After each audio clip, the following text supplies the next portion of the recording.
So let us now begin. I will get out my trusty gavel and call this meeting to order. I was very gentle. I hope you all noticed.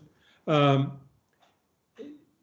so we begin, and I would like to begin by introducing to the board and the board to our two new members. Angelita Pena is a student member from Mount Anthony School. Mount Abraham. Pardon me, Mount Abraham. Yeah. Serious mistake. And Jennifer Samuelson is also a new member. Jennifer hails from Bennington County. Is that correct? That is, yes. Good morning. Well, we thank you both for accepting the governor's appointment to this board, and we welcome you in our midst. We hope this will be a positive and interesting experience for you. Maybe other board members could now go around and introduce yourselves, knowing that there are some new members, so you might just at least say where you're from. Who would like to start? Sabina, you're number one. Go ahead. Oh, Sabina's still not able to be heard. Jenna, would you speak, please? Sure. I'm Jenna O'Farrell from St. Johnsbury, Vermont. Obviously, Vermont. And the rest of you, Kim?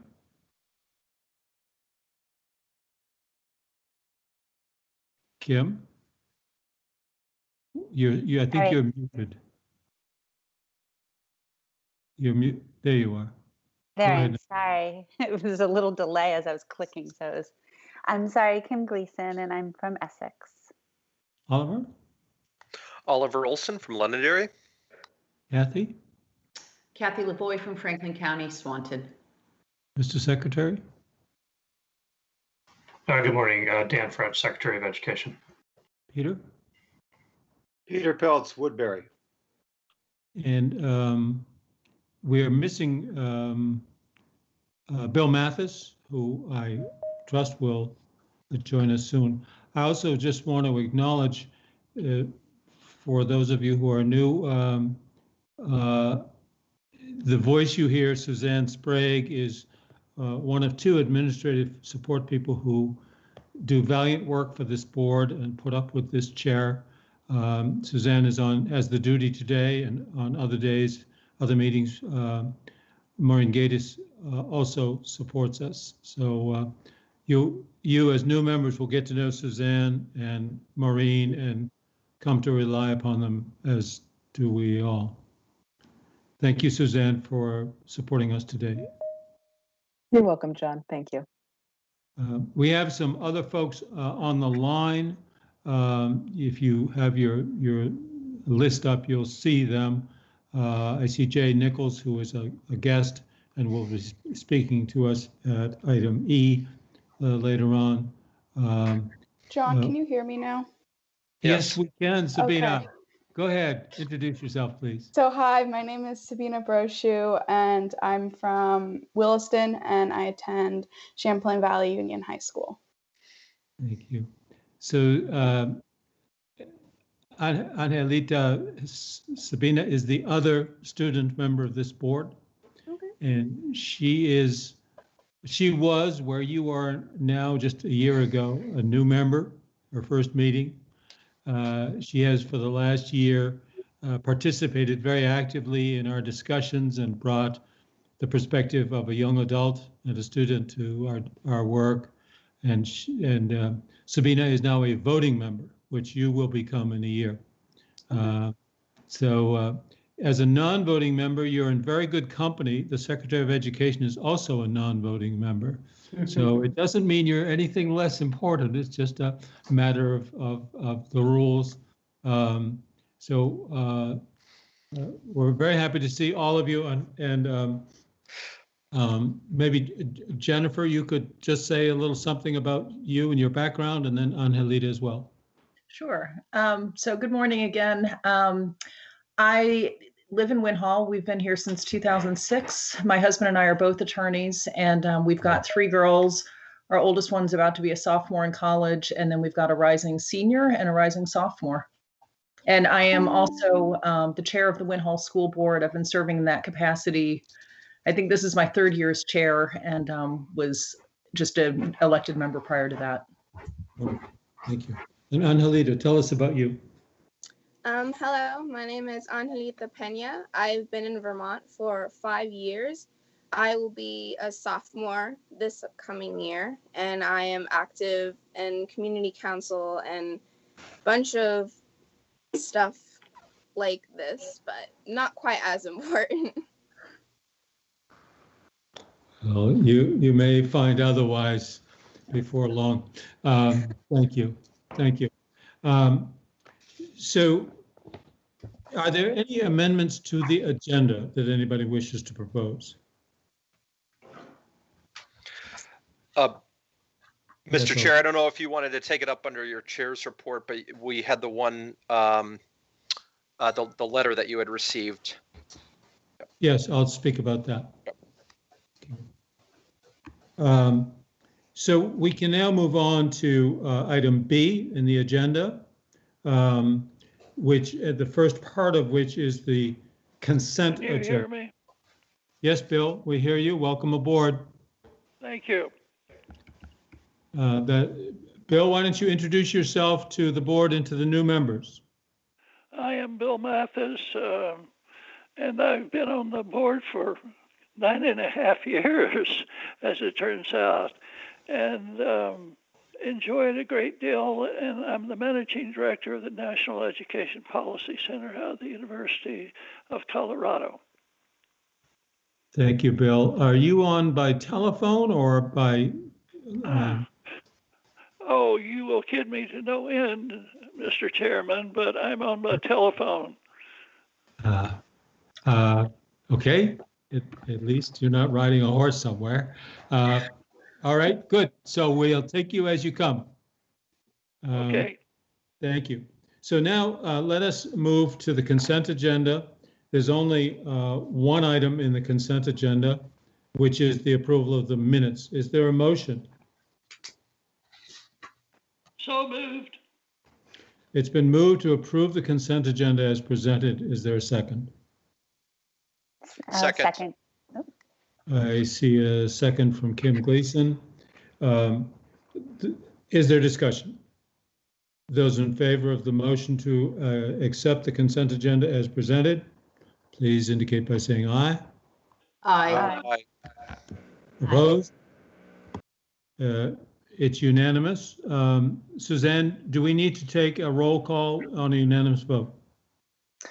I don't think so. I think I got everybody here on this one. Okay, great. Good. Thank you. Are there any board announcements? This is a place where a board member may wish to make an announcement that's pertinent in some way to the work of the state board. Any board announcements? All right. And now it's time for a student report. And Alita, we don't need to put you on the spot this time, but next time. Okay. Okay. But Sabina's always ready. Sabina, can you speak to us about what you've been up to lately? Yes. Okay. Oh, sorry. I had some technical difficulties there. Can you hear me now? We hear you just great. Okay.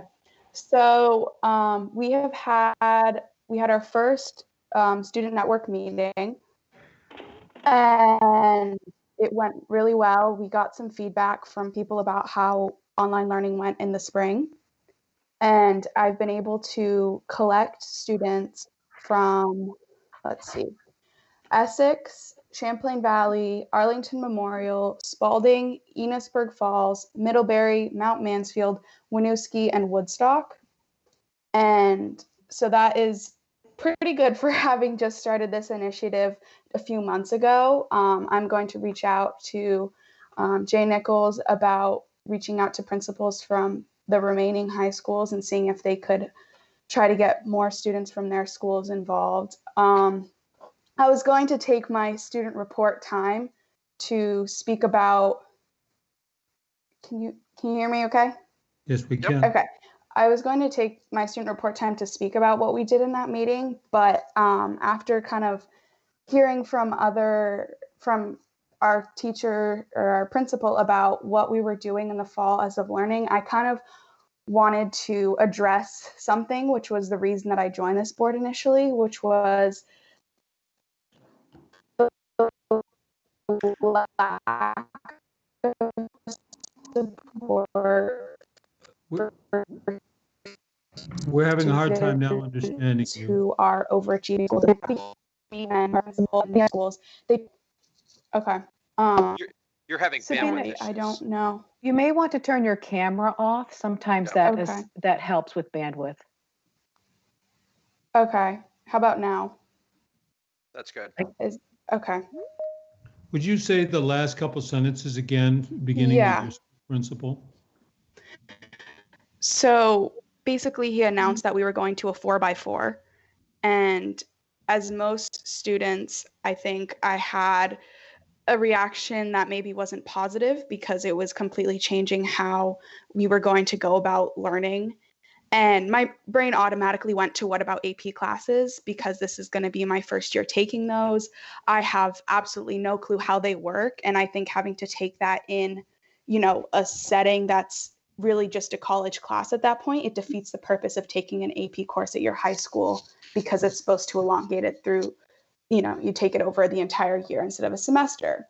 But, and to that, my principal, when many students and parents reached out with that concern, he rebutted that, well, 25% of our students take APs, and then only half of those actually take the AP test.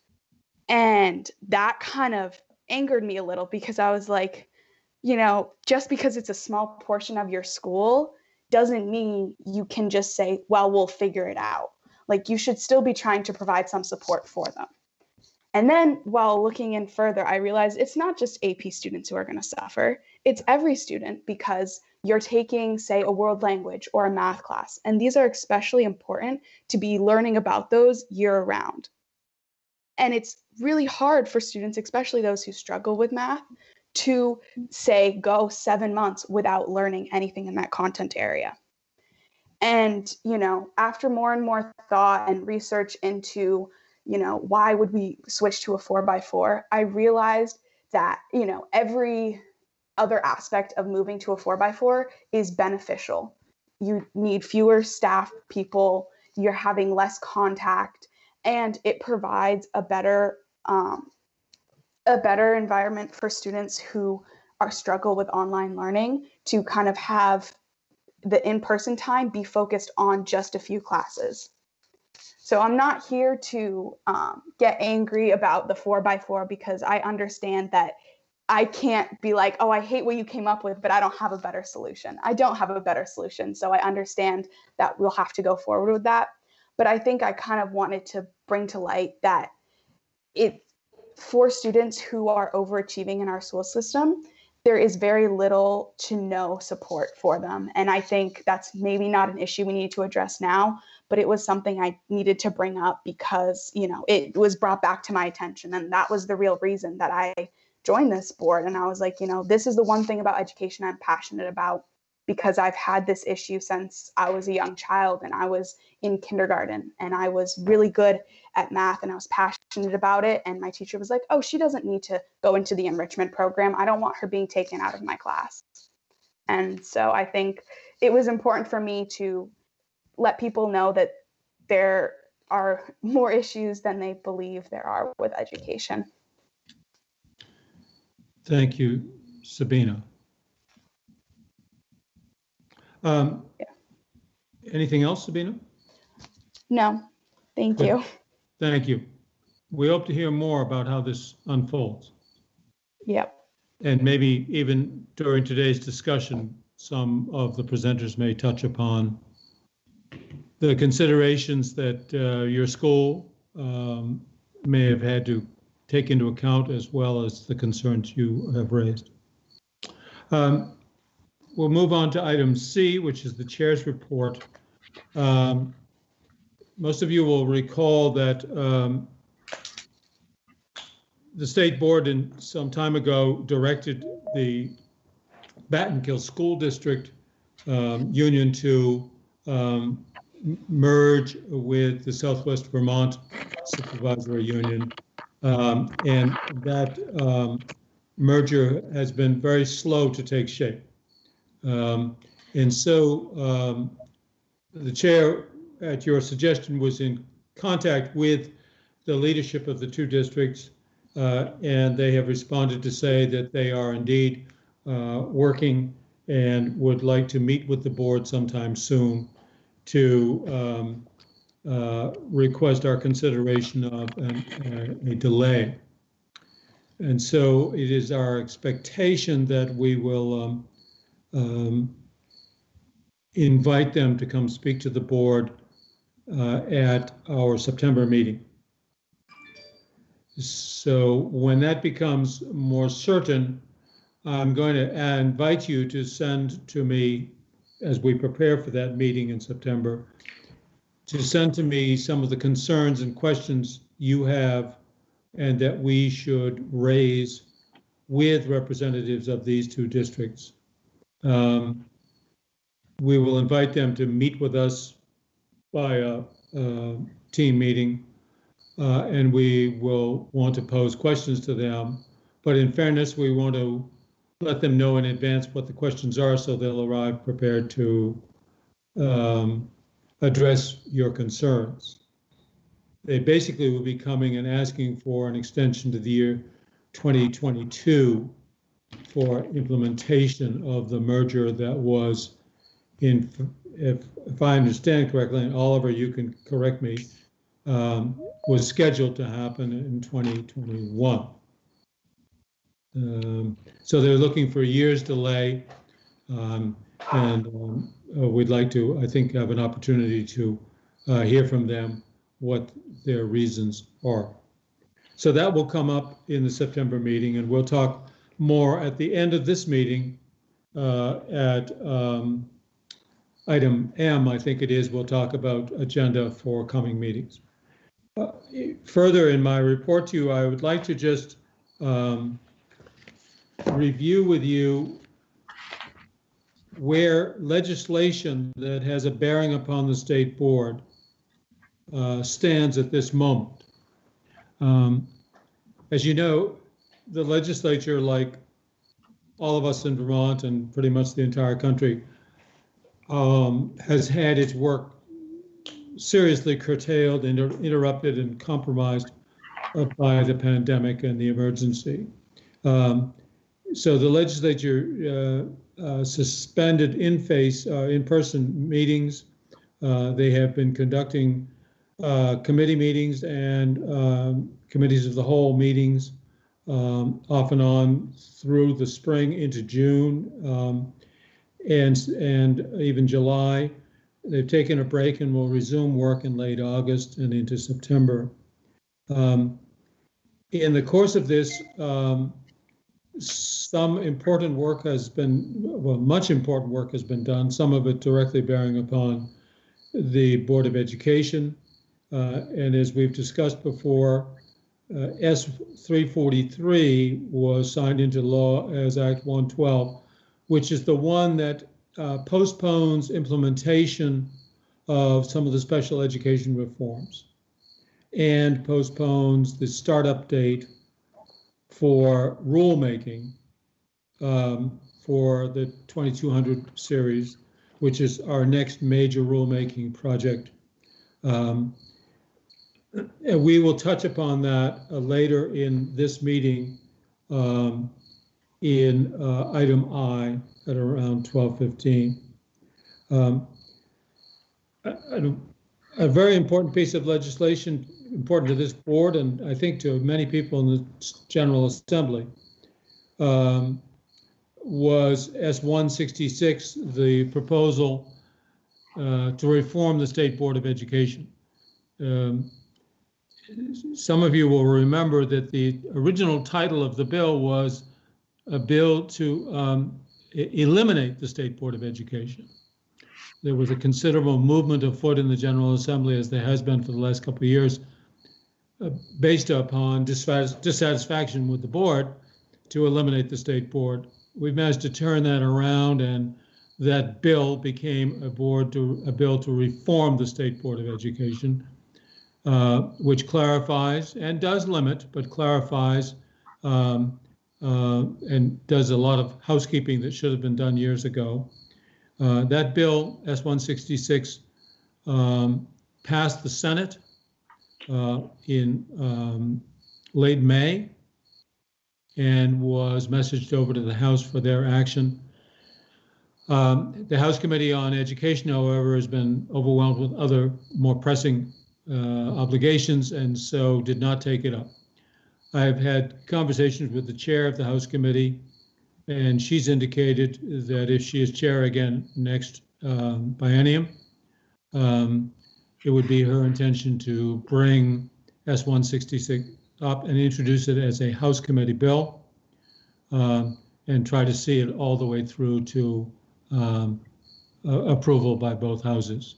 So I think there is strong support for what we're trying to do in S-166. And I think, frankly, the bill has been a victim of the disruption caused by the pandemic. Similarly, another bill that has bearing upon the State Board is H-209, which was introduced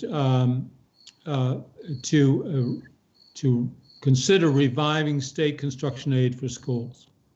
As some of you know, state construction aid for schools was terminated, 8-10 years ago, sort of expired.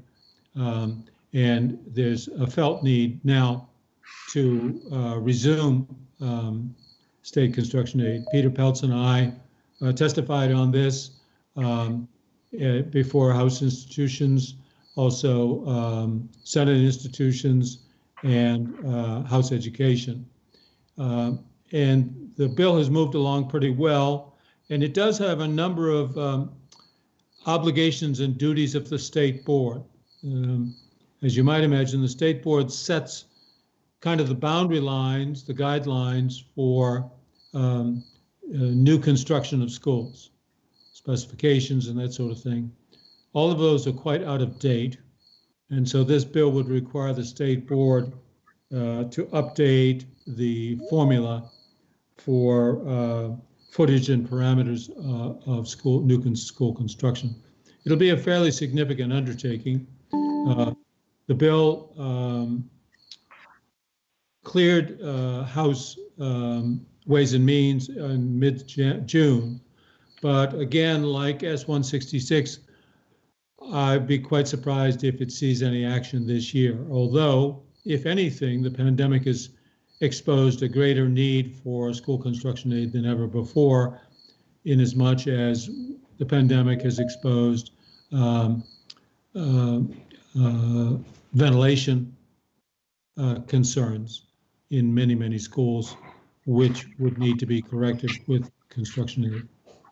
So those are the three bills that were active at the beginning of the year. One that didn't exist at the beginning of the year has passed, that is the delay of special ed rule making. And the two that existed from the beginning, state construction aid and the bill to reform the State Board, I think probably both likely to not survive this session. And since it's a change in biennia, a bill that is not acted upon this session dies and must be reintroduced by the new legislature, which will take office in January of next year. So that's perhaps more than you wanted to know in your civics lesson for how the legislature works. But we're right on schedule at this point to turn to, unless there are questions, any questions or comments on the chair's report. Don, this is Peter. I have a question. Yes, sir. The HVAC bill that appropriated $2.6 million for the looking at HVAC systems in schools, that was a separate bill, I believe. And did that not pass? Secretary French, can you answer that question? Yeah, hi, Peter. I think that initiative got rolled into the General Assembly's a larger appropriation for the coronavirus relief funds, what we call the CRF. This is the $1.2 billion the state had. The legislature broke that up into programmatic approaches, and there's a separate appropriation in education of a total of $50 million. And underneath that 50, there's a separate $6.5 million appropriation for HVAC, which basically sets up a program where the agency is subcontracting out to Efficiency Vermont to set up a grant program to school districts. So I think that earlier initiative got wrapped into the specific CRF appropriation. Right, thank you. And to my knowledge, I remember reading that legislation some time ago. I didn't see in it any obligations on the part of the state board, in as much as the board has no expertise in HVAC, so that we wouldn't be setting standards or rules in that connection. So, any other questions or comments?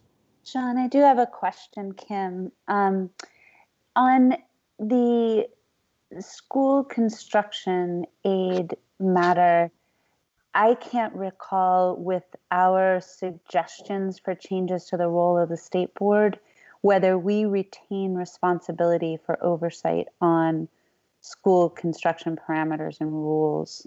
And I'm just wondering if that remains, if the other bill were to pass, if it remains in our domain.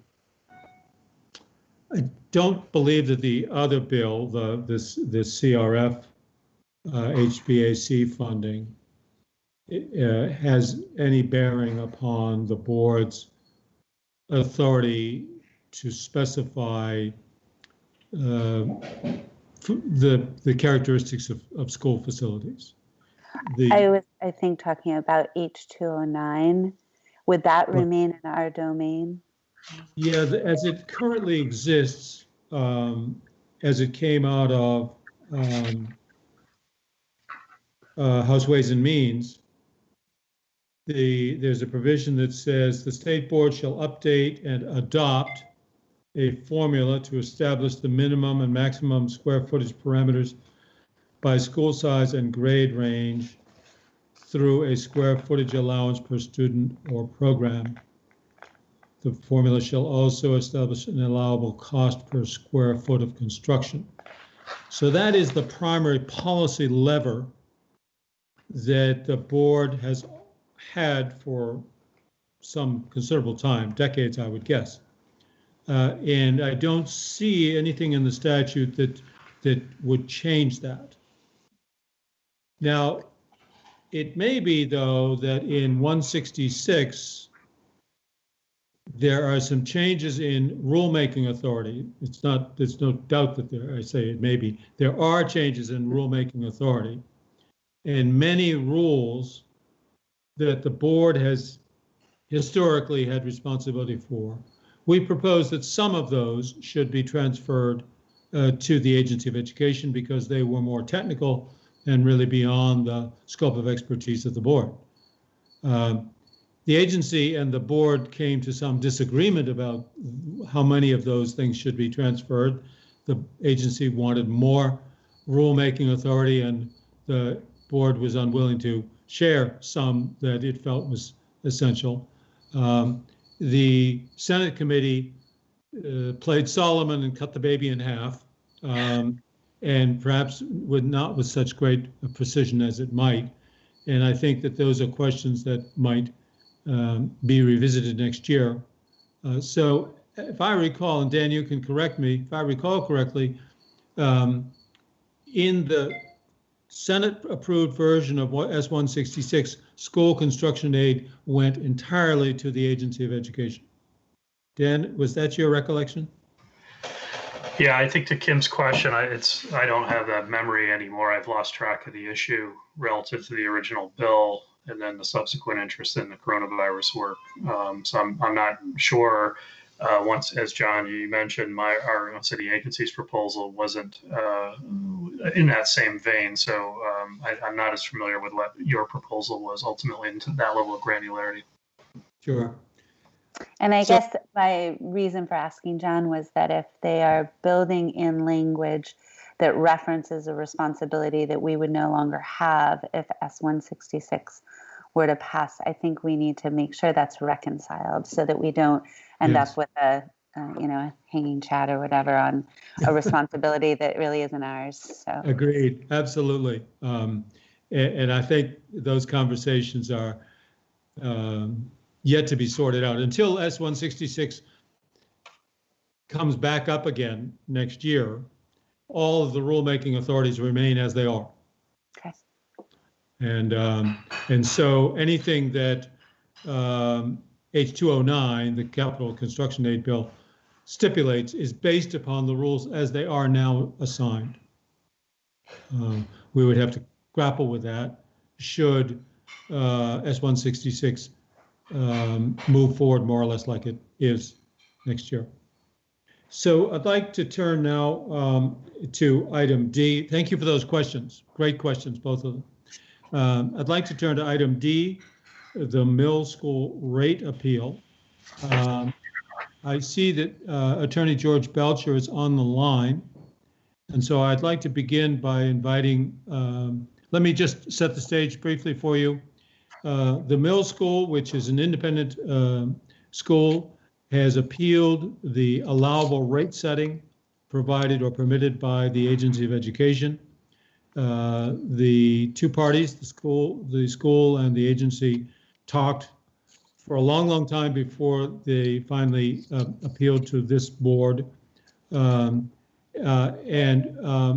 so we took on the matter and retained Attorney George Belcher, whom you will recall from the Macias case last year, or earlier this year, to serve as hearing officer on behalf of the board.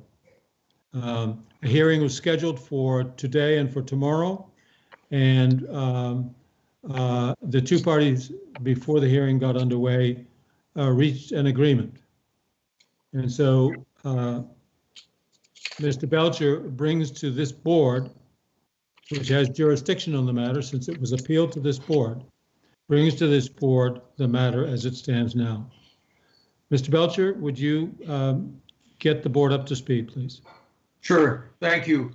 Good morning, board members. My name is George Belcher. I've been assigned as a hearing officer in this matter. As the chair stated, the matter was scheduled for a trial to begin today, but the parties have filed a settlement. I see that it looks like we're on the record, so I just want to verify that the matter is being recorded. It is being recorded. Great, thank you. So this will be a formal action by the board concerning a stipulation, and hopefully that stipulation, along with Exhibit A, was distributed to the parties because that's their agreement that the board is being asked to approve today. I believe that the notice of today's meeting was also sent to council that were involved in this matter. The secretary, who I see on the screen, was represented by Rachel Smith as primary counsel, and Emily Simmons also was representing the secretary in this matter.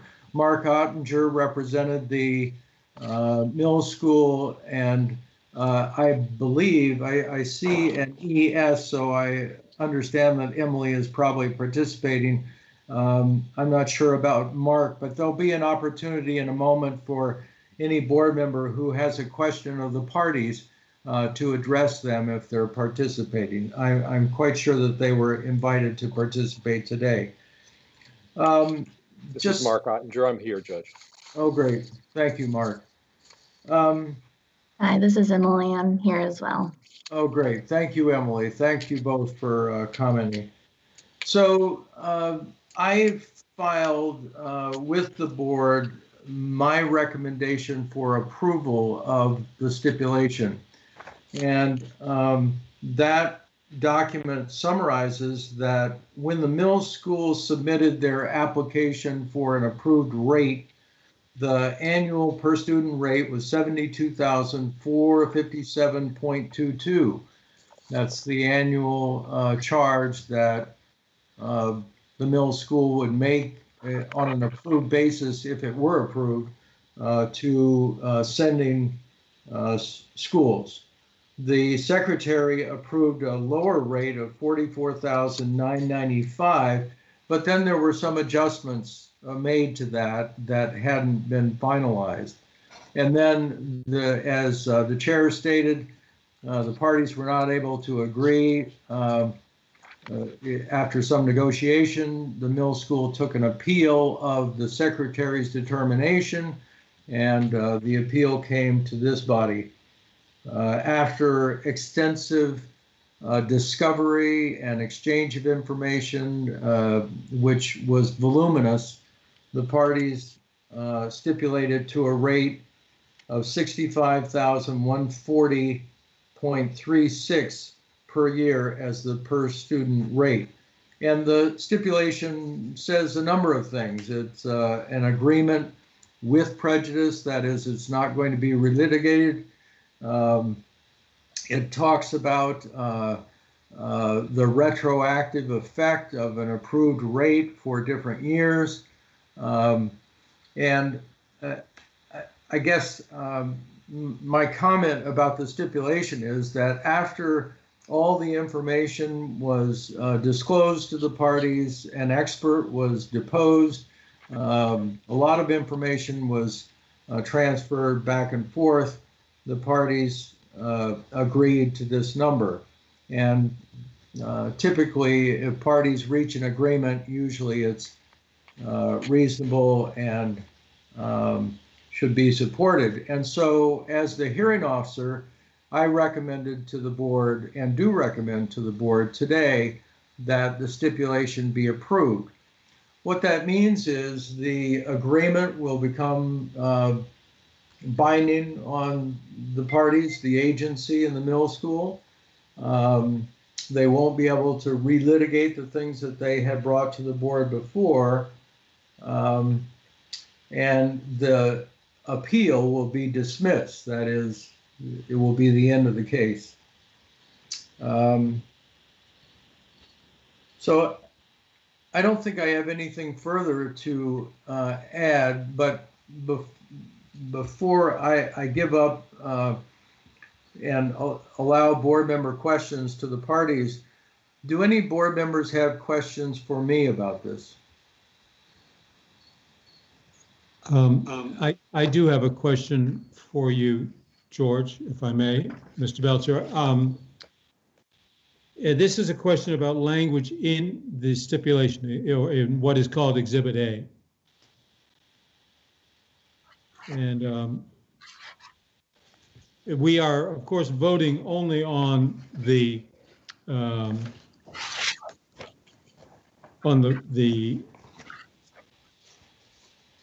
settlement, on the statement, the board approval of settlement agreement. We're only voting on that. But Exhibit A, I gather, is provided as background for the board to understand the essential elements of this settlement.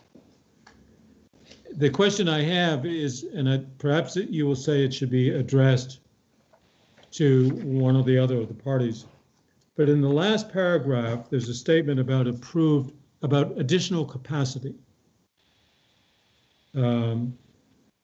That they may make requests that exceed the approved student capacity. And there's language which suggests that it is the agency that would approve additional capacity. My understanding is that it is the state board that approves additional capacity of independent schools. The agency will make recommendation, but under statute, I believe it is the board that has authority to regulate independent schools and to stipulate allowable size. So maybe, Mr. Secretary, you would have a comment. Maybe I'm misunderstanding the meaning of this language. Or Mr. Belcher, what would be your advice as to how to answer this question? I would suggest that Emily Simmons address it. I saw she raised her hand, and I think she has some thoughts about it. Great. So, hi everyone, Emily Simmons, General Counsel for the Agency of Education. It is true that in the board's approval, the green sheet, the motion that you approve for independent schools, the capacity is always an element of that approval. I also assumed that it was only the board that could change capacity, but in reviewing the statute and preparing the settlement agreement, the legal team found in statute that changes to an independent school's approval status are reported to the Agency of Education, which has the discretion to take those changes for to the state board for approval. And then I asked the independent school staff how often they take those changes to the state board, and they frequently approve capacity increases or decreases of 1 or 2 students for a school this size. And if capacity is going to be greatly changing depending on the size of the school, the agency has used our discretion to bring this to the attention of the state board. And then additionally, the most recent time that the state board approved the question of increased capacity was with a school that also is licensed by the Department of Children and Families. And the licensure status of that school was changing under the purview of DCF, which made that a substantial change that was brought to the state board. So short answer, the statute leaves it to the agency's discretion. It uses the word may refer the matter to the State Board of Education. Mr. Emily, Chairman. thank you for that. I would point out that in today's agenda, at item L, the board is being asked to approve the increase in the maximum student enrollment from 40 to 45. So we certainly are in the habit of being asked these questions. But I understand from what council has just said, the agency at its own discretion sometimes does not ask the board's consent. If I could add one thing to add to your comfort, I think that it will be helpful to know. In this case, the middle school is a school that at full capacity would like to have 30 students, and that's the capacity that the state board approved for the school's initial approval. As a prudent business measure, the middle school planned to have gradually increasing capacity in a very phased approach to coming to full enrollment. And at certain steps, that includes adding additional staff who aren't currently, or at the time were not currently employed by the school. So this settlement agreement lowers in that phased method the capacity from 30 to a number that's more realistic for a new school. And it is much more in our practice to bring an increase in capacity and enlargement of a school to the state board, but that's not what's happening here. This is backing capacity down so that the rate is more closely aligned to the number of students that actually go to the school today. Thank you. Mr. Chairman. I see, Oliver, I'll get to you in a moment. I see Bill Mathis has his hand up. Bill? Yes. Emily, could you tell me a little bit more? And what's the statute that basically says that the board can be overridden and it doesn't mean what it says? I'll get my green book and find it for you. It'll take me just a minute, Bill. Well, I've got mine, so. Yeah. All right, Bill, while that's happening, we'll go to Oliver. You have a point of question? Yeah, just a question for Hearing Officer Belcher. I was just reviewing the draft board approval, and my question is the very last sentence where it says the appeal of the middle school is dismissed. Should it not say dismissed with prejudice? It can say that. Certainly, the stipulation calls for it to. it's a dismissal with prejudice. But if you would like that language added, we can certainly add that. Okay. That's for the chair to sign, and I can make that change to it and send it to him for signature after the meeting. And just to clarify, with prejudice means that this question may not be relitigated or appealed. Correct. For this board. Can it be appealed to Superior Court? There's no appeal from the State Board of Education concerning its decision of this matter. The statute that authorizes the State Board to consider the matter says that the State Board decision is final. And there's a little bit of debate because there are other statutes that say that there are appeal rights from administrative bodies, but this the rule that authorizes the State Board to consider this matter says that the State Board decision is final. Very interesting. Are there other questions? Emily, are you ready? No. I see you're muted. Okay, we'll let you keep at it. Are there other questions? We want to move on to a vote shortly if possible. Jennifer, you have a question. Hi.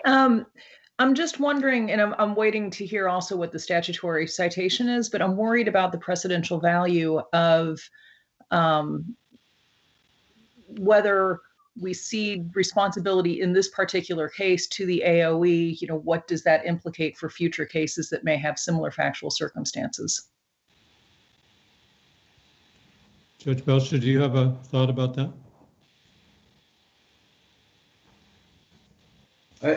I don't, because like you, I haven't heard the statutory reference that authorizes what sounds like discretionary consideration by the agency and referral to the board under certain circumstances. So I don't know whether that would create a dangerous precedent, or because I haven't seen the statute. But it looks like Emily's ready to talk about it. Yeah. She's, tell us what you're. Sorry, everyone, this is awkward. It's in the rule, and I'm very close to finding it. Great. To maybe say one more thing about it, when the chair and I discussed the rate appeal, we talked about the frequency of these sorts of matters. And they're not very frequent because we didn't have anything really to look at for precedent on a rate appeal. I understand that if we're talking about capacity, that may be a different issue, but certainly on rate appeals, they're not very frequent. Thank you. I would just observe that if, as Emily says, the matter is in the rule is drafted by this board. And so if we feel that there's ambiguity or flexibility that we object to in the way the rule currently exists, that's fixable by the board without legislative intervention. Emily, your thoughts? Okay, so we are looking at State Board Rule 2228.6, which begins with a statement, after receiving approval for special education purposes. So this rule applies to schools like the middle school that are approved to offer special education. So I won't read the whole thing to you. I will tell you that it requires the school, upon changes to its approval status, shall notify the commissioner, because this rule is, as we know, a little outdated. It refers to the commissioner. So it says the commissioner may, upon such notification, gather additional information from the school, including by means of a site visit. As a result, the commissioner may return to the state board for change in the school's approval for special education purposes. If the commissioner petitions the state board for a change to an independent school's approval for special education purposes, the Council of Independent Schools shall be consulted, and the school shall have an opportunity to be heard by the state board. If the school disagrees with the proposed change to its approval, the board shall hear the matter in accordance with the relevant rule. I don't hear a lot of mays in there, not many shalls. So that would imply that the commissioner has a fair amount of the then commissioner, the now the secretary, has a fair amount of latitude about this matter.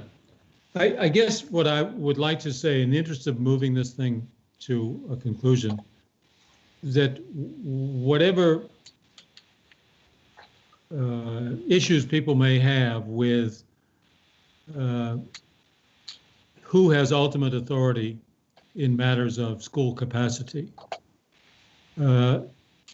what Emily is telling us is that it's the rule, not the law, that addresses this. And if that is correct, then I would suggest, ought to take up changing the rule, which, by the way, we're going to have to be going into anyway. Rule 2200 is, and special education provisions are all up for grabs this year. We'll be talking about that later in the meeting. So that I think for now, we can leave this matter that I initially raised to the side and decide on the question before us, which is board approval of settlement agreement. And if somebody wants to make a motion to approve this with or without the amendment that Oliver suggested, i.e. with prejudice, please do so. I would move that we authorize the chair to sign the board approval of settlement agreement document with the small amendment to add the words "with prejudice" to the last sentence. So you've heard that motion. Is there a second? I'll second that. It's Kim. It's been moved and seconded to authorize the chair to sign the proposed board approval of settlement agreement, modified in the last sentence. So the last clause reads, the board did order that the appeal of the middle school is dismissed with prejudice. Is there further discussion? Yes, Mr. Chairman. Yes, sir. Go right ahead. I would like to hear more about what with prejudice means in this context. I'm a little leery of that, and if Oliver could tell us some, I would appreciate it. Let us ask Mr. Belcher, the attorney in this matter, representing the board. So often cases are dismissed because they're not ready for trial. They've decided that they want to go another route. There are all sorts of reasons to dismiss a case without prejudice, which would mean that the parties could come back at a later time and start all over again or relitigate the matter. And a dismissal with prejudice means that it is what the Latin phrase is res judicata. That means it's a thing decided. It would not come back to the board, and the decision that the board would approve is binding on the parties. They can't say, oh, we made a mistake, or we need to come back, we thought this and now we want that. So with prejudice is a statement of finality as to the decision. Thank you. And it's a matter of just, Bill, it's just a matter of consistency, because the stipulation agreement treats this as being dismissed with prejudice, but it just tightening it up. Thank you all. I'd like to recognize Mr. Ottinger, who is attorney for the middle school and who has indicated he wishes to speak. Thank you, Mr. Chairman. Thank you, board members. Just on the issue of capacity, I would point out that the middle school is approved for 30, and that what the parties are agreeing to here is a reduced capacity, subject to us being able to go to the agency for the returning to 26 or 27, depending upon local demand. The concern and the expectation is that there will be demand for more seats, if you will, at the school. We are after all, about 2 years old. Will soon be before you for renewal of our approval in February, I think. And so we're not really increasing our capacity at all. Were we to increase the capacity over 30, we would obviously need to get the approval of the state board.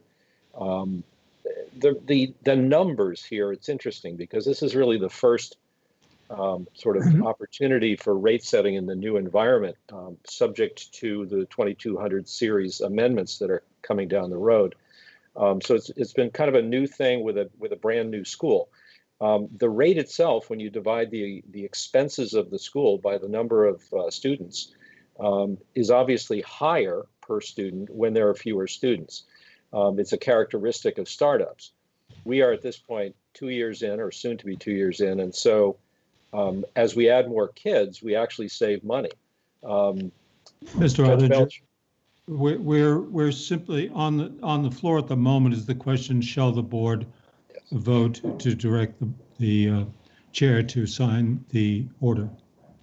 And in that respect, obviously, we strongly would appreciate approval. We think that the agreement was extensively researched and extensively negotiated and works out in the interest of the students.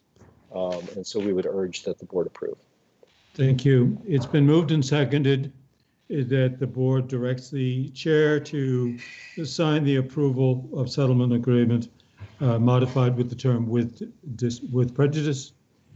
Are you ready for the question? Will you call the roll, please, Suzanne? Yes, I will. Sabina Brochu? Aye. Kim Gleason?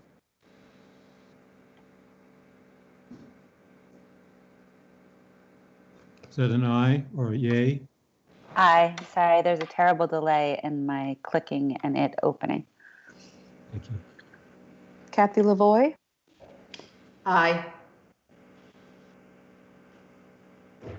Oliver Olson? Yes. Bill Mathis? Aye.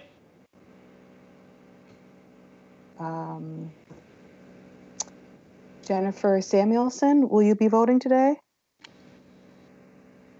Sure. Okay. My vote is aye.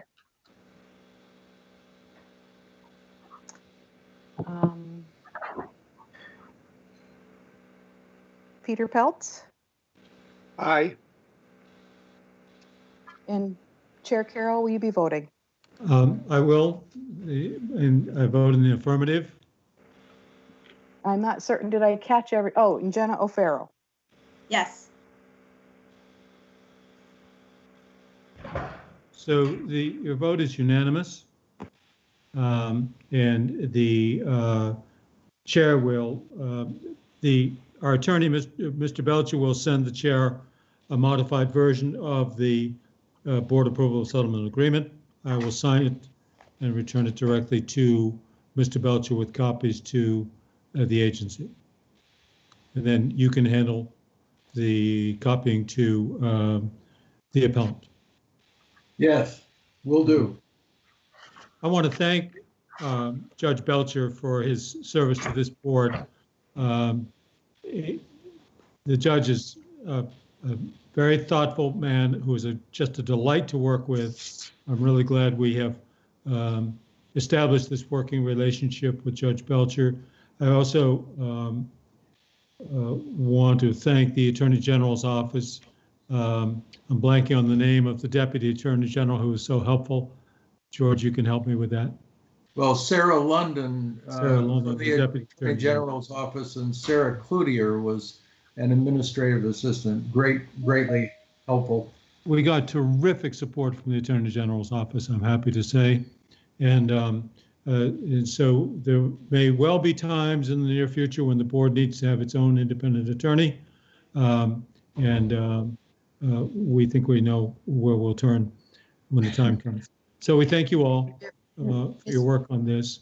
Mr. Ottinger, we thank you for joining us. And certainly Emily and others, we thank you as well. I'd like now to turn Is there further? I do comment? have a question. Yes. If possible. I wasn't going to comment until Mr. Ottinger, am I pronouncing that correctly? You are. Spoke, but we just lost Emily, didn't we? My question was, he had said that we would obviously need to get state board approval if we want to increase capacity. And Emily shook her head yes, but what I thought I understood is that's not an obvious, right? It's a practice. But didn't Emily say it was May regarding those changes? And is that something that's going to be addressed when we open up? Let me suggest that we take this up at a subsequent meeting. Okay. It's a good question. It's a good question. We need a little clarification on this. I think we can give folks a chance to staff this for us, and we can pick it up at the September, October meeting. We won't be hearing from this school for a capacity increase in the near future, sometime next year. I am mindful of the time. We have a lot of really busy and marvelous guests waiting to speak to us, and I'd like to turn to them now. So we are on agenda item E, and this topic here is the fall reopening of schools. My thought here is that the board has benefited from hearing from leaders, statewide leaders who are involved in education, K-12 education. We heard from them in June, and it was terrifically informative and helpful to get a perspective on how things were going and had gone since the closures in March. Now, all of these very same people are up to their eyeballs in getting ready to reopen schools. We heard from Sabina, her own experience as a student, and I'm sure we'll hear from Angelita about this as the months go forward as well. And we have school board members here, both Jennifer and Kim, who are active on their school boards, and Jenna as well.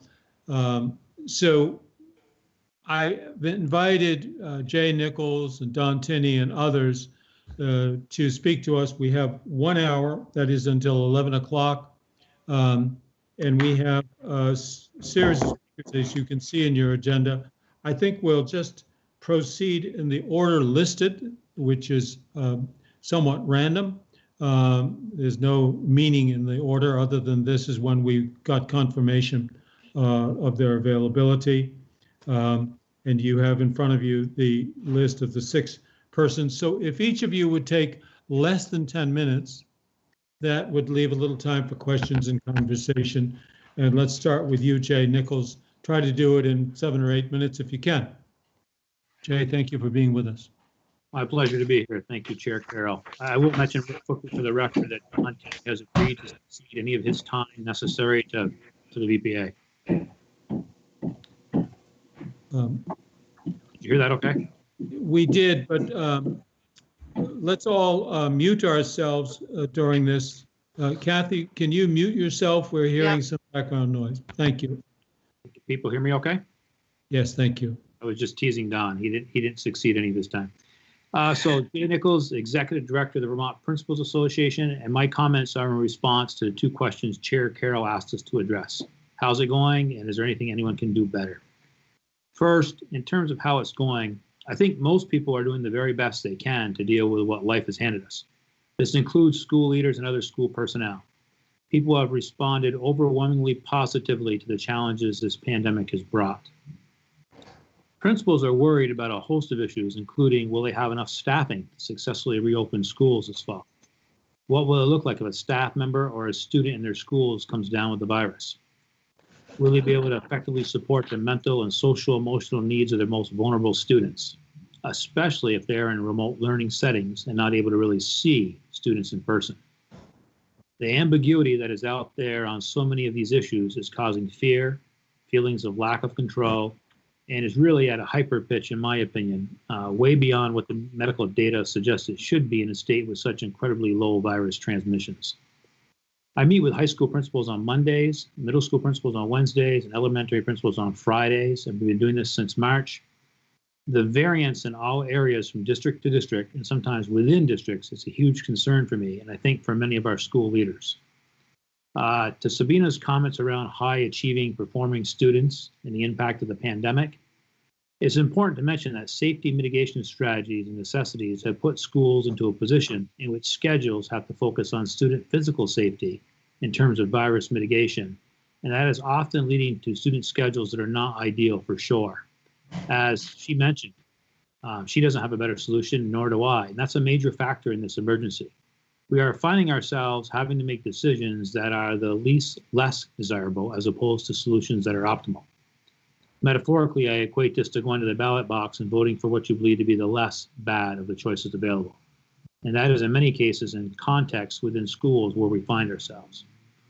In terms of the second question, is there anything anyone can do to help make it better? Well, everyone could agree to open with the same plans. First of all, this would make it better for parents, students, teachers, school leaders, and childcare providers. However, it's pretty clear that's not going to occur. Let me make it clear that I think for that to occur is pretty close to impossible with our state's reliance on local control and each community and school district being in the habit of doing their own thing. That said, this is a time in which I wish we really were all on the same page. The chaos that I believe is going to occur in a couple of weeks is going to be incredibly destructive to public education, in my opinion, and that many people will lose trust in the system at large. And in many communities, citizens will be angry with teachers and other school officials for their reopening process, whether it be fully remote, hybrid, or in-person instruction, largely because districts next door may be doing something completely different, and that will mess up folks' childcare and other options for them if they work in a different district than where their kids attend school. Another thing that would be helpful would be if everyone actually listened to our leading medical authorities. Many people are getting their knowledge, and I have quotes around that term, of the pandemic based on what is going on in other states with poor mitigation strategies and high rates of virus transmission. That is not Vermont. Finally, it's my hope that school system leaders and school boards will take a look at how things go the first week or two and then proceed to more in-person instruction if the conditions on the ground warrant that for those who are starting either fully remote or hybrid. Likewise, if conditions warrant it, systems that open to in-person instruction need to be ready to move back into a hybrid or remote setting if necessary. My biggest hope is that we focus on the evidence and we consider all aspects of impact on students, including social and emotional well-being, which I believe is likely to be at an all-time low, at least during my lifetime, given the isolation and lack of support so many of our neediest students have had to deal with during this pandemic. We need to get eyes on these students. We need to get them the support they need. We need to have them back in school, in person, full-time, to the degree we safely can do so, as soon as we can do so. And we need to realize we're probably looking at years of work just to get us back to the baseline of March 2020. And I'll keep my remarks that short so we have plenty of time for questions. Jay, thank you very, very much. Board members, I suggest that we proceed with each presentation and then make notes of questions or comments you have for individuals, and we'll take those up toward the end. Tracy Sawyers, I see you're on board. Are you ready to speak with us? Thank you very much. You can hear me okay? Yes, we can. Thank you, Tracy, for being with us. You're welcome. So I am Tracy Sawyers, Executive Director of the Vermont Council of Special Education Administrators, VCSEA, and I thank you very much for inviting me here today. So first, how's it going? The provision of special education is very difficult in a pandemic, so it's been a very challenging spring and summer. And like all of the members of the education associations you're hearing from this morning, my members have been working nonstop since school closure in mid-March, all through the summer, and there's a lot of anticipation for what's coming in the fall, given the variety of reopening plans and remote and hybrid learning taking place, and what that means for free, appropriate public education, FAPE, and also for least restrictive environment, LRE. The Individuals with Disabilities Education Act, IDEA, was not designed for a pandemic, and the procedural elements have been very challenging at a time when so much is beyond control of the schools. So it's taken a lot of new thinking about special education services in the current context, and there's still many unknowns. School is restarting, but the pandemic is not over, and all kids will continue to be impacted at some level and will need to recover. I would say on right now, excuse me, sorry, I'm having trouble here. VCSEA is concerned about several things. I think schools right now have two heavy lifts related to special education. One, trying to think about how we provide FAPE in this moment. Like in the spring, FAPE during COVID is different than pre-COVID, and we could all be back to remote at some point again. And two, schools are really thinking about what kids did lose and what they need to do to address that. And this relates to costs, staffing, other resource concerns. On behalf of VCSEA, as others you will hear from this morning, I was part of the Health and Safe Start Guidance Work Group, as well as the Social Emotional Guidance Work Group. And we have concerns about some kids not being able to wear a mask. We are concerned very much about social and emotional well-being of all kids, and actually the teachers and staff as well in the buildings. And this will be in three parts, really. The reopening is one piece of that, but then it'll be addressing short-term impacts and then addressing long-term impacts. It's going to be harder to assess where kids are emotionally. Again, the pandemic is still going on, and we're also concerned about an increase in homelessness given some non-responsive families in the spring and over the summer, and just loss of jobs in the current economy. And there are just so many stressors on families right now. And I also want to say that, the school nurse has a much more elevated and key role in reopening and being there once kids are back. And I know some schools don't have a dedicated school nurse, so that's going to be challenging. Right now, IEP team meetings are taking place in districts, and the goal is to get those done by September 8th, which is 200 for some school districts, 400 for larger districts. And they're revising them to prioritize goals and objectives based on different learning scenarios and phases, so they don't have to revisit them if schools end up entirely remote again for some or most of the year.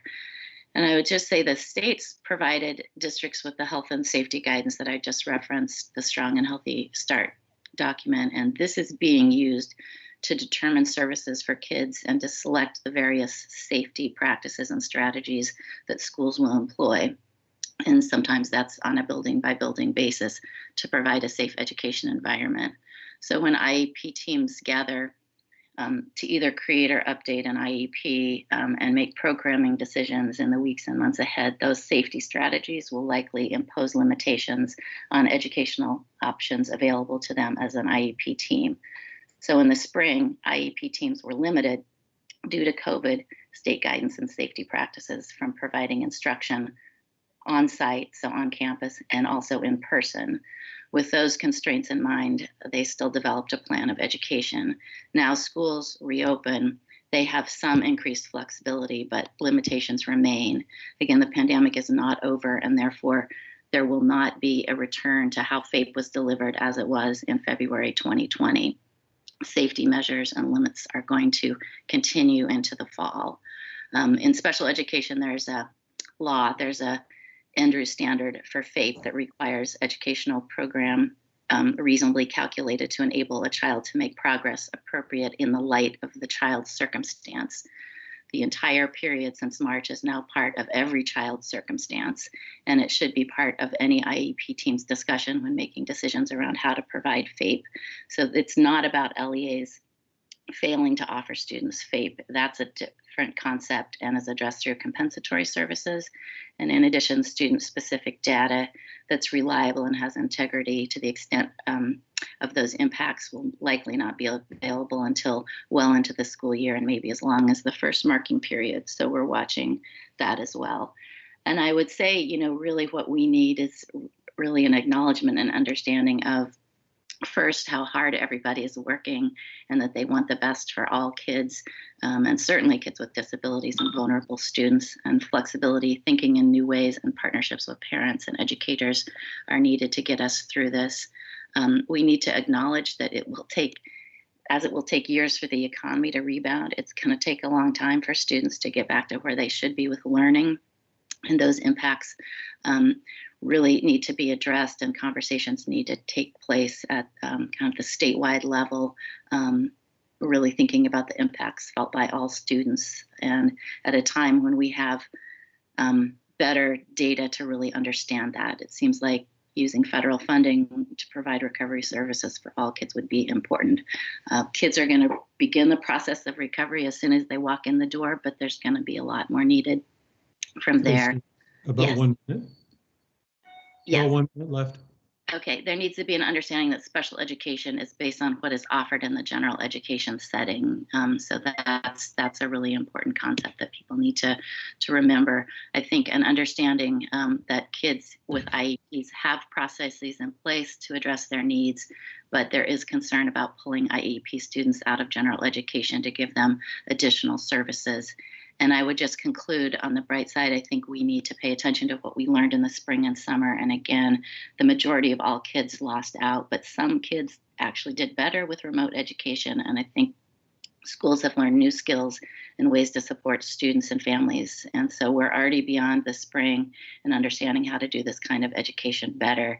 And overall, I think schools will be in a better place to meet the needs of students in the future once we get through this. So thank you very much again.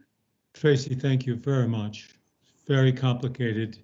You're dealing with such challenges with these children who have special needs.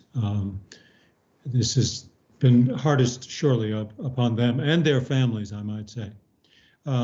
Next, we're going to hear from Mill Moore, who speaks on behalf of the Vermont Independent Schools Association. Mill, are you on board? Yes, good morning, Mr. Chairman. Thank you. Good morning, Mill. Can you wrap up around 10:27, please? Certainly. I think everybody understands the confusion, the surprise, the uncertainty that attended school administration and teaching when the schools were initially closed and we struggled through the spring. That's all behind us now, at least in the world of independent schools. I meet with school heads every Friday afternoon, and the atmosphere now is one of saying, well, we're pretty near ready to go as far as reopening is concerned. We know that it is not going to be anywhere near as satisfactory as in-person education was pre-pandemic, but we've made our arrangements, we've got our plans, and we are set to go. So that's I think people feel capable of moving forward, which is certainly an improvement over the confusion and disarray of previous months. The independent schools world in Vermont is much less consistent one school to another than is the public system. We've got schools that do only special ed. We have the winter sports academies. We have religious schools and, of course, the regular general education schools, some of which even have residential programs, and there are many of which are providing special ed within their larger program. So they are all having to adapt, and it's been quite a task, especially, I think, for the residential program schools, because in addition to meeting all the health and safety requirements that everybody else is concerned about, there's an additional package of health and safety requirements dealing with the residential students when they return to Vermont, which is coming along right now. I think that the principal area of concern is one, I would echo what Jay Nichols said. The public has great fear and concern, fear and uncertainty. And I think we can do better on reassuring people. I participate every week, or participated every week in the advisory group's work that advised the Agency of Education on putting together the health and safety recommendations. So I listened in each meeting very carefully to the recommendations from the professionals at the University of Vermont Medical Center and the Department of Health.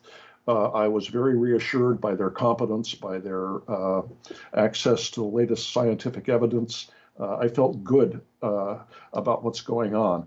I would love to have that level of reassurance being made out in the public, and I'm not sure that it is being done successfully. So that's the principal area, I think, where we can do better. And that's it, Mr. Chairman. Thank you very much, Mel. Next, we're going to hear from Neil Odell, who's the president of the Vermont School Boards Association. Neil, you on board? I am. Thank you, Chair Carroll. Nice to hear from you. You as well, neighbor. So from a school board's perspective, I mean, these have been extremely challenging times for school boards. As I pen these remarks, it's 11:17 p.m. on a Tuesday night. I just finished my second board meeting of the evening. The first one started at 6. And it now seems that 4 to 5 hour board meetings are the norm. You just need that much time to get through public comment. Earlier in the day, I spent about a half hour talking with our superintendent regarding communications and concerns of the board. The day before that, on Monday, we spent just over 2 hours in negotiations with the teachers union, reviewing just one of 3 proposed memorandums of understanding related to our reopening plan. So by my calculations, it's only Tuesday night when I wrote this, and I've already put in about 10 hours of board work since Monday morning. And this isn't just me. This is going on all across our state. The challenges span multiple areas: budgeting and financial oversight, labor and negotiations concerns, board governance and oversight. Over the weekend, we did a quick and informal survey of board chairs related to their work on their district's reopening plans. And we asked, what involvement has your board had in determining the school reopening plan? Of the 33 chairs that responded, about 60% of those boards have been minimally involved in determining the reopening plan. Most all respondents have delegated either partial or full authority to the superintendent for determining the reopening plan. I do know that this is not universal, however. There are some boards that have been more directly involved in determining their reopening plan. There are even some boards that have overturned the recommendation of their superintendent. And the different approaches to this highlight the governance challenges that have popped up as a result of this pandemic. Determining the appropriate level of board involvement during this time is not a trivial question, and the variety of approaches to this governance question really mirror the variety in the reopening plans. Boards are deliberative bodies that require time to work through the decision-making process, and state statute further adds to the constraints as open meeting law and policy adoption help to ensure transparency and public participation in the process at the jeopardy of timeliness of execution. And a global pandemic doesn't necessarily care about that. As stewards of our schools and community liaisons, school boards need to be responsive to community needs and concerns. But when those needs and concerns require a rapid response, the shortcomings of the structure can become apparent. And when the guidance from state government related to local governance is unclear or evolving, the ripple effect can be detrimental when time is of the essence. Our second survey question was, how has that work gone? And many of the concerns expressed in the survey responses are those that I've heard anecdotally from other board members. Inconsistent schedules between school districts has had an impact locally. In some communities, there's been pushback related to the different learning plans. Uncertainty about what will happen with the virus has generated a huge amount of anxiety. Many worry that schools won't have enough staff for the different modes of instruction, and changes in the state guidance make it challenging to keep up. Yet, despite all of these challenges, school districts are figuring things out. The scaled responses indicate that almost 88% feel that their work has gone well and that they are mostly prepared to reopen in the fall, whether that's for in-person, remote, or hybrid instruction. And while this is a good outcome, at least for the folks that responded to our survey, I worry a little bit that the end result ultimately overshadows the difficult community conversations, the contentious board discussions, the overworked staff, and the frayed relationships with educators that all occurred on our way to that end result. Finally, we asked chairs to describe any waivers, rule changes, or other actions that would assist school boards in the challenging work that's underway. And a few common themes arose. Concerns over a larger number of students opting for home or private schooling, the ability of schools to meet the number of instructional days, the issues that arise as a result of every school district doing something different, worries over education funding, and the need for clear guidance from the state on how and when step 3 will be determined. These are all items that the VSBA will be working on with our colleagues in education and the appropriate decision makers. With that, I'll thank you for the time, and I'll stand by for any questions later on. Thank you very much, Neil. As you were talking, I'm just sort of really struck by how complicated this is, how the enormous diversity. I mean, we are a diverse people, even though we're here in little old Vermont that's not a really heterogeneous society, and yet feelings of parents and students and administrators and teachers are all over the map. And here we are trying to return to some semblance, if not of normalcy, at least of functioning in our educational systems. And the image that comes to mind as we're talking is that it's imagine that America had been invaded by a bunch of guerrilla snipers, and you never know where they're going to show up or when they're going to come back into your state or your town or your region. But they are the enemy. They're there with guns and they intend to kill people, and then they disappear into the bush for a while. And we're trying to return to something like normal for our children. And yet there are these snipers who might appear at any time and threaten our teachers and our children. And it's a pretty hideous image if you see it that way. But in fact, in point of fact, the effects are quite the same. This disease amounts to a bunch of snipers who can fire and injure and kill without warning, it seems. And here we are trying, Neil, staying up incredible hours. I mean, remember, these are volunteers who are on these school boards. I don't need to remind you. And we're trying to take a few steps forward. It's really hard work. I'd like now to ask David Younts, are you on board? I am. Hello, Chairman Carroll. How are you? Thanks a lot for joining us, Dave. Dave is chair of the Vermont Superintendents Association. Yeah, good morning. Thanks for having me. John, you're scared? Try to wrap up around 10:40. You bet. The guerrilla snipers, I think I'm moving to a place where there are no guerrilla snipers is what is my plan. So I would share that with the board. Also, I want to point out Don Finney did affirm that the Vermont NEA will cede its time to the Superintendents Association this morning. So thanks, Don, for that. Unlike Jay Nichols, who couldn't pull that off. To answer your questions, I'd like to take a little bit of a different approach. Each of our speakers so far has hit upon the key issues that are at play for us right now. So I'm the superintendent in the Mill River Unified Union School District, which is in Rutland County. I live in Arlington, Vermont, which is in Bennington County. And I want to talk about the Vermont state flag for a moment. Anytime I look at the Vermont state flag, I look at that tree, which actually the original site of that particular tree is about a mile down the road from where I live, because Governor Chittenden looked upon that tree from his home in Arlington when it was the capital in 1787. So I look at the tree, and then I look at the banner underneath it, and I look at the words freedom and unity. And I would suggest that that is exactly what we are navigating right now as schools, public, private, independent, whatever it may be, that complicated intersection of freedom and unity. I believe that all educators in this state are working their darndest to pull things together, deliver more impactful and effective instruction than we had in the spring, and to do so in a way that is safe and suitable to meet the needs of our kids and our staff across the state.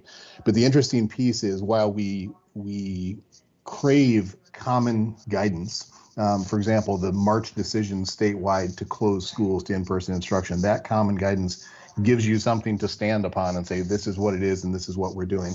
This summer, and it's come in a few iterations, but the statewide health and safety guidance gives us a common platform, a common set of ground rules, so that you know what to build. You know what are the parameters that we need to operate within. Where it gets tricky is where that freedom part in the freedom and unity comes in. Each of our towns, each of our communities, each of our districts has its own different dynamics, different board dynamics, different community dynamics, different specific needs that people are looking for. And I would suggest that across the state, superintendents, principals, educators at all levels, teachers, support staff, et cetera, are doing everything they can to navigate both the local dynamic and the statewide parameters that we need to operate under to keep folks safe. That is incredibly complex, as you've heard from the other folks this morning. In terms of what can be done to support the work that is going on, I actually would ask a body like this to continue to support the work that is going on, to continue to keep the perspective that every entity, every district, every supervisory union, every independent and private school is trying to make the best decisions they can based on their local circumstances and take care of people and keep them safe and deliver instruction that's high quality. Just understand that there may not be one size fits all, but when there's no one size fits all, that means there are lots of sizes and lots of people to fit. And that variability is our reality. It's very easy for the COVID scenario and for the reopening of schools to be made into a political issue. It's very easy for the wearing of facial coverings and masks to become a political issue.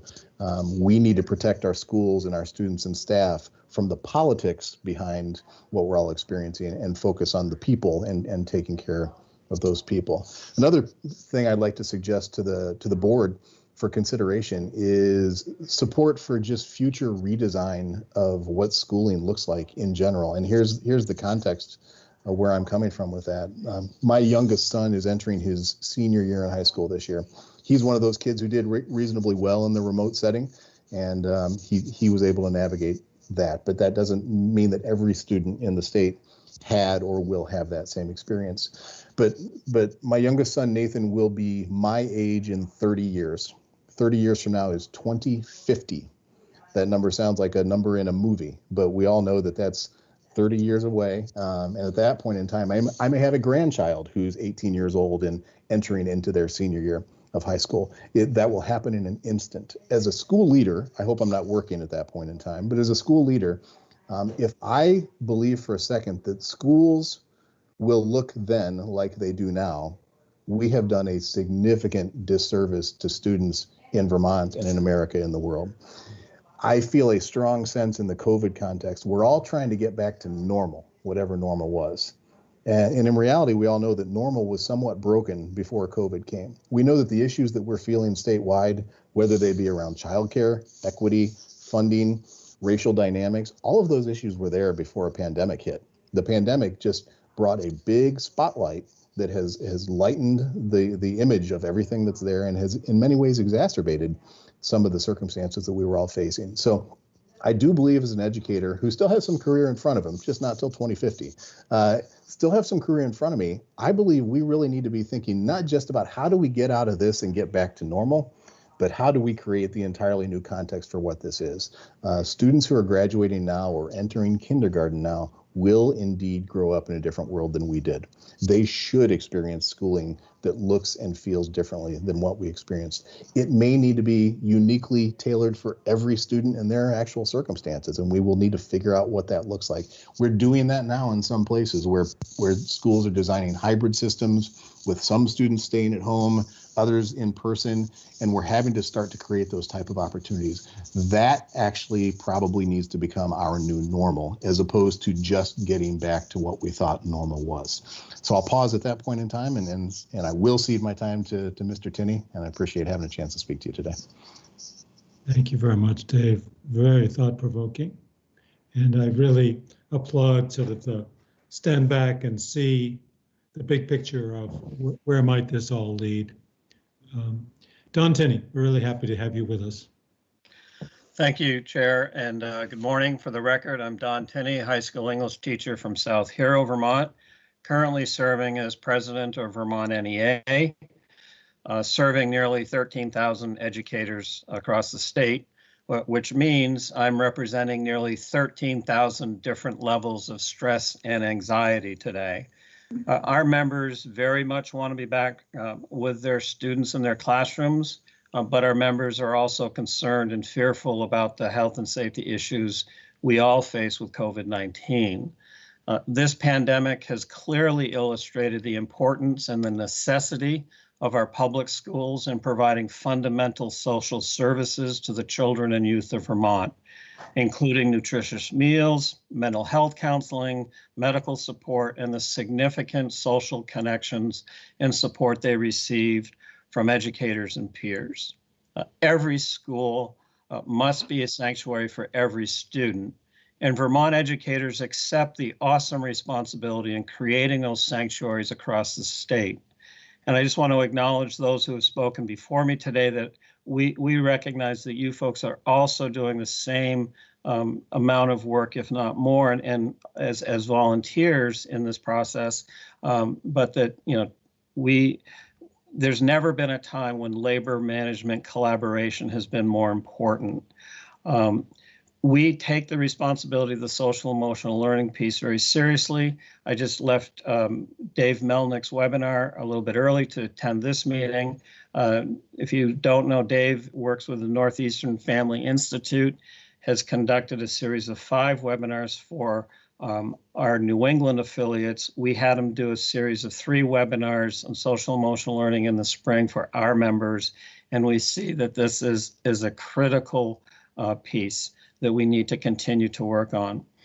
We saw Vermont educators put forth Herculean efforts last spring when they had to make the transition from in-person learning to full-fledged distance learning in a matter of days. It was a stressful time, to say the least, and many of our educators spent countless hours figuring out an entirely new way of delivering instruction. They became students of technology and online learning right along with their own students, and learned an enormous amount that they can use to support them as they design distance learning programs for this year as well. And I want to echo what Tracy Sawyer pointed out, that our special needs students were in many ways, it was very, very difficult for them to have their needs met, and it was very frustrating for our special educators who were incredibly hardworking and committed, but just the limitations of the virus got in the way. Vermont NEA members have been working diligently over the summer in work groups with their administrators and colleagues as they have developed reopening plans for their local school districts. We know it has been incredibly valuable to have the educator voice at the table as these plans have been made. The makeup of the local district work groups was defined in the health and safety guidelines issued by the Department of Health and Agency of Education. The planning process has gone more smoothly in districts where administration included our members, paraeducators, bus drivers, custodians, food service workers, and teachers than it has in districts where educators had minimal input. Our school nurses have taken on an enormous level of responsibility in leading these groups and will continue to be the school heroes that they are as students return to their classrooms. As one of our members pointed out to me over the summer, we must now see our schools as an integral part or an extension of the healthcare system, and school nurses play a vital role in maintaining the health and safety of the entire community. So we need to figure out ways to continue to support our nurses, either with help from local physicians. I know the Department of Health has been terrific in working with them as well. Vermont schools have a multitude of plans that have been designed locally to meet the state guidelines for health and safety. As Jay Nichols has pointed out, they're not consistent across the state. In some cases, the inconsistency of plans and schedules has created problems for educators who work in one school district and have their children attending school in another district. In one case, both parents are teachers and they work in separate districts, and their children attend school in a third district. And the plans and schedules of all 3 districts are all different. So obviously, this is a challenge for our members with young children to coordinate their daily schedules. We all know that Vermont had a child care crisis before the pandemic, and the lack of child care services has only been exacerbated by the closing of daycare centers in response to COVID-19.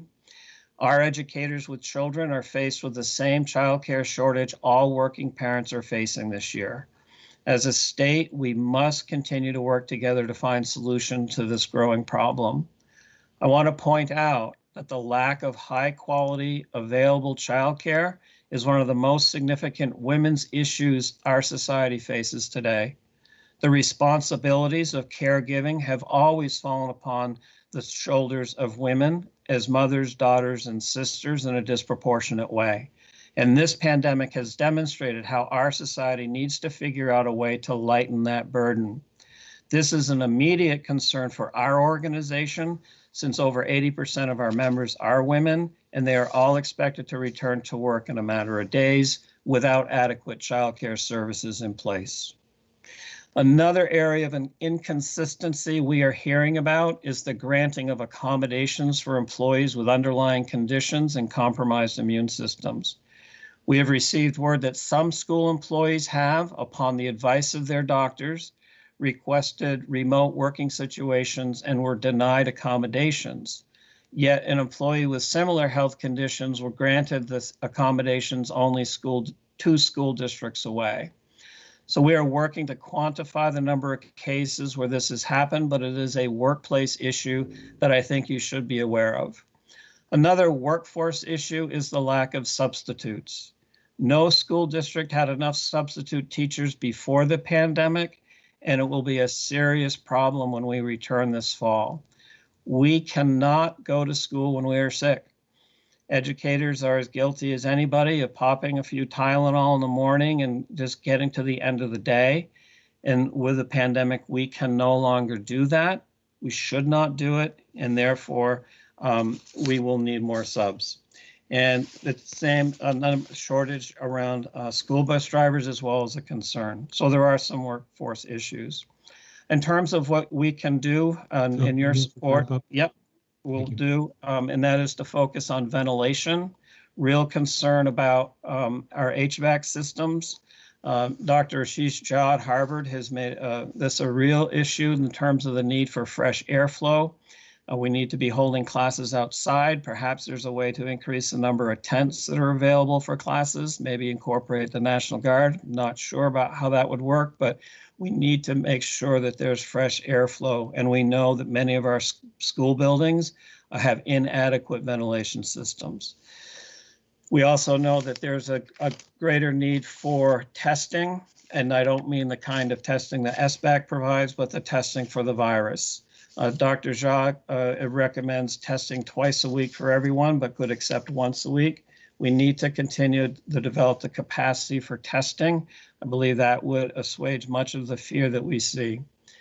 And so in closing, I would just say that it's important that we need to find time for our students to meet their teachers and educators before the start of school, whether it's before they begin the virtual learning or before they enter the school when everybody's wearing masks. So I hope people can figure out a way to do that outside, physically distanced, so our students get to meet with their teachers. And I'll be here to answer any questions. Thank you. Thank you, Don. I always like hearing from you. This has been just a marvelous and overwhelming and very, very troubling series of thoughts, and I thank you all for them. We have 15 minutes, a little less, and I'd like to invite board members to pose questions or offer comments. I hope all in the spirit of we are a community, and I hope we want to pull in the same direction as much as possible. Comments or questions from board members? I've got some. Bill Mathis, I see you have your hand up for the last half hour. Would you like to speak? Yes. There's 4 questions that come out of what I've just heard here, and I'd like to hear people talk on them to greater or lesser degrees. Jay, you raised the question of quality of curriculum, particularly cyber curriculums, and we're pressed into doing this very fast. And how good are they? That's the big question. Staff capacity, we're going to need a whole lot more people. Where are they going to come from? And then the really big issue is the third one. How are we going to pay for this? We're going to get through this current year, I hope. But next year looks very grim in terms of budgetary situations. And the fourth, I'd go back to David's question, is what will the school in 2050 look like? What's your speculation on that? It's going to be different, but it's going to be different in ways that I can't predict, but I would appreciate what other people's thoughts are. Thank you, Bill. You want me to start, Chair? Yes, sure. So, Bill, great questions. Others feel free to chime in. In terms of cyber quality, curriculum quality in the cyber world, I think that we have some opportunities for some really high quality curriculum. The piece I would worry about more would be the teacher pedagogical skills in implementing that curriculum. And we're working on that as a state. Vermont virtual learning, superintendents and principals are making sure that people are getting training, but certainly we're not where we need to be. And I think that's a great question. In terms of staff capacity, that's a question that is keeping people up at night. The hope is that with the mitigation strategies we have in Vermont and with the options that some schools have built in, that we will be able to effectively staff our schools. In terms of the pay, there's a package that's been approved in the House that would provide, the U.S. House, that would provide more resources for state government, which essentially in Vermont is what school is, since we're a statewide funded system. And if we get some more of those supports, that's going to help us with that. But you're right, it's that FY22 year that's really scary financially, and maybe Dave and others will have thoughts on that. But we're looking at some type of a cliff if we don't get some type of support in that area.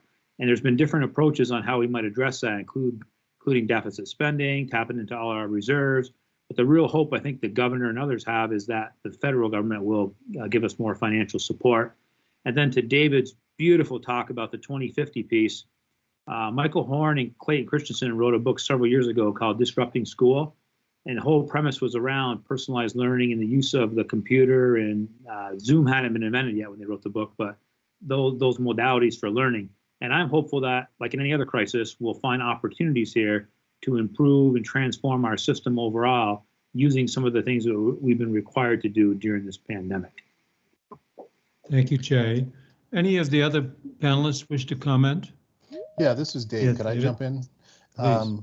And thanks to Jay for some preliminary comments there. Bill, on your question about curriculum, I agree with Jay completely. It's not so much about curriculum and acquiring curriculum that works or doesn't. It's really about instructional delivery. It's about how teachers are designing and delivering information and how students are engaging and interacting back and forth. So I do think that the benefit to things like Act 77 and our support statewide for that built this context wisely before any of this ever happened, continuing to support that growth, that professional development, and letting that emerge over time are helpful. I would argue the same as the superintendent of a unified union school district. I also would argue that Act 46 outcomes are helpful in that regard.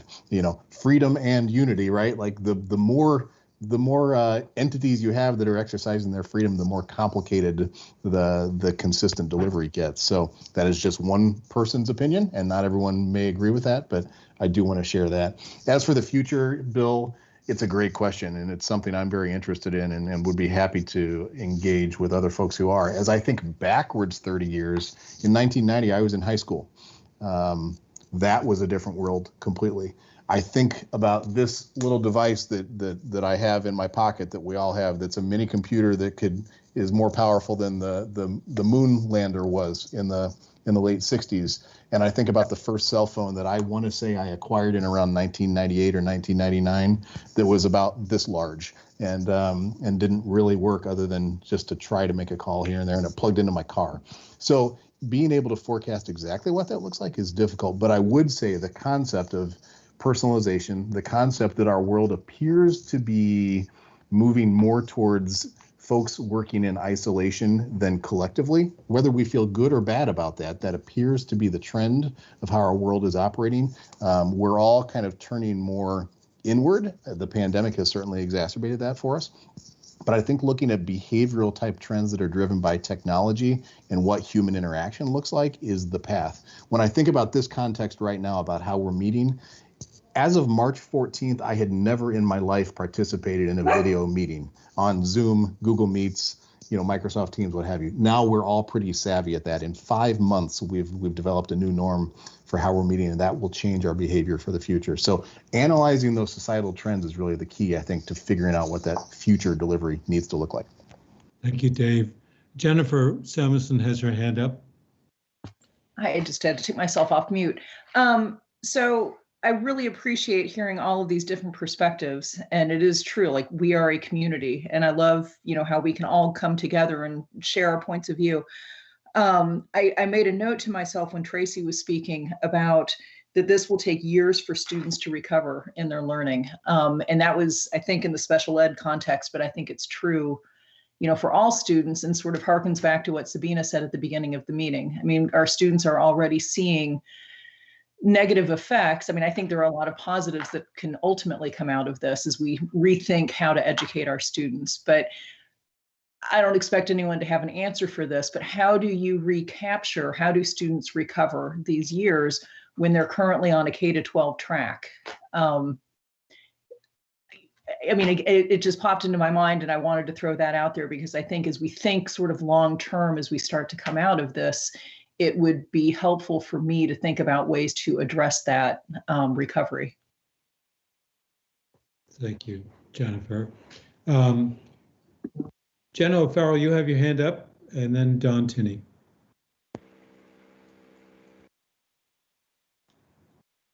Jenna? I'm trying. Am I unmuted now? Okay, thanks. I appreciate everybody's comments and absolutely what everybody is doing. Jay Nichols' report certainly resonates with the pragmatic self that I am, and I just really want, or would like, Dave, where you sit with the superintendents, because if superintendents are truly leading their local efforts, right? There's a real opportunity for superintendents who are risk takers right now to do some amazing, innovative work, and those who might be a little cautious to kind of hold back. And I sit in a school district where I have an 8th grader who's going to go back 2 days a week, surrounded by other towns that have full-time school that happening, including all the independent elementary schools, which has become a huge selling point for folks in this town, where they could pay tuition for their child, to go to school, which then separates the haves and the have-nots, right? So a huge equity issue. I challenge a little bit around this, my child or other children in Vermont who are going back 2 days a week, that there's been now a call to create community-based childcare hubs for school-age children and robust after-school activities. So although the child can go to school 2 days a week, they're going to be able to access a childcare hub and after-school program, when I think parents really just want their kid in school. So I really think if superintendents really look at, instead of filling the rest of the children's time with an after-school program and a childcare hub, how do we get kids back to school if we can do so safely? I think there's some opportunities, rather than looking outside of our schools. How do we pull things in a little bit? And I know it's a challenge, absolutely, but it's a huge inequity, and it will take years to recover. And if there's a path that may not put us further behind in some areas in Vermont, it should be explored, I think. My 2 cents, but thank you all. Thank you, Jenna. Don, you wanted to respond to just quickly, I did put a comment in the chat. As we're redesigning schools, we need to do that through the lens of equity. It's important that we accept the fact that we were not meeting the needs of all students, particularly those in marginalized students, either based on race or socioeconomic issues. And so we need to keep that going. Also want to, recognize that many of our educators have been innovative up to this point. School, I was in, unlike Mr. Younts, I was in high school in the 70s, and I would argue that our education has changed dramatically since then. Also, we have to remember that we've got to get through this pandemic. One of the many concerns our educators have expressed over the summers, they spent so much time, rightfully so, on the health and safety issues. They haven't been able to address a lot of the learning and pedagogical issues. So we need to be patient with ourselves and say, okay, we've safety first and foremost, and then we will continue to address these needs. But right now, just figuring out how to keep them 6 feet apart, how to keep those pods together, all of that has just, taken up all the bandwidth. Thank you, Don. Kim, you had a question or comment? Kim Gleason? Sorry, just a second. There we go. Sorry, it really takes a bit of time. So I guess I know that regionally in the Champlain Valley, the superintendents have been working together to try and establish some consistency in the how they would be reopening. And I think that's been incredibly helpful to me. That's a COVID win that hadn't necessarily found time for that in the past around our practices, and it has been a priority, which is, I think, helpful in our region. I'm suspecting perhaps other regions are doing similarly, but I'm wondering what mechanism there is for sharing best practices around this statewide. So we appreciate the freedom and unity and, the local control issues, but there's also some urgency in not having to reinvent the wheel. And I was just wondering if that is primarily happening through, I know maybe through our associations, the School Boards Association, Superintendents, Principals Association, and I'm just wondering how that might be being captured or at the AOE level, and certainly procurement of supplies. I'm hoping and I believe that that is happening with statewide contracting on PPE, and I'm not sure who that's for. Anybody want to respond to Kim's observation or question? This is Dave, if I could respond just briefly. Kim, I think we have some informal structures in place where all of the large education associations, principals, special ed administrators, superintendents, Vermont NEA, school boards, we actually connect relatively regularly with our leadership groups and, are in some ways navigating this together and talking about our shared challenges and struggles. So there's a minimal infrastructure there, but I think your point about a larger sharing context is valid and would be appropriate for some future analysis.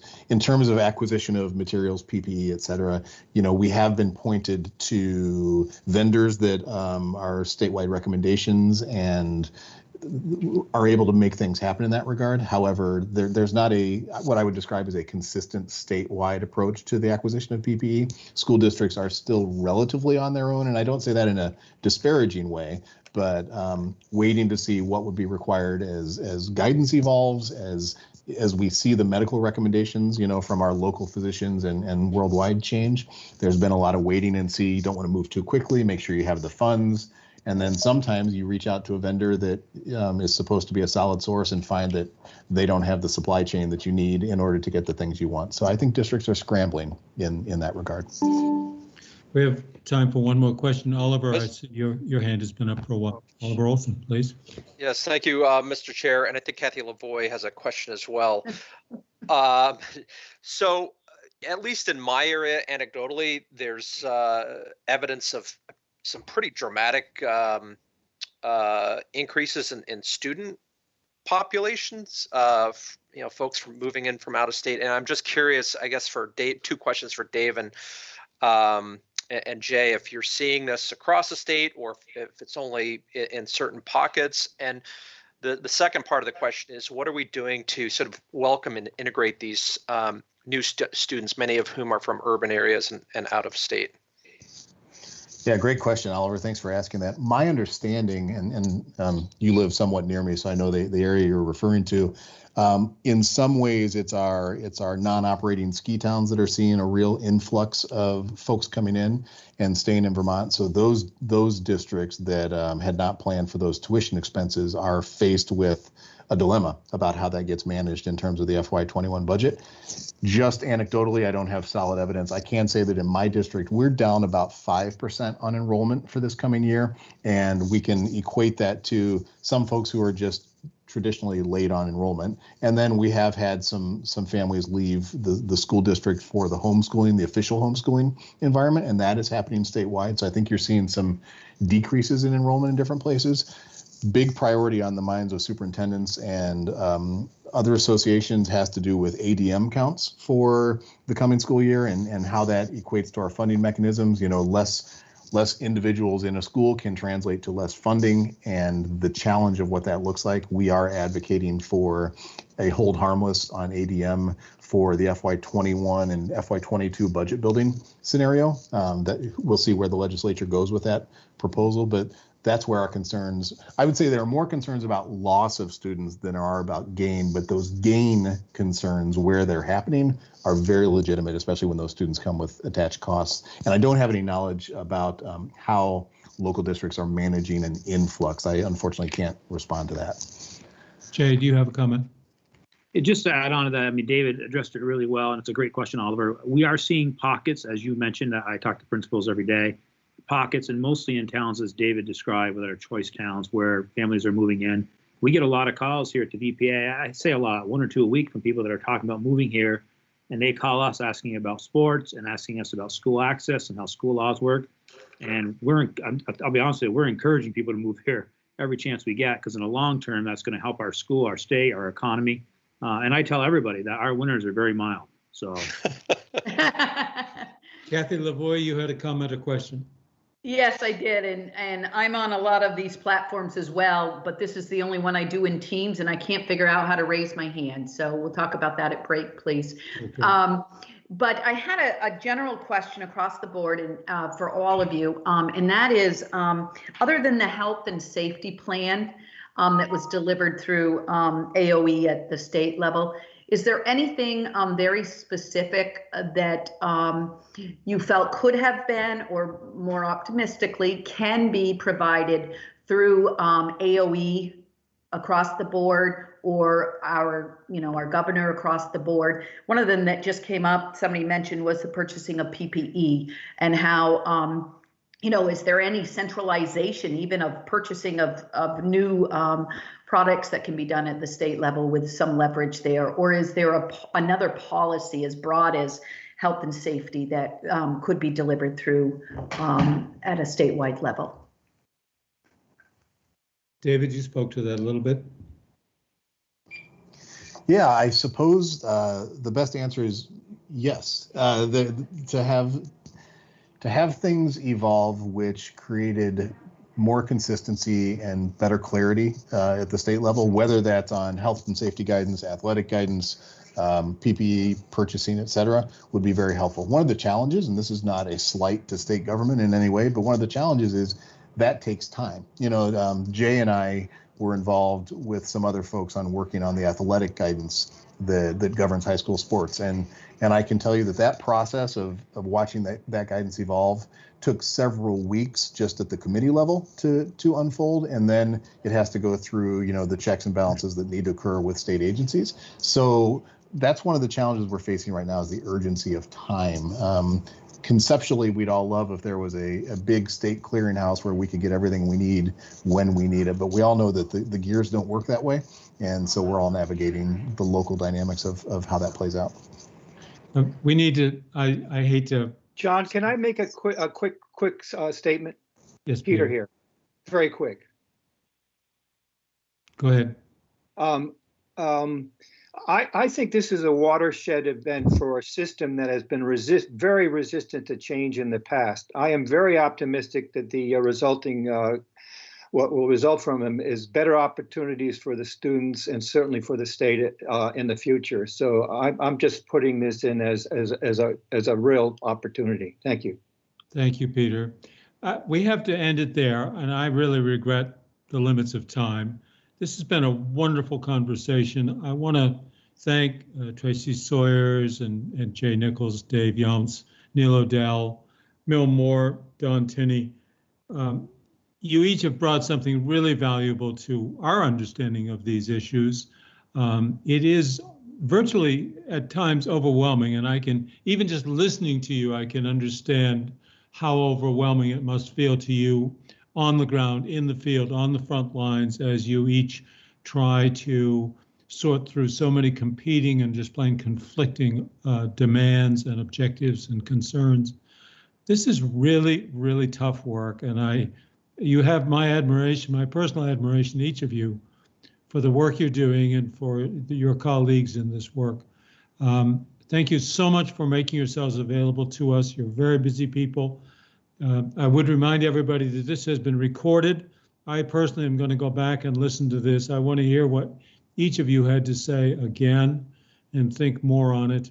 And we hope we can ask you to come back in 3 or 4 months, maybe December would be a good time to share with us. So, okay, so how is it now? And we're with you in spirit. And if there are ways that this state board can be helpful to you, please let us know. We thank you very much. Right now, board, it's time for a break, but it'll be a very short break, about a 6-minute break, which is perfect for you young people. And at 11:15, we'd like to return for our usual public to be heard. And as you know, there's at least one member of the public who wishes to be heard, and we want to be available for that. So 11:15 back here, please. Thank you. All right, we'll open up the topic of the public to be heard. I see there are several phone calls that have come that are on board. Do any of the callers who are members of the public wish to be heard at this time? Mr. Chairman, I do. Yes, please identify yourself. Okay, thank you, Mr. Chairman. My name is Heidi Sherman. I'm a state representative from Stowe. Of course, Representative Sherman, welcome to our program. Thank you. Thank you. I appreciate it. Did you happen to be here for the conversation with the representatives of the teachers union and others? I'm sorry? Did you happen to be present for the conversation that we just had in the last hour? Just towards the end of it, I'm afraid. I was at another meeting. Yeah, sure. I'm sure you're very busy. Well, it was a terrific conversation. We're happy to have you on board, Representative Sherman. How can we help? Thank you. Thank you, Chairman Carroll, and thank you, board members. I appreciate being given just a few moments today. First of all, just to follow up, Mr. Chairman, on what you just commented about, I do want to thank you for all of your work as a board on all of the school issues during this challenging time. I know well that there's a great deal of anxiety among teachers, staff, parents, communities, schools about how to reopen schools safely. And I, for one, just personally appreciate all the work you are doing on that and the agency is doing on that. I know it's hard, and I keep telling my local school board members that that is one position I do not envy. So I appreciate that work. So, but today I really wanted to comment, Mr. Chair, on a different matter, a matter that you'll be hearing about shortly. In just a little bit, you'll be hearing from one of my constituents, John Pelletier, regarding some educational data issues about which many of us are concerned. Because you'll be hearing in much more depth from John, and we'll undoubtedly be having a discussion about the issues with John and the Agency of Education. I'm not going to get into the specifics, but to be clear, I began communicating with Secretary French about this issue in May of this year. And my concern is pretty simple, and it's shared by many in my community. And that is that for some reason, our school assessment grade performance data is no longer able to be accessed by parents or members of the community. In all of my years, and I was elected in 2006 for the first time, in all my years in the House, this hasn't been the case. We've been able to see precisely how well or how poorly our local schools here in Stowe are performing. Something, and I'm unclear of precisely what, changed recently that denies access to the school assessment grade performance data. And I'm simply asking today that it be changed back. It's really unacceptable that our parents and our local community cannot access this data for our local schools so that we can see for ourselves how well our students are doing. So I ask the board to consider seriously the issues that are going to be presented today and to determine what should be done to resolve them, whether it can be done internally at the agency or through a board ruling. I do not believe, in my research thus far, I don't believe that there needs to be legislation passed to resolve this, but just know that I'm certainly willing to champion such if necessary.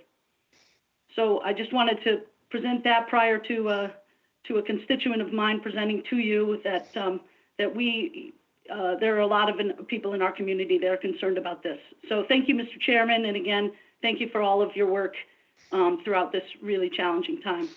We thank you, Representative Sherman, and we will give this our careful attention, try to understand the complex issues involved.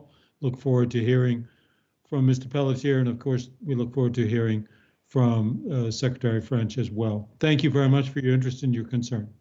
Thank you again. Are there any other members of the public who wish to be heard at this time?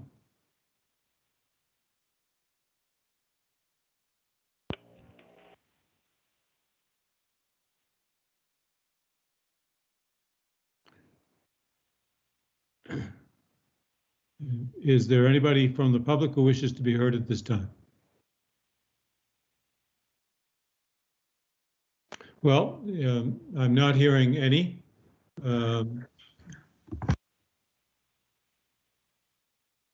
Suzanne, are you able to ascertain if I'm just not seeing? Yeah, this is John Pelletier. Oh, okay. Yes, Mr. Pelletier, do you wish to be heard at this time? Yes, I do. Please proceed. First of all, thank you, Chairman Carroll, and thank you, board members. I sent you a presentation yesterday that I'll be referring to, so hopefully you're able to have that in front of you while I'm speaking. Given this format with me on the phone, I ask that you save your questions to the end. I'll be referring to the pages I'll be looking at. Since 2018. Mr. Pelletier, just before you begin, I've glanced at your presentation. It's 21 or more pages long, but under our rules, you'll have about 10 minutes to complete your presentation, including questions. So please stay within those limits if you can. Sure. If you could go to page 2. Supervisory unions, also known as LEAs, are legally required to provide school assessment data to the public annually. SBAC grade-wide and gender performance data has always been available to Lamoille South schools in prior years. It's no longer available for us and for other SUs. What changed? This board's data suppression policy has not changed since 2008. This board's rules series 2500 on school and LEA annual and accountability reporting hasn't changed since 2004. The accountability operations manual required by that rule was approved by this board last in 2011. State and federal law has not materially changed, at least regarding the SBAC annual school reporting to the Republic. Page 3 of my report. Every Student Succeeds Act specifies that first, assessment data must be provided for each school served by the LEA or the SU. And second, that comparison of that school performance has to be available so you can compare that school against the LEA and the state performance data. Page 4 of this report, why is this school reporting so important? As the U.S. Department of Education states, it helps parents determine how well a school is performing and make the best decisions for their students and children. Page 5. For SBAC public reporting, it's important to understand a few concepts. The first is N size. N size is the lowest statistically defensible subgroup size that can be reported while ensuring that personally identifiable information is not disclosed. Vermont has an N size of 11 for public annual reporting of student SBAC data. This means that when there are fewer than 11 students for any category or subgroup, that data from that category or subgroup must be suppressed to protect student privacy. While protecting student privacy, it is also a stated AOE priority to share as much data with the public as possible. Page 6. The next concept is complementary suppression. Complementary suppression occurs when more than one piece of information that has been released to the public would enable a reasonable person to determine personally identifiable information about individual students in a report. In this example, even though the family income subgroup in red at the very bottom left is above the N-size threshold of 11, that data needs to be suppressed because of complementary suppression. If data from both the historically marginalized student in green and the family income subgroup in red are disclosed, then individual student information on the other two red subgroups can be identified. To prevent this from occurring, all the red boxes, the subgroups of historically marginalized students, must be suppressed. Complementary suppression occurs at the lowest level possible to protect student privacy while also making sure to share as much data with the public as possible. Page 7. The board's approved Vermont current data suppression policies that are applicable to the SBAC data was passed by you in 2008, and I sent you yesterday a copy of that still applicable policy. Page 8. Let's look at Lamoille South SBAC data for 2017 so you can see how much it changed in 2018. The big question is what changed. Stowe data is being used as an example since it's my town of residency, but the same data issues apply to Pupils Academy Middle and High School and the Morrisville Elementary Schools. Page 9. Lamoille South's parents were always given school-specific, grade-wide, and gender performance data prior to the 2018 SBAC, and this goes back to NECAP data as well. As you can see, the grade-level school assessment data was provided, and gender data was also provided on a separate page. Page 10. Beginning in 2018, absolutely no information is provided by the AOE for this particular grade example, or for the gender. There is no data for a grade with 64 students. To be clear, a grade is a category with virtually no personal identifiable information when the N size is met. Why is this being suppressed? The public can no longer see how the school is performing or how the school is performing compared to the SU or the state. Page 11. Performance data for a grade of 64 students was suppressed by the AOE in this 2008 example. But the AOE is giving the public all of the performance data for the 19 historically marginalized students, while also suppressing the much larger, not historically marginalized students. To be clear, historically marginalized students all have personally identifiable information that must always be protected by the AOE. And yet this is the only group with all of the performance data disclosed to the public. Everything else is suppressed for this grade. Page 12. Here's an example of the data trees that exist for the vast majority of grades for Stowe, Morrisville Elementary, and Pupils Academy Middle and High Schools for 2018 and 19 SBAC. Starting at the top, the grade category with 64 students is suppressed. It's hard to figure out how there can be any personally identifiable information for a category of 64 students, almost 6 times the required N size. This defies logic, common sense, and your data suppression policy. Then gender and the not historically marginalized student categories are also suppressed, even though those two are well in excess of the N size. Yet the public is provided with all of the performance data for 19 historically marginalized students, the smallest of all of these data sets. Data suppression based on the U.S. Department of Education guidance is supposed to occur at the lowest cells of data, subgroups possible. And it certainly should not look like this circle of red suppression that is appearing on this page. The top of the data tree should be the very last thing the AOE suppresses. Complementary data suppression isn't supposed to work like this. Page 13. Here are the tables for 2018 and 19 SBAT showing Lamoille South's unique, random, arbitrary application of suppression. For all of Stowe's grades, the number of historically marginalized students is larger than 11 and the performance data is available. If we use the same suppression logic that was applied in 2017 and in prior years, both of these tables on this page would have been completely filled with green. There wouldn't be one red box. What is the cause of this new and sudden suppression? Page 14.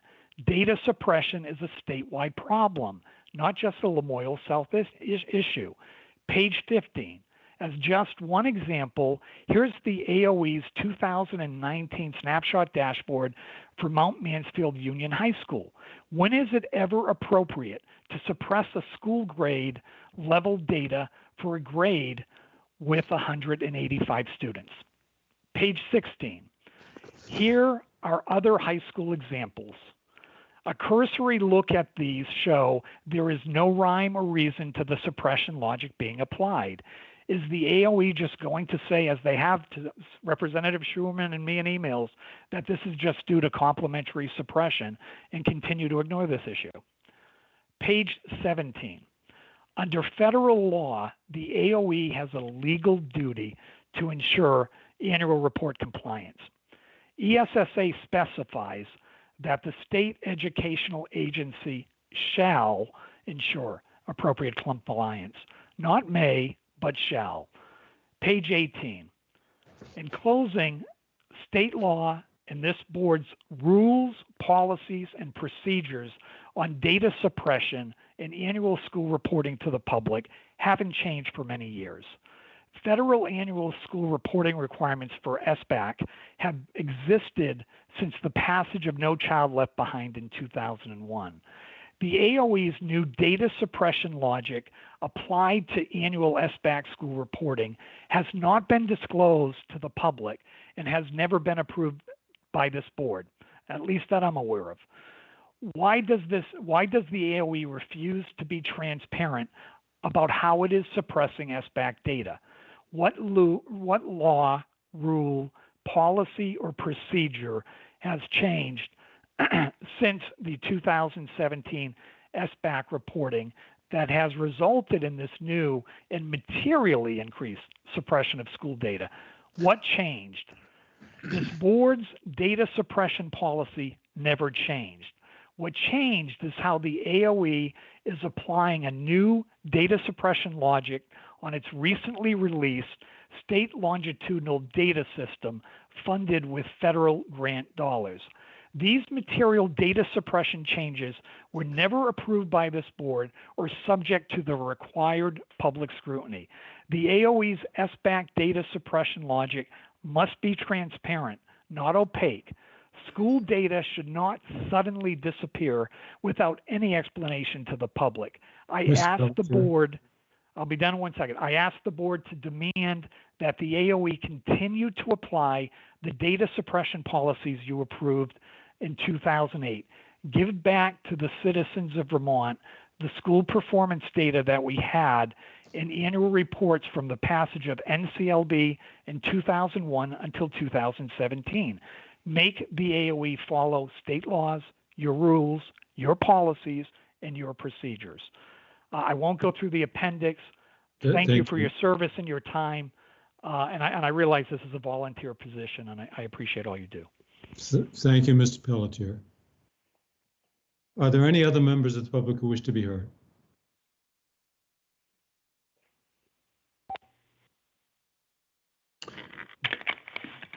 Hearing none. We can now move on to item F in the agenda. Secretary French. Mr. Chairman. Yes. Will there be a chance to hear from the secretary on this matter? Yes. Yes, it's in our agenda, Bill, item F. That's right. Thank you. Thank you. Mr. Secretary.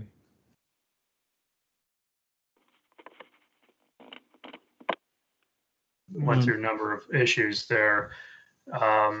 In terms of, what's changed, I think from my perspective, several things have changed. Importantly, one of the things that's changed, and I believe it was in Act 46, shifted the accountability structure in Vermont from previously the school district to now being the supervisory union or the LEA. So that's a fundamental shift. That's a significant cause of many of the issues here. So once again, through the state law, we shifted the accountability entity in Vermont from the school to the district. And that's playing out to a certain extent. We have several other new issues. One is certainly the new federal law, ESSA, which reauthorized the Elementary Secondary Education Act. So No Child Left Behind Act is no longer applicable. And as I've observed, I think we've observed as a group that the ESSA state plan that describes a lot of how we approach these issues was never approved by the state board or the legislature or by the governor. But nonetheless, it is approved by the U.S. Department of Education, and that's what we follow. Another new aspect of this, Mr. Peltier cited the SLDS as the cause of suppression. That's not accurate. It's really the report card. The SLDS, the statewide longitudinal data system, is sort of the means by which we get data from districts, particularly the demographic data. It has nothing really to do with the suppression. The suppression is really being played out in the algorithms behind the report card, which were designed, once again, in accordance with our ESSA state plan. But that is a whole new, as you know, new dimension to the reporting. So the reporting, several items have changed, basically, to the question that was a theme in Mr. Peltier's comments. Nothing has changed. Many things have changed, actually, and fundamentally, the shift making the LEA the accountability structure at the state level is a central aspect of this concern. I will say, we've, as we built out the report card, it's in essentially its second iteration.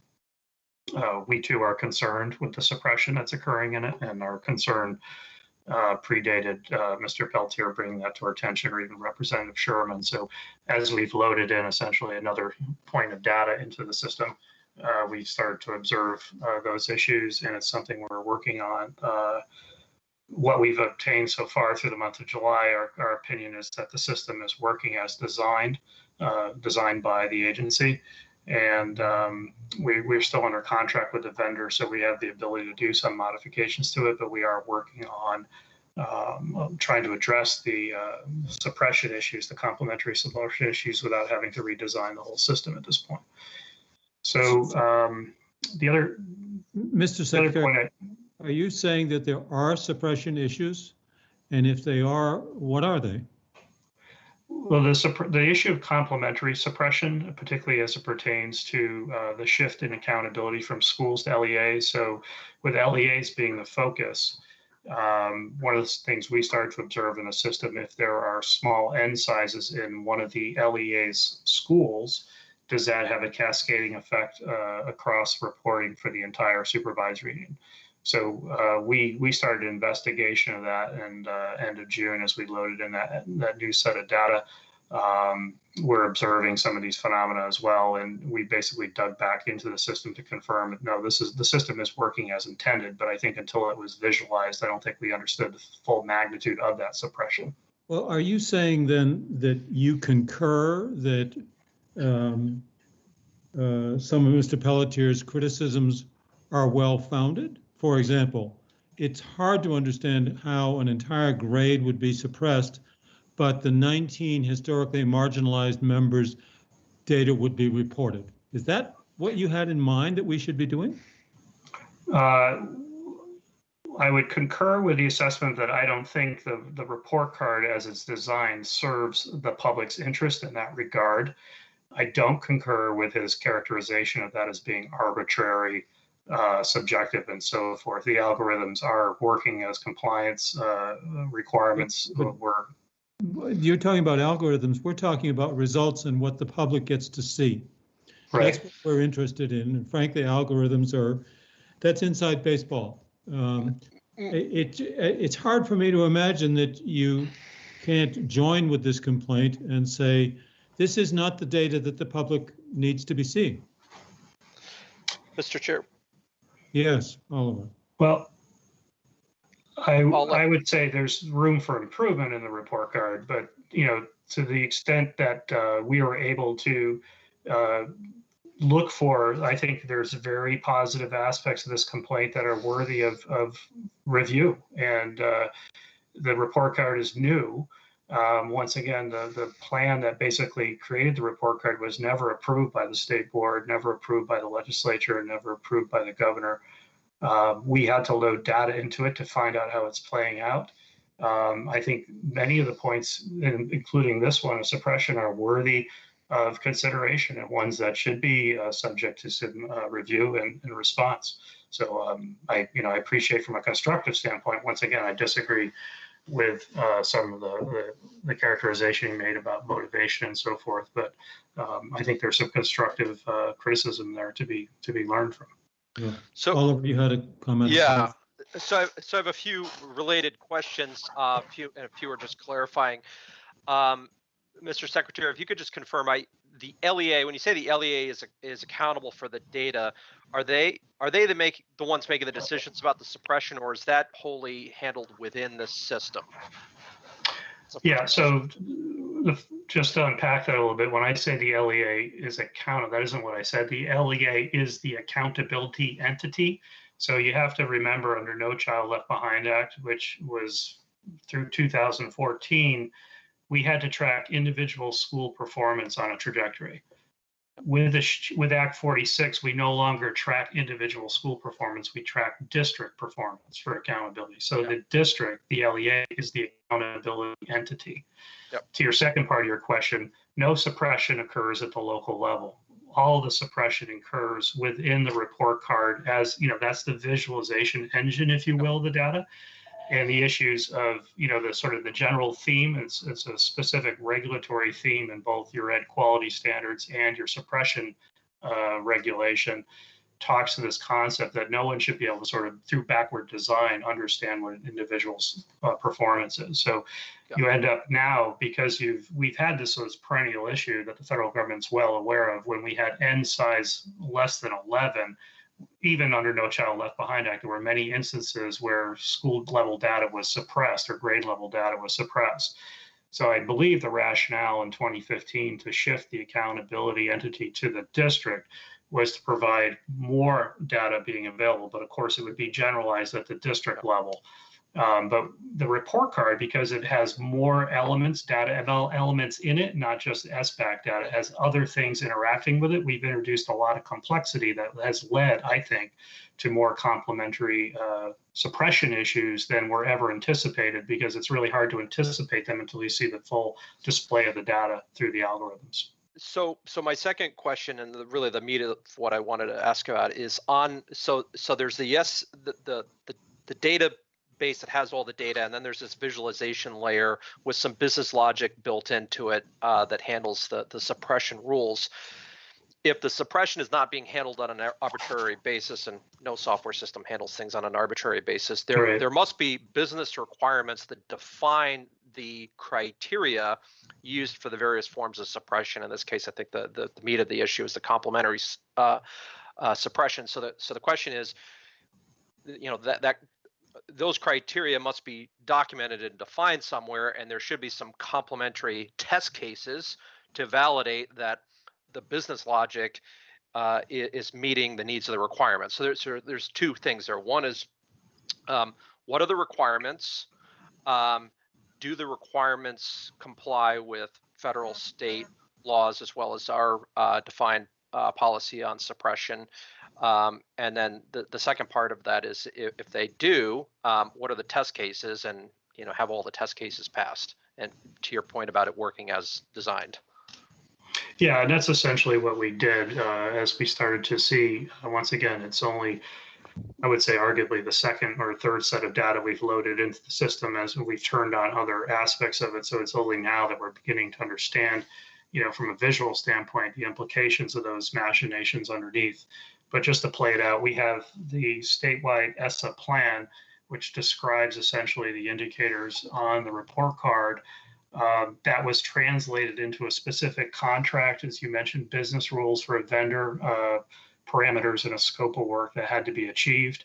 And that work is now, I want to say, being tested, but as we load data into the system, we're able to now verify that the system is doing exactly what we wanted it to do. And we were able to do that through this most recent load in the data. So we know it's not being arbitrary. We know essentially there's not errors being made in those business rules. Those are our business rules being enacted that are coming from foundationally from our ESSA state plan, but then secondly with our contract with the vendor to enact that plan in the report card. Sorry to interrupt, but you're talking about a contractual document. This level of detail wouldn't be I would hope it's not in a contractual document, but as part of, part of the overall, project plan. There's fairly low level requirements. And I guess it'd be interesting to see those requirements because that's where this would be defined. And if those requirements don't exist at that level of detail, then it's left to the people implementing it to sort of make their own decisions. And that's oftentimes where we encounter these types of issues. Yeah, no, I think just without getting down the weeds too much on it, you're exactly correct in terms of the mechanics of how the structure would be laid out. But I think the conclusion I would just make is that the system is working as designed. It's not an error on the part of the vendor. It's doing exactly what we thought it should do. But I don't think we're able to fully understand the ramifications of that design until we've loaded data into it on a couple successive instances. But what I'm asking for is the design of these specific rules. Is that available and for public review and for this? Because I think that's really what the crux of the issue here. When we say it's working as designed, we need to see the design. Yeah, absolutely. That's available. It's all in our public documents. When you say it's working as designed, it does not appear that the result is consistent with the board's own rules with regard to data suppression. There's nothing in the board's rules that would make provision for an entire grade to be suppressed, and yet the 19 historically marginalized members have their data reported. That cannot be consistent with. I'm not interested in the design. We're interested in the results of the system that you're responsible for. And it appears that the results of the system that you are responsible for is producing information that is inconsistent with our ESSA plan, which is intended to allow parents to have information about the performance of schools, and appears to be inconsistent with the state board's own rules under which this system must be built. So I would disagree with almost every statement you just made. It's not inconsistent with your policy on suppression. Once again, the general statement in there, it is certainly not consistent with our ESSA state plan, and our report card has been reviewed by the U.S. Department of Education and not found to be inconsistent with our ESSA state plan. I would like to jump in here. Yeah, go ahead, Bill. First thing is that we're required to have a school-based annual evaluation, and that's in the law. And simply the ESSA plan not being approved by the state, I think raises some real issues in terms of what is the state responsibility and what is the federal. The federal law does not automatically override the state law unless they're in conflict, and quite frankly, they're not. And there is this entire thing, and I had this discussion with the previous secretary, and basically that plan should have been approved by the state board, and the state board and the statutes say that it should. So that gets into the legal things. I think there's some real legal issues that need to be sorted out. The other thing is practically, how can we use the data with the small n sizes that we have? And the thing is basically we can't, because basically our n sizes are too small. And if you aggregate at the supervisory union level, that eliminates the school completely, and you cannot tell anything about the school from the district-wide data. And so it doesn't give data on the interventions that would be effective. Other than that, there's not a problem here.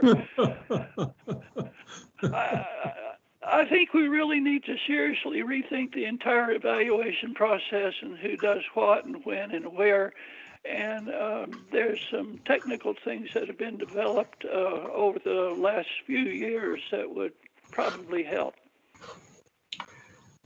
Well, I don't disagree with Dr. Mathis. I would just, John, Chair, to your point, we have long-standing, I would argue, and state board regulation, particularly looking at Series 2500 on school accountability, the state board's rules, which haven't been changed, that are basically unimplementable at this point because they refer to the very specific elements of No Child Left Behind, like adequate yearly progress and so forth. So we have that sort of regulatory trajectory well established. But this fundamental shift in state law that shifted the accountability entity from the school level to the district level is what really needs to be factored into how this gets rolled out, because we have an expectation from the public, as we've heard, to have school level data, but the fundamental accountability entity from state law is now the district. So to Mr. Peltier's sort of initial slide deck, his first slide deck presentation summary, I'm just looking at slide 1, or now it's slide 2, I suppose. Supervisory unions, also known as LEAs, are legally required to provide data. Supervisory unions are just now, for accountability purposes, as of 2015, the LEAs for accountability. That isn't always has been. But the point I'd make with this first bullet is school districts or supervisory unions still have access to all of their SBAC data. So they have the ability to report at the local level on school level data if they so choose to do that. But at the state level, we're essentially prohibited from doing that, because now the accountability entity is the district, not the school level. To his second bullet, SBAC grade level gendered data was available for schools prior to 2017. It's no longer available. Once again, we don't provide necessarily the data at the school level. We're shifting to, and this 2017 is the critical turn, we're now reporting at the ESU level. So that's the fundamental issue. So what has changed? I mean, that's a big piece of it, is that we intentionally, through state law, shifted our accountability entity to be the supervisory union. But we need to, at some point, certainly update the board's regulations. Is something I've been seeking to have the board visit as part of our interest in looking at the education quality regulations. But secondly, we need to visit the state ESSA plan, and to make sure these things are brought into, I would say, harmonization, but at least in agreement with each other. But to Bill's observation, I don't have a choice as secretary not to follow federal law, and also try to follow your regulations, even if they are outdated, and to certainly follow state law. So well, how can this be incompatible in the sense you say you have to follow federal law, but at the same time we got state law? And I'm looking at 16 VSA 165, which has all of these things that we just went through. And I don't know that that's been implemented for the last 30 years, which is certainly not your responsibility. It's your inheritance. Bill, we'd like to hear from other board members. Kim's got a hand up. Kim?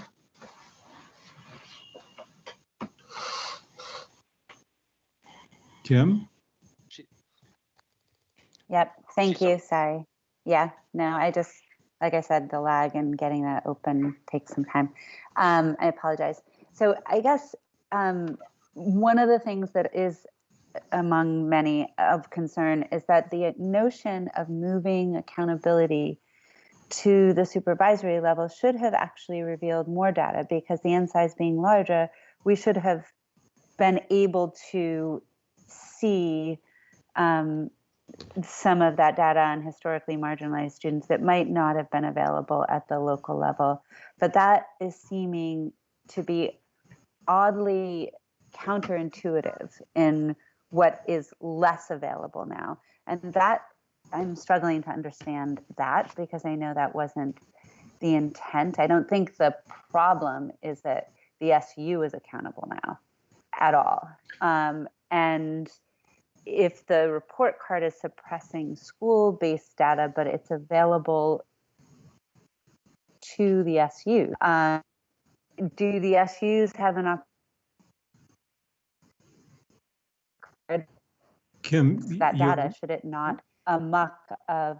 Should I turn off my video? Yeah, Okay, your audio's apologize. on and off. Yeah. Go ahead. Too many people working at home today. Go ahead. Sorry about that.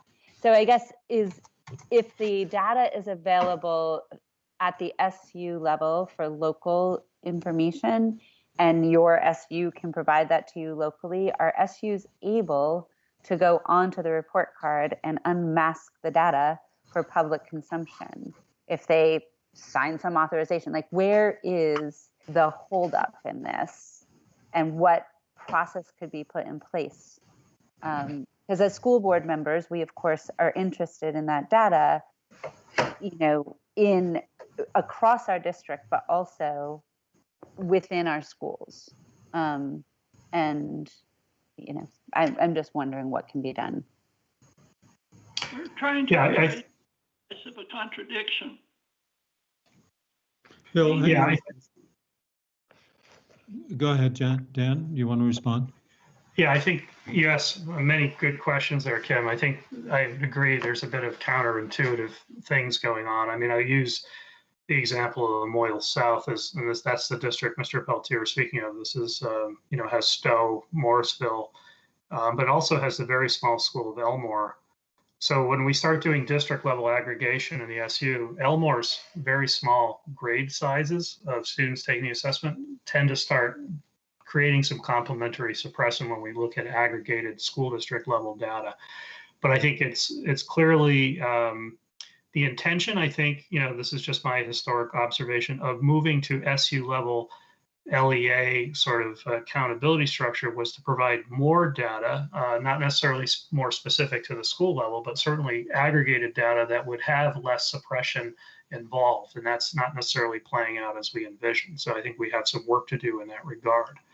But in terms of, no, districts do not have the ability to go into the report card and unmask data. But in terms of SBAC, what they do have available is the SBAC data, since it's a computer-based assessment, goes straight into the vendor's database or their own portal, and that's where we extract the data from for the purposes of the report card. Districts have access through their local to their local data through the SBAC reporting portal itself. So, they're able to point to certainly the state level report card, but if they wanted to, and as a superintendent, I would regularly do this, I would do reports to my school board on how our students are doing. And I would feature our SBAC data, I would feature our interim benchmark assessment data. I had several tools from data to which to put together some sort of assurance report to the school board. So I didn't necessarily rely on the visualization produced by the state level, but we did have, once again, I would say, more utility from a school level perspective under the No Child Left Behind Act paradigm, but that was an intentional policy shift at the state level to go to the school district or the supervisory union for accountability that's caused some of this change. Whoever has the alarm, please mute yourself. Thank you. I guess I have to say I continue to be baffled by how it can be said that, for example, grade 9, 2018 SBAC data at Stowe, the entire grade 9 is suppressed. 64 kids, all their SBAC data is suppressed. But 19 historically marginalized students' data is reported. So the question is simply this. Is this report consistent with board policy, common sense, intended results? Simply yes or no. Is this the way it's supposed to be, Mr. Secretary? Mr. Peltier's questions, you asked me 3 questions and asked for a simple yes or no. I'm asking. So does it defy common sense is a different question than does it defy the policy? You're welcome to answer each of them separately. Yeah, so if we could start from the beginning, I don't see it as inconsistent with our policy on suppression, because once again, Stowe is not the accountability agent. Lamoille South is the accountability agent. Does it defy common sense? So yes. Why are we reporting the data? Why are we reporting any data for Stowe then? Yeah, it's a great question. And that's something we should dig into as a state. But why do we have an accountability plan that was never approved by the legislature or the general, by the state board, yet the state board's charged with this issue? I guess you're not answering my question. Yes, Kathy?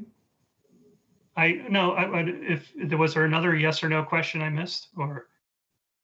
Yeah, is this data consistent with common sense? I said no. So what will you do to fix it?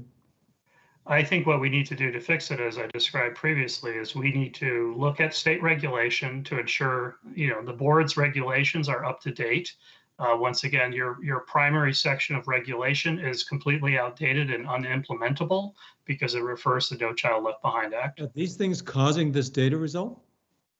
Well, the point comes up to what extent I should be following regulation or not, and I can't follow your regulations to address this issue. So we need to have new regulation, and we should revisit the state plan to ensure it complies with our intent, as Dr. Mathis alluded to, both state law and the state board's regulation. All these things are out of sync right now. Okay, thank you for your answer. Kathy Lavoie, you had something to say. You're muted, Kathy, I think. Kathy, we can't hear you. You're on mute, Kathy. Yep, got it. Okay. Mr. Secretary, all of those other issues are important and they all need to be dealt with. But I fail to see how that makes a difference in the outcome of the data from the system that it sounds that the State Board of Education created and did a contract with. And what you said several times is that whomever you contracted with to build the system, the outcome was consistent with what you told them you wanted. But at what point do you admit that what you told them you wanted is contrary to the outcome you want? And where the changes need to happen there. And it doesn't seem to me that it is relative to all of this other board authority and those type of actions. It's irrelevant. Although those need to be dealt with, it has nothing to do with the data outcome of a system that whether you asked for it or not, you got what you asked for, right? But what needs to change now with any contract you need to, so the outcome is what you were really looking for. Yeah, I would agree. I don't mean to point to the regulatory question as being a diversion from the question. It's not, but I've been asked repeatedly here today, to what extent is this complying with our regulations, right? So that's why I bring it up. The regulations are almost impossible to implement to a certain extent because they speak to a whole different situation under AYAP and so forth, which is no longer federal law. But I think it is a larger policy concern. Once again, there's many very constructive observations being offered through Mr. Peltier's criticism of the system that are public policy questions. And I just point to the fact that this is a fairly new system. I think I want to not point to the vendor by any means, because the vendor's doing we've confirmed the vendor's doing what we asked the vendor to do. So it's not the fault of the vendor. What we're seeing is the manifestation of our own design. When I say our design, that's the result of our estate plan and how that got translated into building out this report card. So now that we've loaded data into it, I think it's appropriate to say we're not satisfied, or to what extent could it be improved, and seek to make those improvements. But that work is certainly, I've been anxious and have prepared prior to your tenure on the board, starting last year, preparing a series of presentations before the board on this issue, so the board would be fluent, and culminating in, I think, last year's retreat where we had our data team come in for a lengthy presentation on these same issues to alert the board to the concerns. But now we certainly can see what the effect of the data in the system looks like. And I think it's an important policy consideration to say, does it meet the needs of Vermonters? All right, I think we've gone as far as we can constructively go with this conversation. Let's move on to item G, the Vermont State Performance Plan Annual Performance Report. Ms. Kelleher, are you with us? Ms. Keller is from the Agency of Education. Hello? Yes. Can you hear me? This is Jackie Yes. Kelleher. Thank you, Ms. Keller, for being with us. You have a presentation to make. Oh, thank you. And am I holding up lunch? Don't worry about that. Thank you. Okay. Thank you. My name is Jacqueline Kelleher. I've been the agency's state director of special education for a little over a year, and it's a privilege to serve in that role and to meet with you today. Thank you so much. Because before coming to the agency, part of my work was with Connecticut State Department of Ed in the Bureau of Special Education, where I developed and implemented Connecticut's general supervision system for compliance and continuous improvement, which involves the work that we're about to discuss. Today, I've been asked to speak to you about Vermont's State Performance Plan, the Annual Performance Report, also known as the SPP APR, what led to our determination of needs improvement, and action items we're undertaking to address and correct our status, and also what our districts need to be doing. This is a partnership, and there needs to be collaboration with the field in this work. So the brief background on annual OSIP, Office of Special Ed Programs, determinations, as required by the IDEA, each state must have a state performance plan. It's a 6-year plan. We are about to next year be going into the creation of our next 6-year plan and setting those targets accordingly. So the IDEA requires that the federal government reviews the annual performance report each year. Based on the information provided in that SPP APR, those determination status gets made for meets requirements, needs assistance, needs intervention, and so forth. The annual performance report, it not only functions as a progress report for the US DOE, which is what they call it, but also as a report for our state's stakeholders. So we're required to publish the SPP APR, which we do each year. It's currently on our website.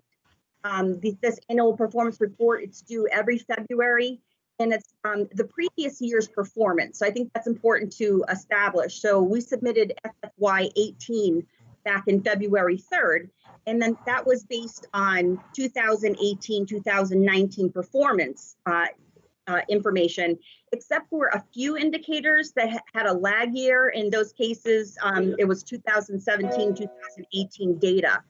So due to the nature of the reporting, it's always a year behind, and in some cases 2 years.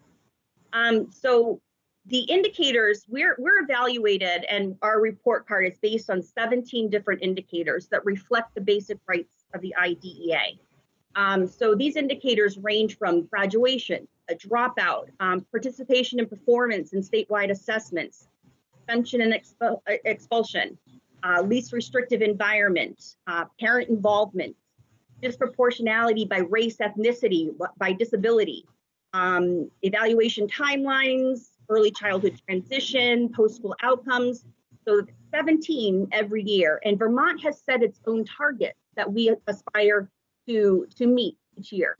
There are some non-negotiables with the compliance indicators where it's either a 0% or 100%, and that has been set by the federal government in that case. So if I may, I'd like to just describe to you what led to our status, how we're remediating the situation, and again, what districts need to know in order to partner in this effort.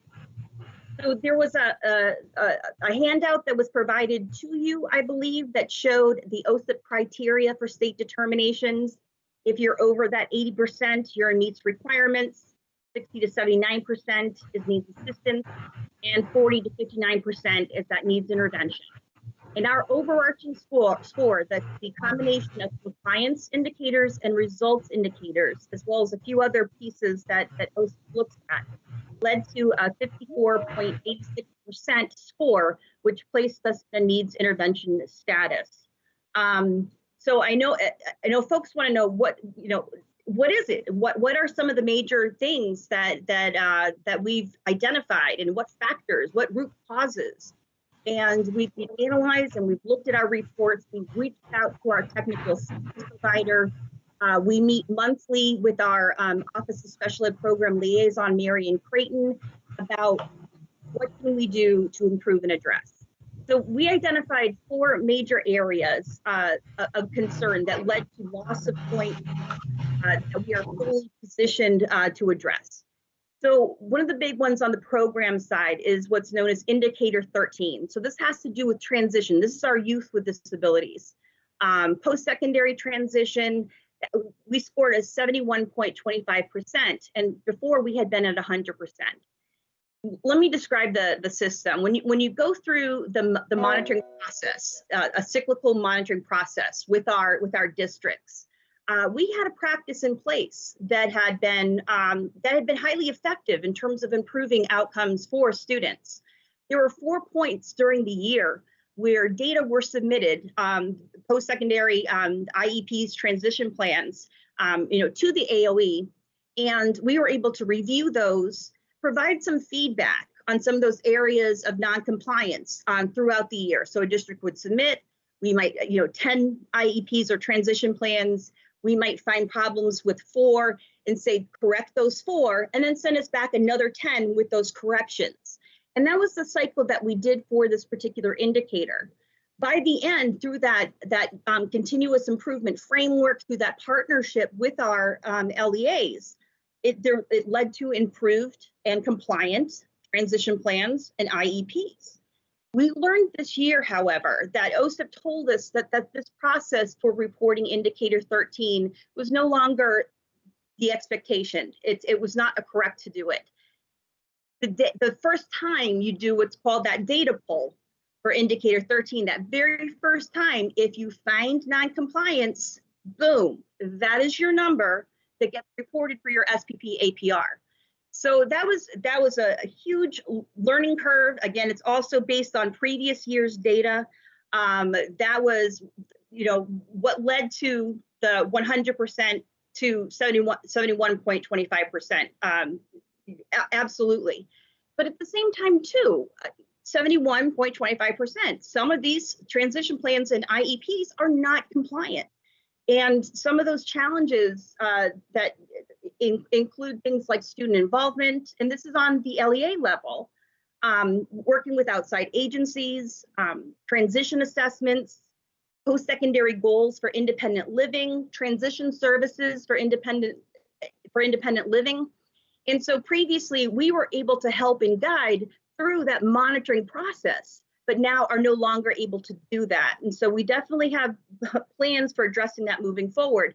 But no, again, that is going to be a partnership. That is a partnership between AOE and our districts, because it is based on these data.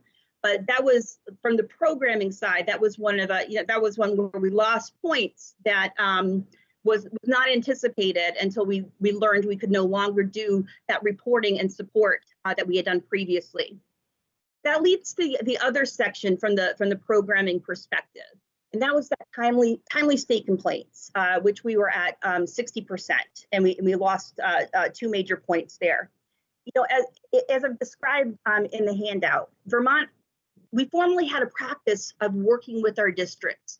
When a complaint was processed, there was a lot of outreach between AOE and between districts or from the families to get the information that we needed, a full, complete picture. And sometimes that took longer to get that information. And from our dispute resolution side, it was a practice that basically pushed us over the deadline, and that cost us in that point from that perspective. So it's also about changing our practice, but also messaging that out to the districts that this is a timeline that we absolutely need to stick to. This is part of our status determination piece. But that is going to be difficult because that is the type of relationship and practice we have established with the field that, you know, we're looking at the strategies that I'll get to in a moment. But that was another awareness piece. And as I also noted, when we're talking about 60%, our small N size, I know you're talking about suppression and whatnot before in your previous conversation. In this particular area, the number stands by itself. And there were 10 cases, and 4 of them went beyond the timelines, giving us 60% and a loss of 2 points. And 2 points, that's a big hit. And we're not weighted on small N sizes as a result. And then the other 2 factors of note that in looking at our data, I believe that you have the scoring snapshot there where 2, you're getting a 0, a 1, or a 2 in each of these compliance or results indicators. We also had the data, some absence of complete data. Absence of complete data from LEAs for some of the results indicators, such as the assessment, both participation and the proficiency, graduation with a regular diploma, and students that dropped out. So we did lose data submission points as well. And then another piece to note is that the Office of Special Ed Programs really takes NAEP seriously, as we all do, but NAEP counts in our scoring assessment. And so this year, as I outlined, the previous year's 4th grade students who had scored at or above basic on NAEP, scores are ranked ordered by the states. So the top third of the state receives that 2, the middle third of the states are receiving that 1, and the bottom third of the states are receiving a 0. And so below a 23 is a score of 0, and we scored 17 in that particular area. So a combination of those pieces led to the loss of points. Well before we received those determinations and started having these conversations, we were already positioned to make SPP APR an integral part of the work that we do across all areas of general supervision. So I'm describing to you some of the things that we're doing to remediate, but just know that those were already in place before the submission of the February 3rd report. Certainly, as we're talking about the data system, the data infrastructure, and being able to retrieve reliable and valid data, and having partnerships with our schools in the their upload, their submission of data, and how we're able to retrieve it is paramount to the conversation. As far as the SPP APR, I said there are 17 indicators. We have a data steward. We have somebody who is responsible for that indicator. That person knows their data.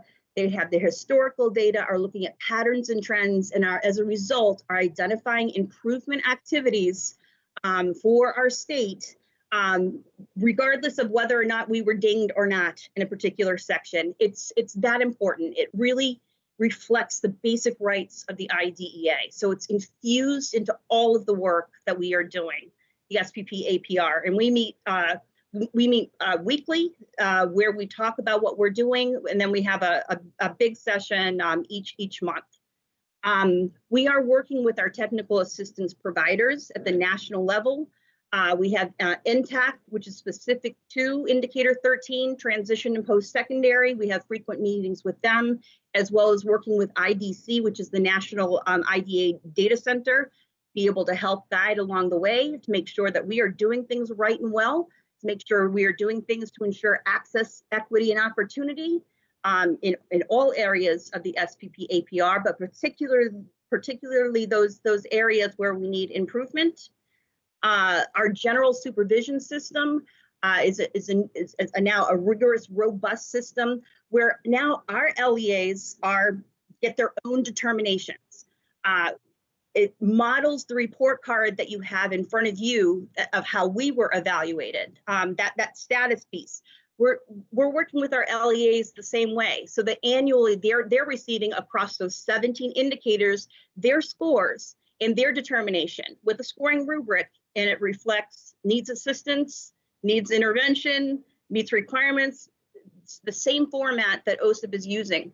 So it's also creating and heightening an awareness of the importance of the work at the SEA level, the federal level, but also at the local level. LEAs received their determinations on July 30th. Those determinations are also going to be posted up on the website by the end of this month. We have 30 days after dissemination to put them up publicly on the website.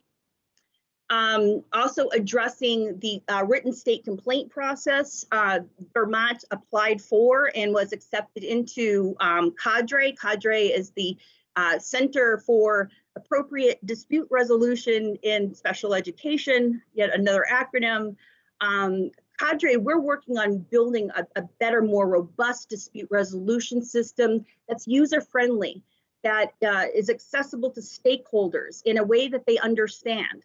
That is also has the clear timelines and guidance, but also the forms and the process in a way that's going to enable timely decisions and best practices in the area of dispute resolution.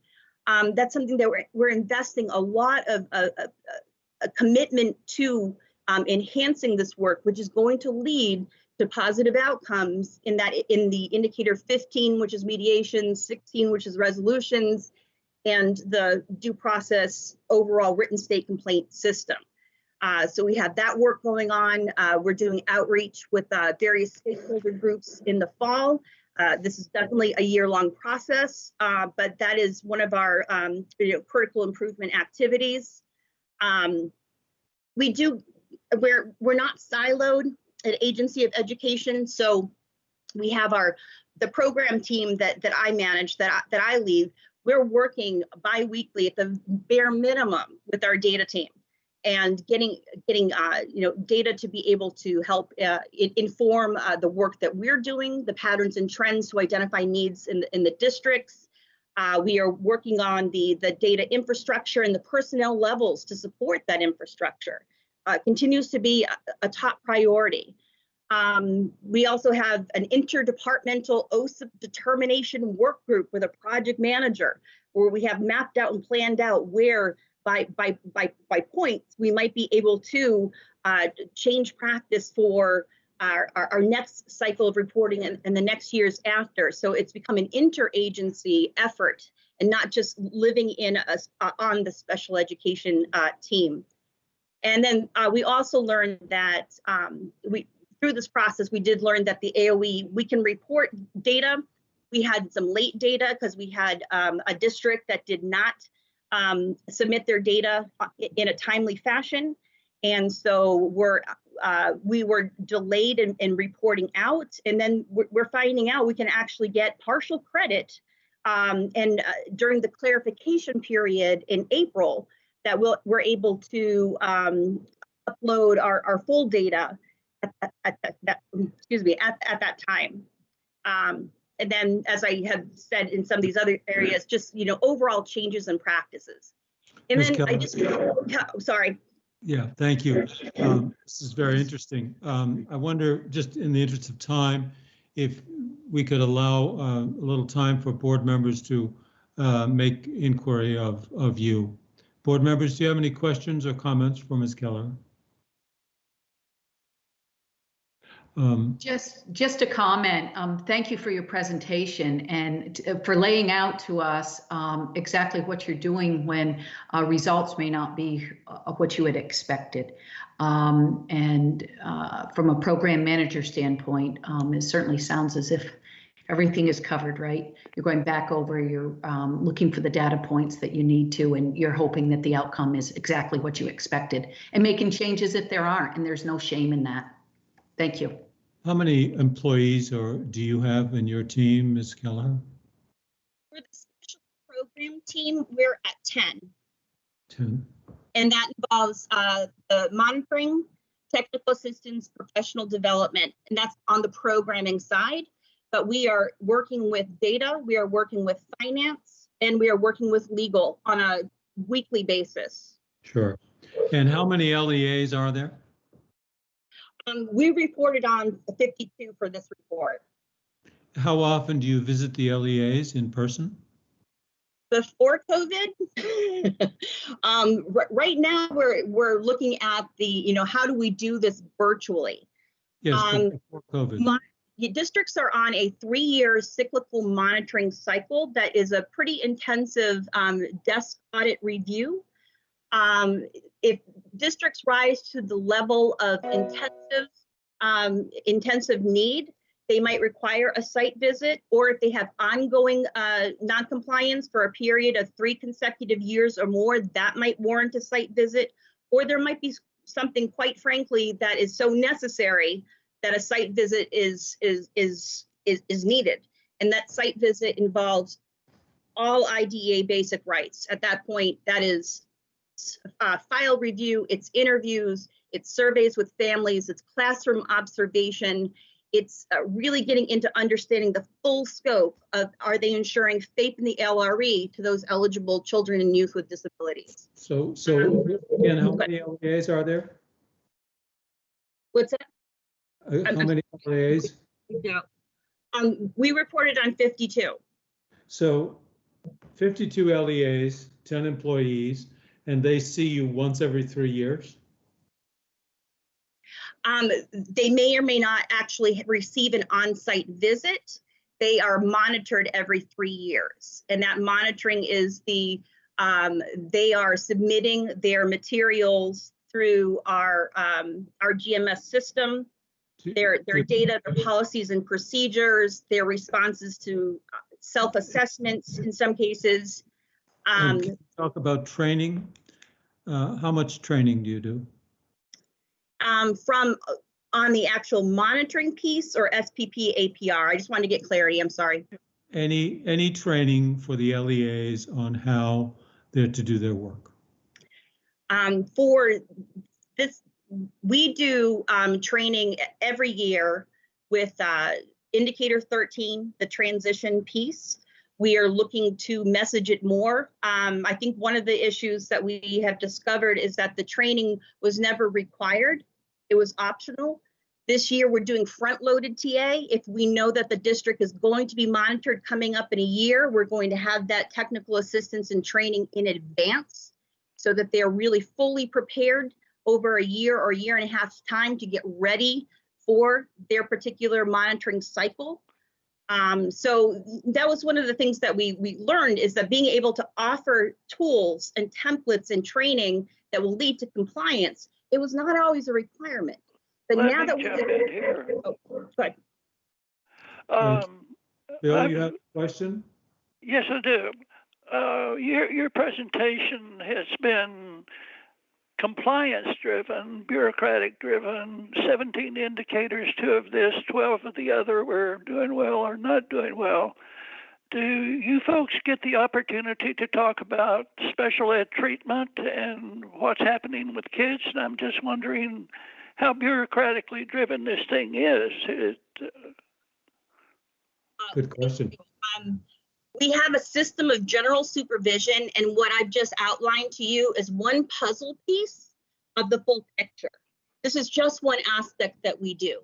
We are also charged with continuous improvement and improving outcomes for children and youth with disabilities. So in asking about training, thank you. I was focused on this particular state performance plan, but we're also doing things about evidence-based practices. We are making sure that we have a universal set of TA and PD available for all schools to be able to access, ranging from guidelines of educating children. Bureaucratic. Is it? Okay. Thank you. Ms. Keller, you've been very helpful. We appreciate this insight. Frankly, it was very educational for me, and I suspect other board members as well. And I'm sure you have, between the demands at the local level and the demands at the federal level, you must feel like you're sometimes caught in a ringer and pulled in many directions. John, this is Peter. Thank you. Can I ask a quick question? Yeah, I just wanted to throw in there. We care about kids. Number one, that is at the forefront of what we do. I'm sorry this came across so compliancy, but we're very passionate about each child we are privileged to serve. I'm sure you are. Ms. Kelleher, there's a question from our colleague Peter Peltz. Peter? Yes, I know this question will be very speculative, but have you considered if Act 173 had been fully implemented, how would this have affected the system that you're referring to?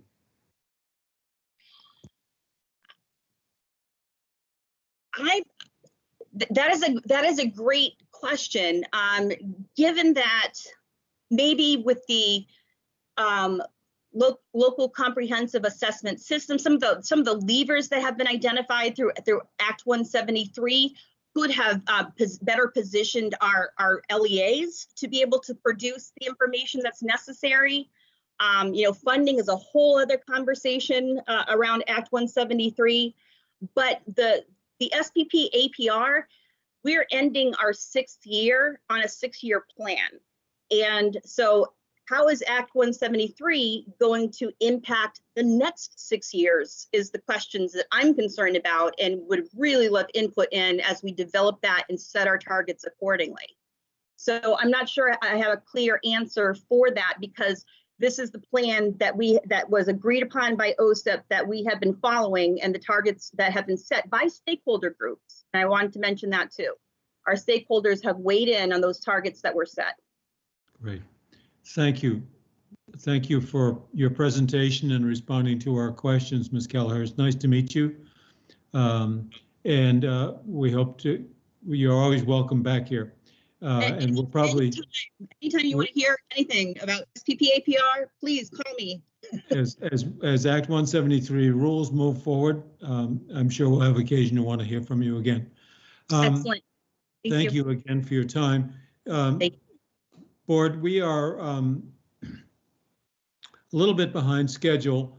We're due next for the Secretary's report. Mr. Secretary, I wondered if we could instead, for the moment anyway, skip to item I, the Rule Series 2200 discussion, especially if Megan Roy is online. Megan, are you standing by? I am. Yep, I'm here. Good. Megan has a hard stop in a while. Mr. Secretary, could we go ahead then, please, with item I, and then after lunch, we'll double back for your Secretary's report. Will that be all right? Absolutely. Yes, good. Thank you. So, Mr. Secretary and Megan Roy, board members, Rule Series 2200, as you know, was revisions to the Rule Series were occasioned by Act 173. These are the rules that govern how independent schools serve children with special needs. There's been some delay in the work on the rules, largely for a variety of reasons. Most recently in March, the General Assembly moved the deadline for starting preparing the rules to June 30th of 2021, if I recall correctly. So that means for this board that as of 30 June 2021, we must start drafting or preparing and presenting through the APA process rules for revision of Rule Series 2200. Before that time, there's a terrific amount of work between the agency and the various stakeholders that must take place. So we've asked Megan Roy, who's chair of the advisory group, the Act 173 advisory group, and the secretary to update us on the draft schedule of their work that will result in our board being able to start its work in about 9 months. Mr. Secretary? Yeah, thanks, Mr. Chair. Invite Megan certainly to comment. The agency has produced the draft set of 2200 series rules. We had conversations with the advisory group about how to proceed with getting feedback on that initial draft. We decided that the agency would engage with independent school stakeholders first to get their input and then ultimately produce a draft, a revised draft to the advisory group for consideration. We've had one initial meeting with the independent schools group. We're going to have one other in short time here. So I expect to have that part of the process complete. I'm not sure we'll have that completed prior to the advisory group's meeting on September 14th, I believe, or mid-September. But either way, we'll have revisions from the independent school community completed and be able to present a draft set of rules either at the September meeting or the advisory group's October meeting. Megan, your thoughts? Yep, not a lot to add, just a little more context. I think it was originally probably last spring, pre-closure and pre-pandemic, that we started conversations about the best way to approach the 2200 series. What I would add to Secretary French's stakeholder group is the advisory group also recommended that the stakeholder group include special education directors who most frequently work with independent schools, and also that it include independent school reps who work in primarily special education independent schools, to make sure that that lens is seen. So the stakeholder group does include a couple of VCSEA members and a special purpose independent school. The advisory group went back and forth on whether or not it was productive to engage in the draft as a whole group, and decided that it wasn't. So I think conversation's been productive, and we have another one, as Dan said. And I think it will depend on what gets shared at that stakeholder group, or what is shared at that stakeholder group, that second meeting, will dictate how quickly I think the draft can be turned around. Because from what I gather, Secretary Wrench, you can correct me, but I think the independent schools were going to bring some draft revised language. And so depending on the scope of that, the stakeholder group may be ready to wrap up and the agency may not have many changes to make, or perhaps not. But I see that Mel Moore is still on the call. Mel, are you available to speak?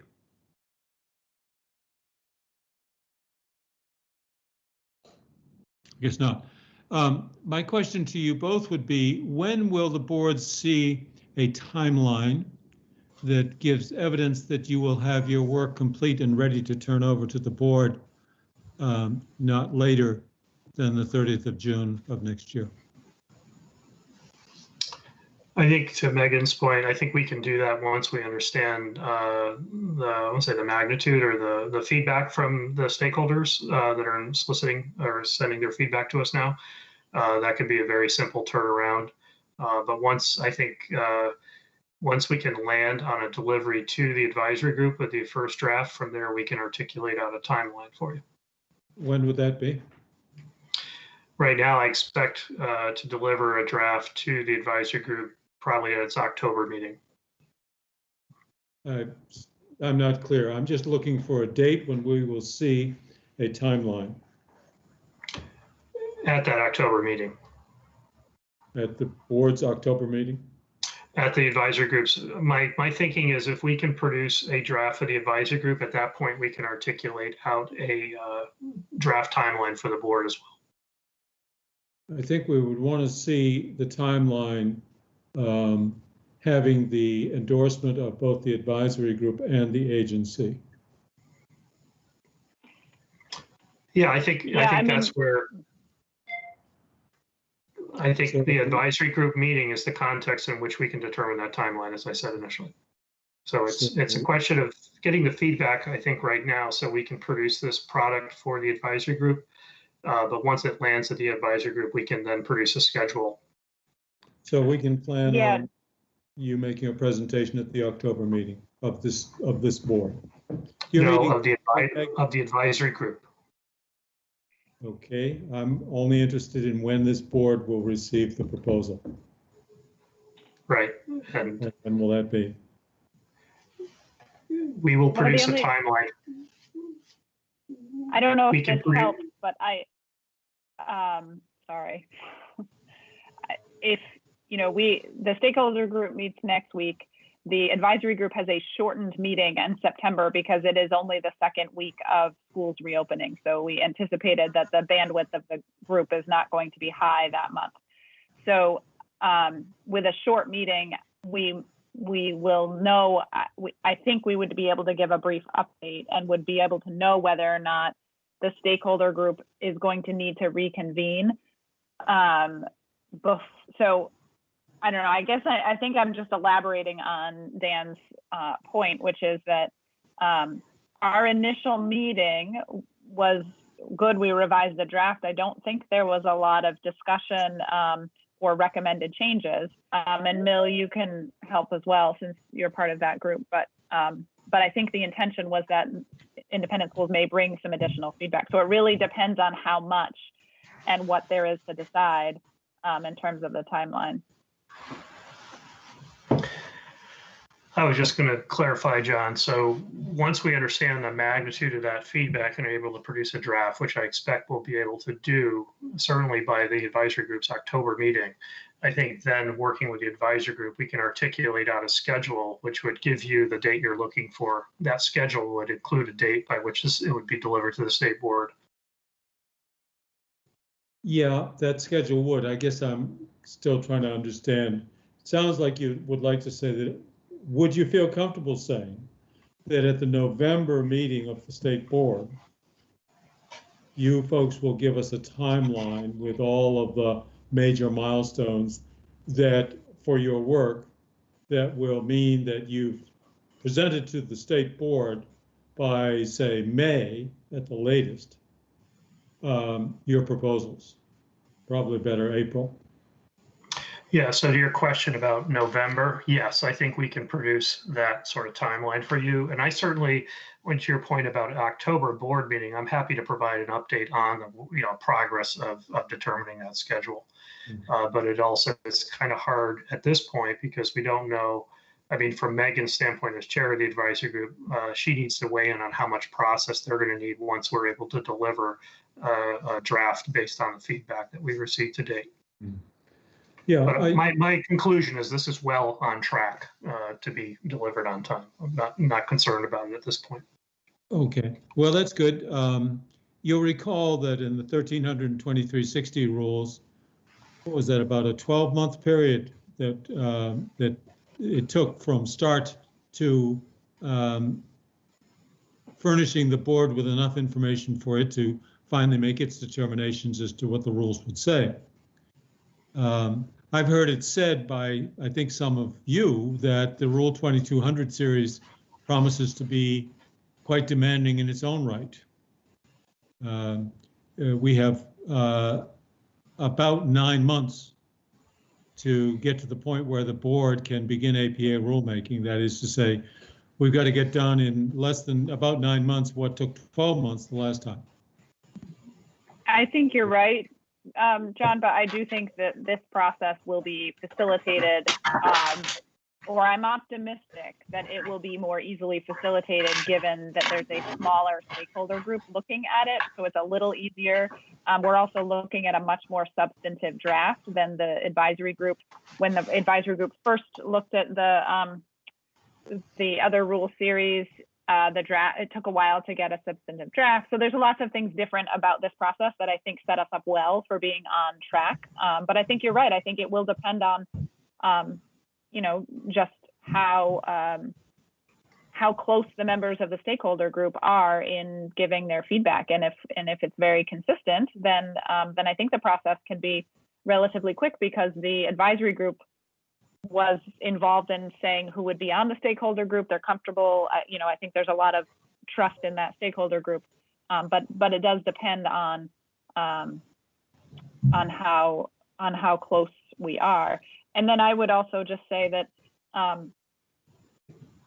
we know what the deadline is, so we know when it needs to come to the advisory group, and if that requires additional conversations of the stakeholder group, if that requires additional time by the full advisory group, we're aware of that. So, good, thank you. Mill, are you still there? No more? No, I don't see. Dan, you wanted to say something? No, I think we've covered it. I would agree. I think it's moving forward well, but we'll know more once we get that feedback from the independent school group in particular. But I expect us to be able to turn that around within 30 days inside the agency. So we're on track, I think, for the advisory group meeting in October. Good. Kim Gleason, you had something to say.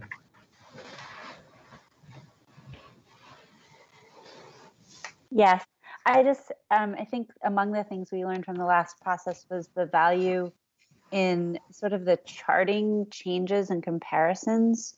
So just from a process standpoint, some of the tools that we used towards the end, which showed the recommended changes from each of the parties, the agency's response to those, was very helpful for us to consume the information. And I think it seemed frankly helpful in watching the work progress through the advisory group as well. So hopefully some of those process improvements will be helpful in this time around as well. Thank you. Any other comments or questions on this topic? Megan, thank you for joining us. Thank you, Mr. Secretary. If it's meets the expectations of the board, we can take a break. Dan, are you able to stay with us after lunch? Yes, right now I think I'm good until 4:30. Oh my, well, we're not, so good. We'll get to your, we'll pick up your secretary's report first thing, and then we'll move on to JK and the rest of the meeting. So let's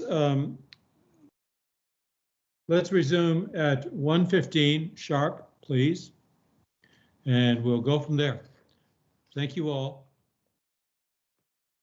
So I would like us to get going, just to try to recover a little bit. Mr. Secretary, can you talk to us while you Google? Yeah, sure. I'll try it. Good afternoon. So in terms of Secretary's report, I just was going to carve out some time to talk about reopening of schools in particular, so I can reserve the bulk of that time for your questions. But just as a quick overview, and I apologize for not being able to attend this morning when the different groups were talking about their reopening. I caught the end of VSA, Dave Younce's comments. But the reopening, we have a pattern of guidance. We're still under the emergency order construct. Guidance is the mechanism by which we're sort of directing things to reopen, including schools. Vermont chose to really focus on the health guidance as sort of being the cornerstone of our reopening plans, and that's not an unimportant acknowledgement, because in some states they have other things in the mix, but we really focused on the health guidance. We just came out with a second iteration of that, so districts are in the process of working through that. And I think the revision is more of an embellishment of the original guidance. There are a couple substantive changes I could point out, but most of it's more information, particularly how we do contact tracing and so forth. And then the other side of the health guidance, which is very sort of prescriptive, I would also argue relative to other states. The other half of our guidance is this idea of hybrid learning, which I think is really will have long ramifications for the education system overall. Basically, districts have the ability to choose, because that's their authority, among 3 instructional dispositions, whether it be in-person, remote, or the combination of the two, what we're calling hybrid instruction. So that sort of mix of having the flexibility on instruction versus the prescriptive requirements for the health guidance on in-person instruction are the 2 variables that districts are really wrestling with at the local level and putting their plans together. We polled districts at the end of last week and found about 75% of districts are opting for some form of hybrid instruction. I should say most are opting for hybrid. The 75% are opting for a particular schedule of hybrid, which appears to be 2 days of in-person, 3 days of remote. In our health guidance, we talk about transitioning to the next sort of step, if you will, and lowering our mitigation strategies. We expect that to occur some point after the first 2 weeks of school. So districts are really caught up in this very complex work, preparing for that. in terms of the broader health context, you know, we're still our planning in Vermont is fairly unique in that we have one of the highest suppression rates of the virus in the country. So our plan for reopening schools is really based on that assumption. So we're watching very closely, particularly as how higher ed reopens in Vermont, to understand, you know, how we're going to maintain that suppression and our ability to manage and contain the virus. But districts, you know, really doing some good work right now, but very complex work.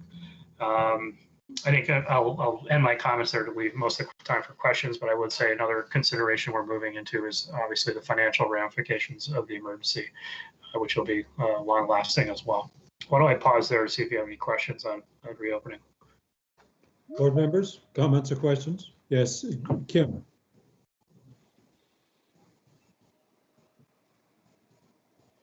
Dan, you mentioned contact tracing, and I know just having had a board meeting last night that we are looking at apps to be able to screen families and students before they come to our schools or our school buses. And they mentioned that the state may have an app and seemed unclear about timeline before, you know, any individual district would move forward with their plans to contract for such an option. Are there statewide tools that you would like to see happening so that that can be more comprehensively approached? Yeah, and I think also more efficiently from a cost perspective. So I let your superintendent know, I think on Sunday, that we were going to make a decision on Wednesday of this week. That's today. We're more or less on par to do that. I expect I have a weekly call with superintendents on Thursday, and I'll provide them an update tomorrow. But we are still actively pursuing building out that application at the state level. We think it would solve an issue for districts. It also provides useful information for our understanding of what the trends and patterns are of opportunity for students. And do you, just knowing how sensitive the timing is on it, Dan, in indicating a decision to build it out, is that like it will be available in a week? I'm sure you're well aware that it would need to be available before the 8th and with enough time for people to know how to use it. Right. No, it's taken us 4 weeks just to get to this point, which is an accelerated procurement timeline in state government. So I've been letting folks know for the last month that we've been working on this. And yeah, I mean, it's going to be a tight squeeze, but certainly like many things we're doing today, it's the best we can do, but I think it would still be very useful. We expect to be able to turn it on somewhere around the start of school, if not beforehand. Okay, that's helpful. It's just in larger districts, not having an app is not going to be an option. So right. I think that we may be in some of the larger districts may be in a position to need to be certain that it's effective for the 8th. So thank you for whatever you can do in that regard. Other questions or comments for the secretary? Yeah. Peter here. Can I ask a question? Of course, Peter. Dan,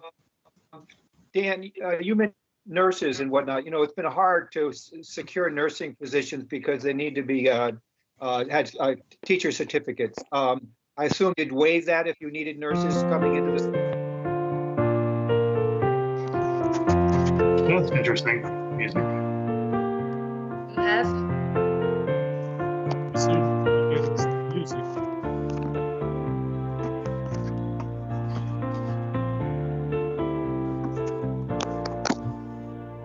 Somebody's. Yeah, I don't know, Suzanne, if you could maybe try to mute everyone for a second and see if it's coming from. I'm going to go ahead and mute everybody. Yeah, someone had a on hold or something. Can you still hear me, Suzanne? We can hear you, Dan. Okay, yes, great. I can still hear you, and I did not mute everyone because it went off on its own. Oh, perfect. So Peter's question about nurses, I didn't catch the full question, Peter, if you wouldn't mind repeating yourself. Well, just that it's been hard in the past to get nurses because of the requirement that they have teacher certificates as well as, you know, being nurses. Right. I assume if you're going to bring nurses in, you would waive the requirement them to have teaching certificates. Yeah, we don't necessarily, we haven't had that issue come up in terms of waiver per se, but the issue of nurses shortages is still very real as it was pre-COVID. We do have Department of Health is working on sort of a volunteer nurse corps, if you will, So we're trying to tap into nurses that might be available to help out in some of our areas. But we haven't had the specific issue of a waiver come up yet, but maybe we will. I have a couple of questions. Yes, go ahead, Jenna. So Dan, my first question is, and I have my small limited view to the Northeast Kingdom, so I just make some maybe assumptions that this is happening across the state over the summer, and maybe not, and I wondered, but here we've had summer camps in full swing all summer, and youth leagues, baseball, soccer, so we've, in our paper every day is plastered with pictures of, small children playing on teams, hugging each other and winning trophies, and, no social distancing and no masks. And in the summer, and they certainly followed, the temperatures are taken before they got there. And so there's certain, precautions in place. But I wonder a little bit about if the AOE's kind of looked into some of this extracurricular stuff as you propose things like the community childcare hubs and the extension of after-school programming, when kids are really going to be only in school 2 days. So it's like there's 2 days of school, which is most structured and most regulated, and the rest is kind of this open rec time where it's hard, the correlation's hard for me to make, but I just wonder if there's models that AOE's looked at for all these other settings where it seems to be successful. Well, we have, we don't have much in the way of models in this whole emergency, right? So we're trying to, build it as we go. Yeah, right.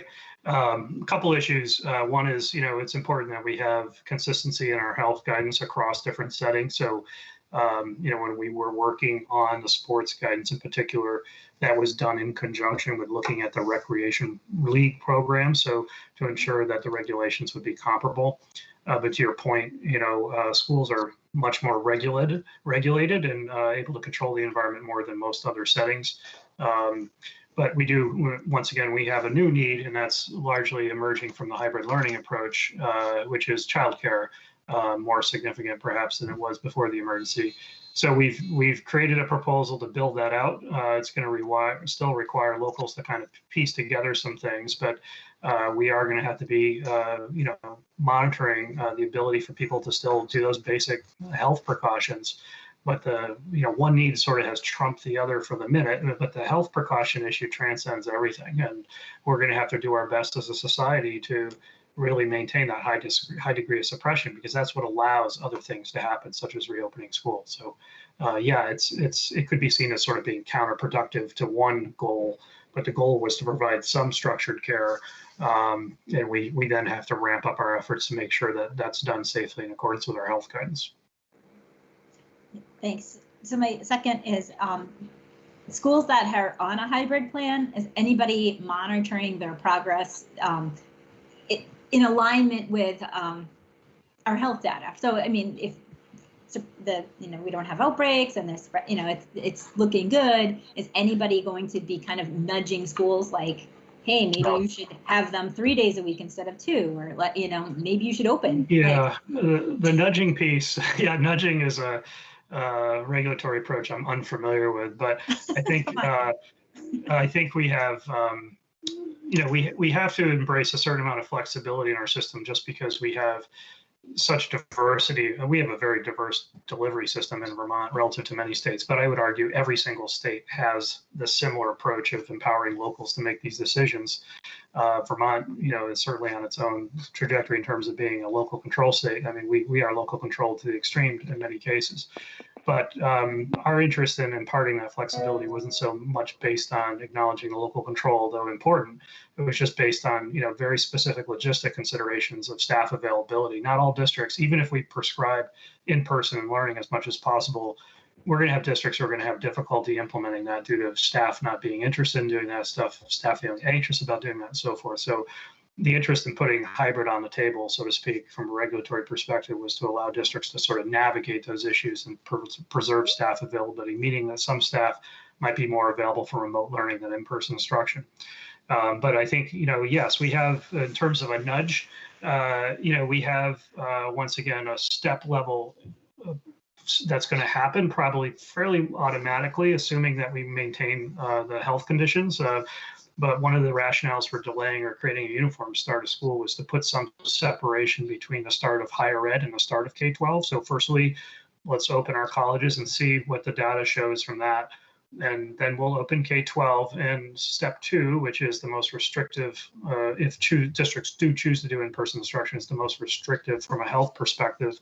And then a couple of weeks go by, then we can go to step 3, allowing more flexibility. So that, I think that sort of natural progression will entice people to do that, but people need to have confidence that this can be done safely. And we don't have models or research on it to a certain extent, other than, you know, we've looked at other places in the world, and we can look around the country. And once again, Vermont's, you know, suppression rate is unlike any other state in the country at this moment. No, Maine is close, I suppose.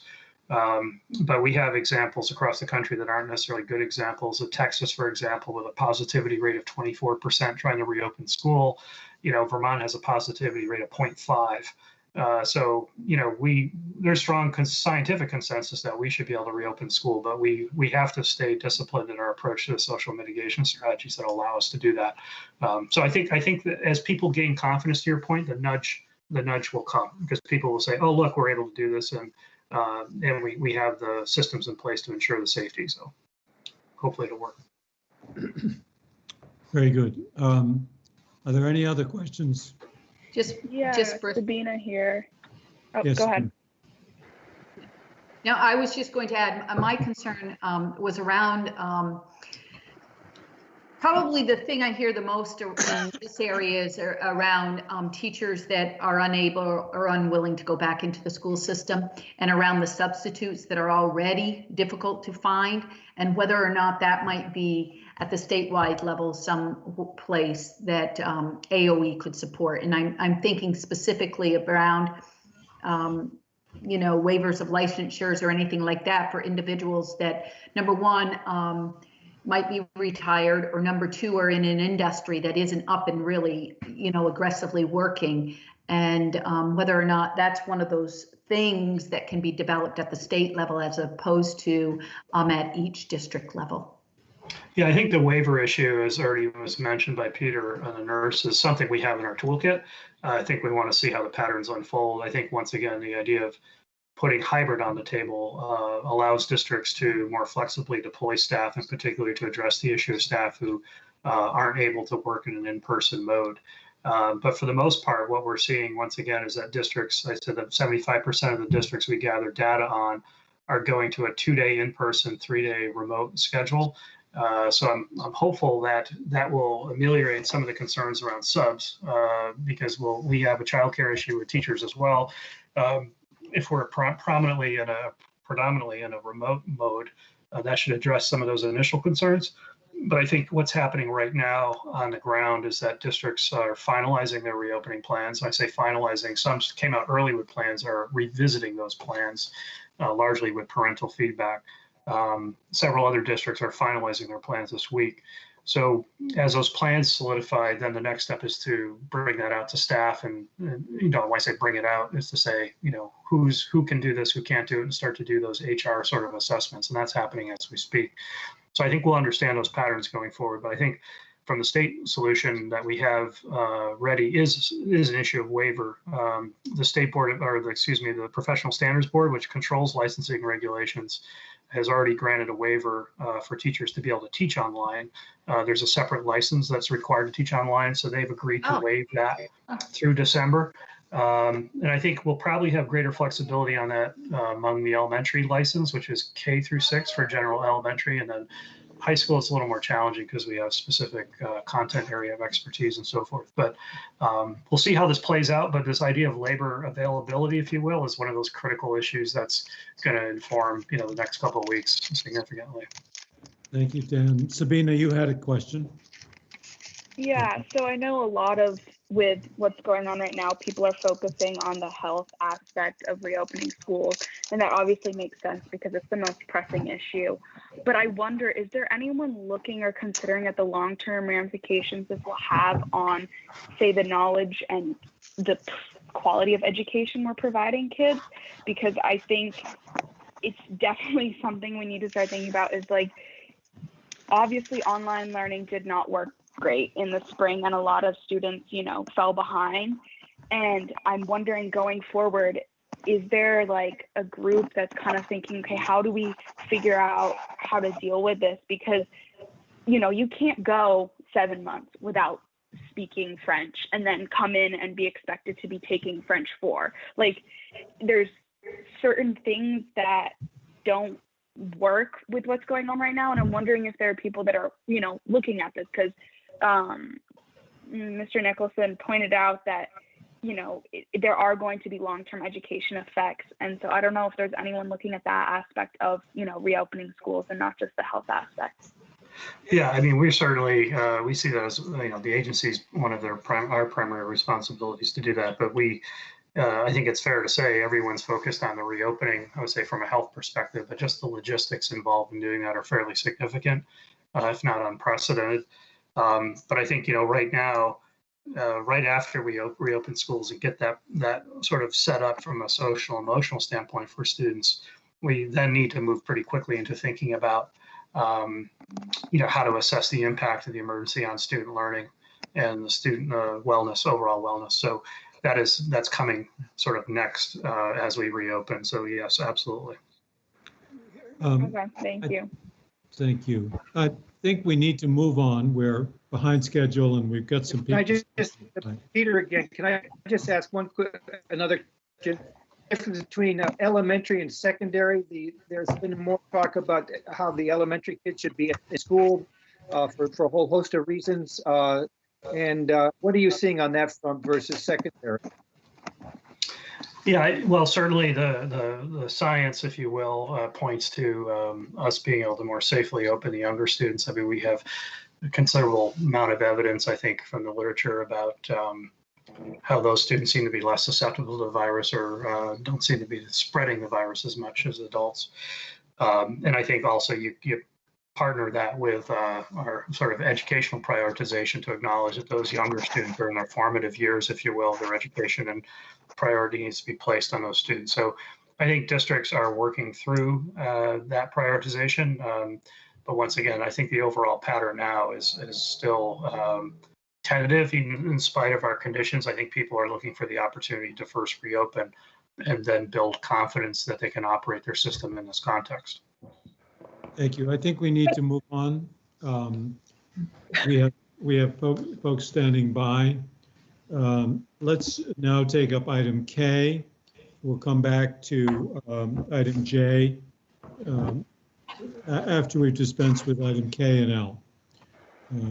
So item K is a school approval. I know that a representative of the school is with us in this conversation, but before we turn to that representative, we would like to ask the agency personnel who are, I think, also standing by to give us a 5-minute précis of the recommendation.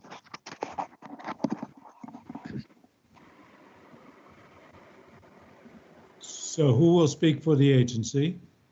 This is Deb Ormsby. I am on the independent school team. Yes, Deb. Which school would you like me to address first, Arlington or Mount Mansfield? Start with item K, which is Mount Mansfield Ski Club. Yep. Pat and I had the opportunity, Pat Palisgray and I had the opportunity to visit the school last year and review the program thoroughly. It is an academic program, but also a ski academy. There's a residential component. They had requested an amendment to include a day program and to be a traditional school year program. It's a fabulous program. The education quality is outstanding, and I highly recommend that the board consider the expansion to include 6th grade as well. I could find no fault with the school. Board members, do you have any questions for Ms. Ormsby?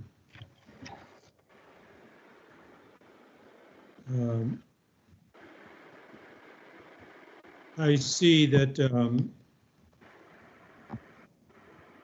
Ms. Furr is here. Would you like to speak briefly, please? I don't really have anything to add. Deb, I appreciate your compliments. It's always good to hear something positive. And no, this just is extending more of what we do to be inclusive of our middle school population. So. Thank you. Is there a motion in this connection?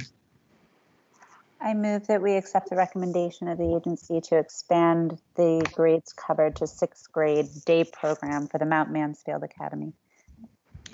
Thank you. Is there a second? I will second that. This is Kathy. You have heard the motion that the board grant an amendment to the general independent school approval to enable the school to expand to grades served from 7-12 to 6-12 for a term through June 30, 2021, which coincides with the school's current approval period. Are you ready for the question? Suzanne, would you call the roll, please? Yes, I will. Sabina Baroshru? Aye. Kim Gleason? Aye. Kathy Lavoie? Aye. Bill Mathis? Aye. Jenna O'Farrell? Aye. Oliver Olson? Peter Peltz? Aye. Sorry, that was a yes from Oliver. I'm not sure if you heard thank it. you. Yeah. No, I did not. Thank you. Jennifer Samuelson? Aye. Chair Carroll, will you be voting? In the affirmative, thank you. Thank you. I believe it's unanimous. Ms. Furr, thank you for taking the time to join us. Thank you for your support. Certainly. And thank you, Ms. Ormsby, for your presentation. Now, we would like to move on to item L, which concerns the Arlington School in St. Johnsbury. Is there somebody from the agency who will speak to that question? Deb Ormsby here. I can also speak to the Arlington School. They're seeking to increase the capacity of the program, and the education quality and the services provided at the Arlington School are both excellent and meet the board requirements for that type of therapeutic day school. There is a great need for this program to expand its capacity, and I have the opportunity to scrutinize their documentation annually, as well as firsthand knowledge of the education quality aspect of the program, and the staff is very qualified, and I highly recommend the board grant their amendment to expand or to increase the capacity to 45 students. Thank you. Is there somebody here from the school who wishes to speak to the board? Yes. Hi, Mr. Carroll. This is Kim Asim. I'm the regional director of our NFI schools, and Michelle Fox, who's the director of Arlington School, is also on the call. Deb, thank you for that endorsement. I appreciate it.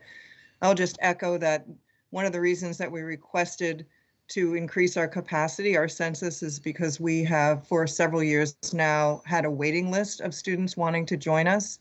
And also our sending school partners have requested that we provide services to additional students. All right, thank you very much for that. Would your colleague like to speak as well? I have nothing further to add. Thank you for entertaining this. Certainly. So board members, we need a motion. Is there a motion? I'll make that motion that we. Kathy, we can't hear you. Sorry, it hesitates. I'll make the motion that we approve the expansion from 40 to 45 students for the therapeutic day school at Arlington. I understand. Thank you. Is there a second? I'll second that. The motion has been seconded by Oliver. Is there further discussion? I just have one question for Kim. Is there Is there a maximum capacity that you would ever reach due to either size or instruction limitations or anything like that? Okay. Sorry. That's a really good question, Kathy. And Michelle and I have had extensive conversations about finding the balance and being able to have the staff-student ratio that best meets the unique needs of our students, and also trying to meet the demands of the community. And based on our current assessment of the education we provide, both social, emotional, and academic, we feel like 45 is where we want to go. Perhaps at some point we might expand to 50, but again, we really want that staff-student ratio, the special educator-student ratio, to be in line with our mission and values as a school. Thank you. Board members, are you ready for the question? I'll just review the question with you.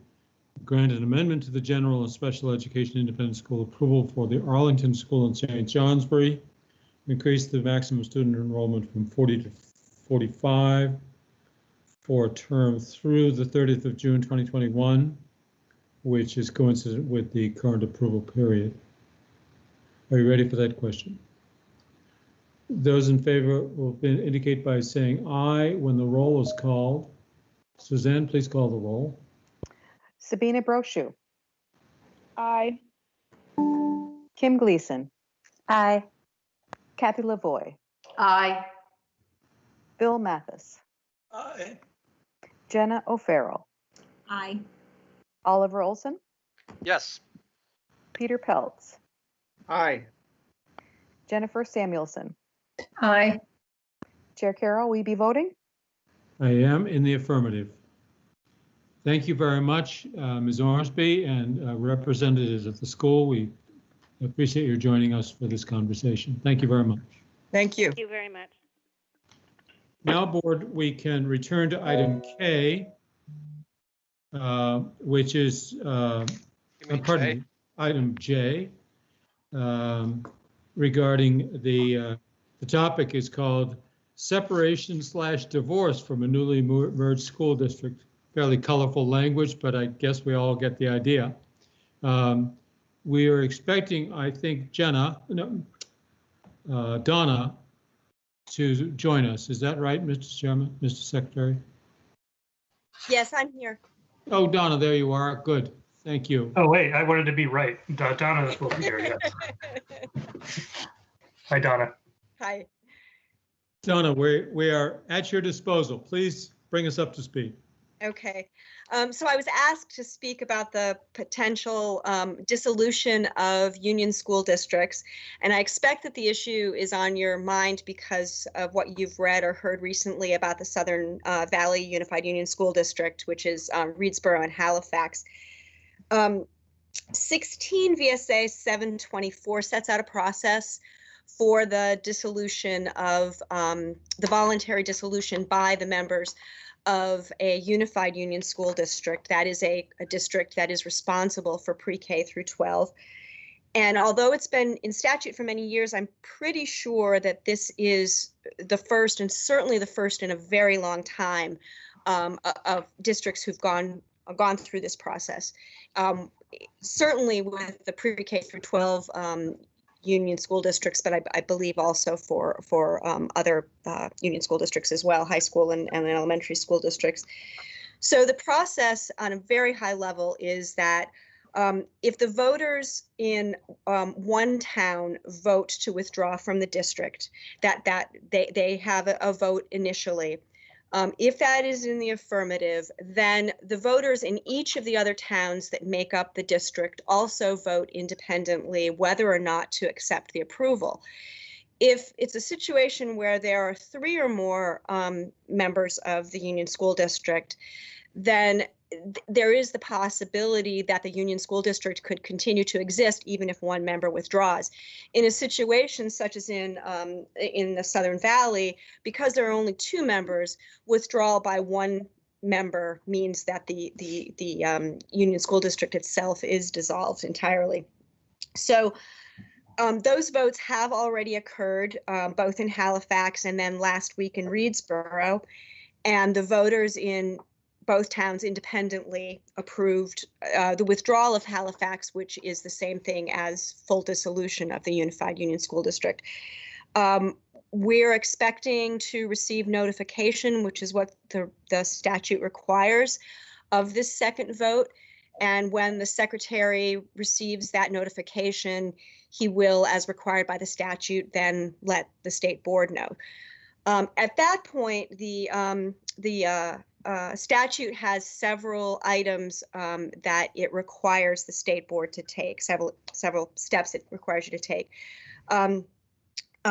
First, you must add it to your agenda. There isn't a timeline by which you need to add it, but you will add it and take whatever kind of testimony you would be interested in taking from the parties. The first thing you're required to do is to approve the withdrawal of that initial school, of that initial town, which is in this case Halifax, if you find that the students who are living in Halifax are going to have adequate schools that they can attend, either that are operated by within that town, or that town, which will become a district, will then start paying tuition to. This, I believe, was a provision that was added many years ago when schools were overcrowded and they wanted to make sure that the dissolution of a school district wasn't going to mean that the students no longer had a school to attend.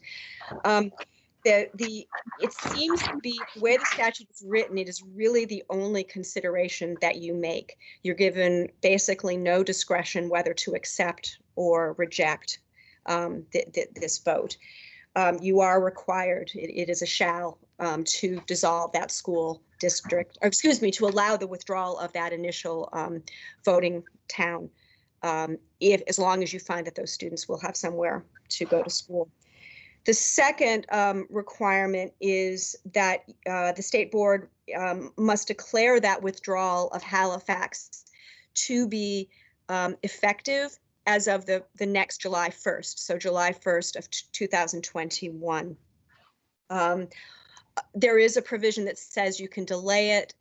It probably doesn't apply to this situation. It says you can delay it if the parties need more time to work out the financial arrangements.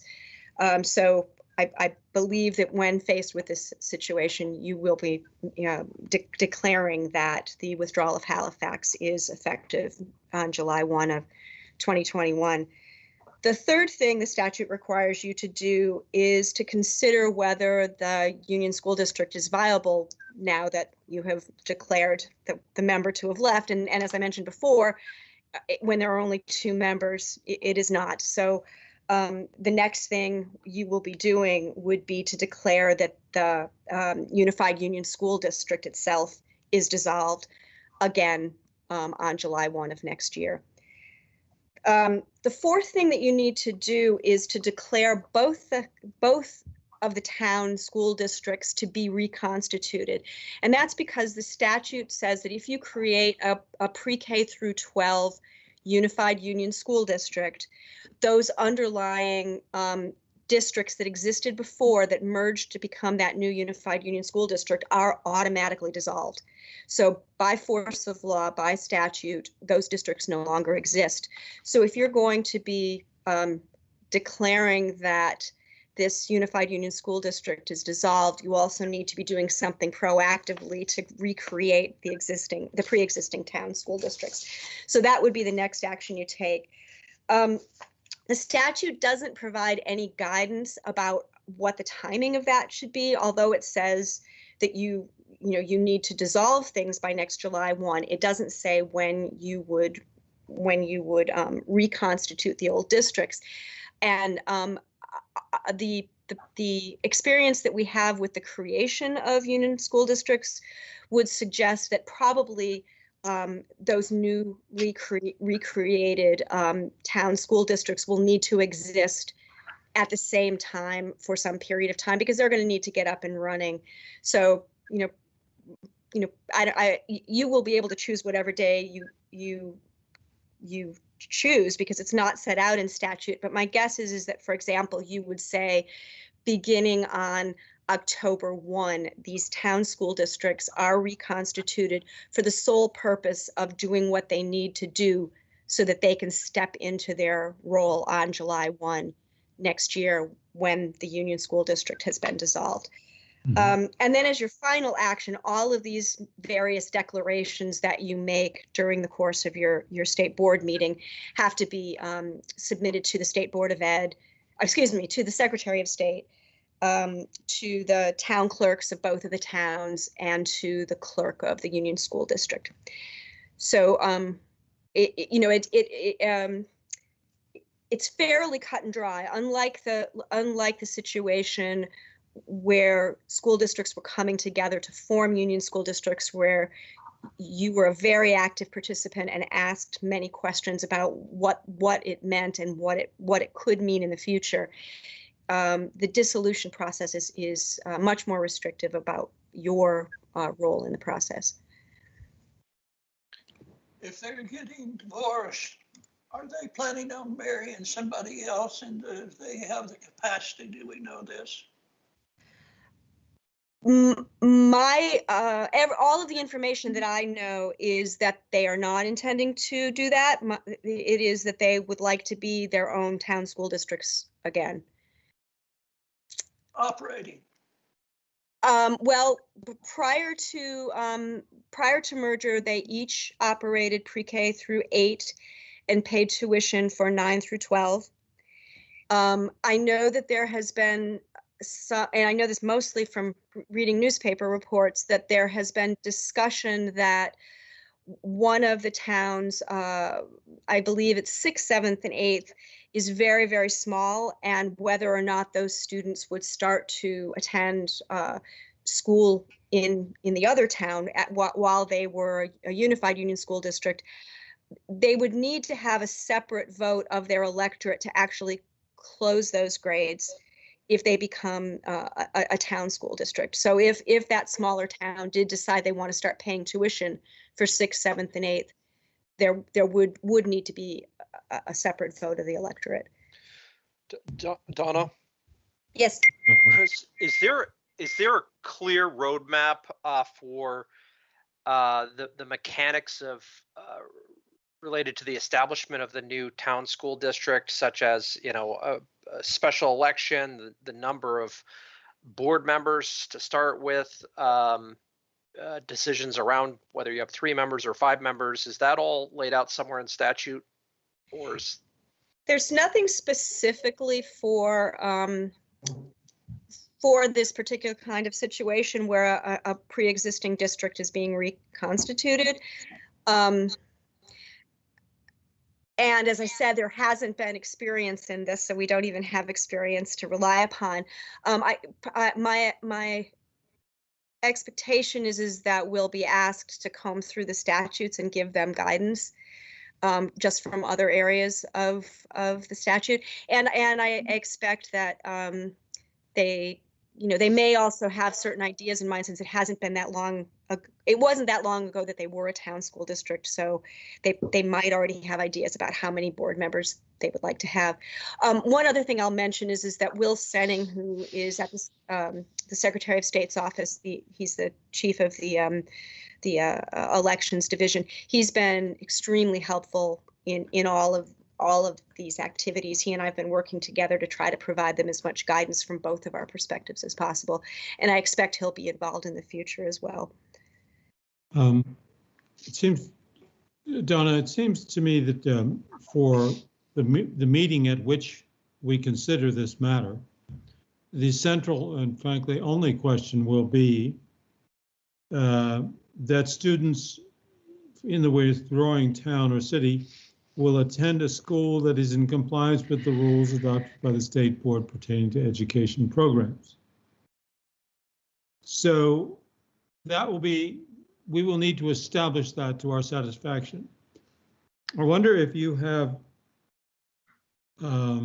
any guidance for us as to what would constitute sufficient evidence for the board to conclude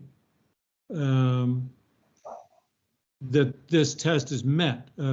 I personally would not be satisfied with having some school board member from Halifax said, oh yeah, all the kids are taken care of. I mean, that doesn't quite meet the test of the board being satisfied that these needs are met. What can you recommend to us as a standard or as a source of information that ought to be sufficient to satisfy the board's requirements? And maybe you want to think about that, but my point is simply that before we agree to meet with these folks, I think we need a very clear statement of the information that we will require at that meeting in order to ascertain that they have met this test. Second, Bill, can you hang on, please? Sure. Second, I think it would be very helpful to have an outline of what Oliver asked about, the steps to create a district, and that also should be made available to these parties by the board before the meeting. Can we have those things prepared sometime between now and next meeting? I'm sorry, I'm just writing it down. Yes, were you anticipating that it would be something outside of a green sheet or prior to a green sheet, or that it could be something that is included in the green sheet? Well, it would seem that we need to ask the representatives of these towns, as particularly the town of Halifax, to give us evidence that satisfies the test that membership of the withdrawing town will, that the students in the withdrawing town have a place to go. We have to find that is so. We can't find that is so without having evidence presented to us. What should that evidence look like? Okay, I understand. Thank you. And then secondarily, as an advisory to these parties, it would seem that it would be useful to have a summary statement of the steps that are necessary for them going forward. So, so Bill, you had I see Kim, I see Kathy, and I heard Bill earlier. Go ahead, Bill. I think we may find it 165 because that requires each one to meet the following quality standards, and then it lists them. And so that's a framework which we'd have to start with. Each of the schools. Yes. Yeah, well, that's not my question. My question is, what schools are these children going to? Or not what schools? Does each child, I want them to certify that each existing student is going or has arrangements or opportunities to go to a school that meets those tests. We don't have to get into the judging the schools. If it's a Vermont school, we can operate on the expectation that it meets the standards. Kathy. Mine is very technical, and I apologize, Donna, but you had said a couple of times, reconstitute the old district. And really, isn't necessarily that's what they're doing. That's an assumption, right? That goes along John's questions in a way, right? I mean, yes, they were a school district before, but is it really a reconstitution of the old district? Is that technical? Sorry. Creation of a school district. Okay. Full stop.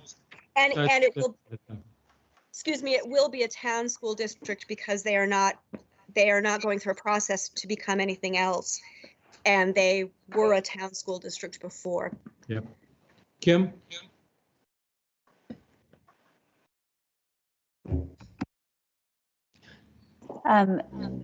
Okay, so where are they getting their superintendency services as one question, and secondarily, if they do not have enough students to maintain their original school districts for their middle level grades, what is the assurance that they have? I don't know the profile of these schools, but do they have sustainability for the remainder of the students whom we are going to say, yes, they have a place to go to school if they dissolve or the union or divorce or? So those are very good questions. The first is there won't be any change because they are currently only one district within a larger supervisory union that has several districts. So if they no longer are a unified union school district, but are two town school districts, they will remain within that SU until either you on your own, the state board on its own, or at their request moves them to a different supervisory union. So that should not be an issue.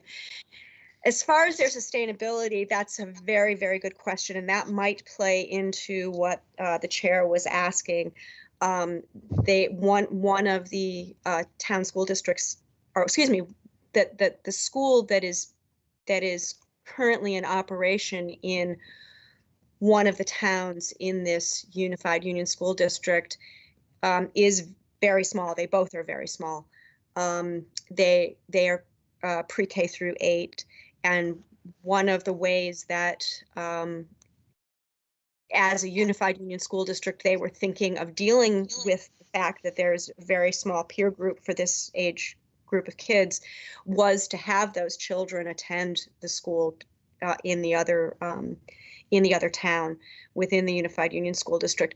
So again, I don't know what their plans are. I don't know if their plans are to ask the town voters to close those grades and pay tuition for those grades in the future, or if they're going to try to continue to operate those 3 grades with a very small number of students. That will be something that you will want to ask them. Mr. Chair? Yeah, go right ahead, Oliver. So 2 points. One is really a technical one. Kim sort of touched on a little bit with a supervisory union question. As I'm thinking about it, Donna, I think we have to think through the mechanics of assigning these new town districts. So if we're creating town districts for the purposes of sort of standing things up, planning, et cetera, we need to be thinking about their assignment to that SU, and the timing of that assignment needs to be really clear so we don't end up in an awkward situation where all of a sudden the SU has 2 new school districts with 3 voting members on that SU board. I don't think that's anybody's intent, but that probably needs to be laid out as part of whatever's put forth in the green sheet for our action. So I'll leave that one with you to think about, and maybe perhaps you have an immediate response to. And then for the full board, I just want us to be mindful of there's a bigger question. It's currently outside our jurisdiction. That's pretty clear, but we're looking at the potential with this and potentially with others that we've read about. I think there are going to be some efforts to encourage some separations and divorces.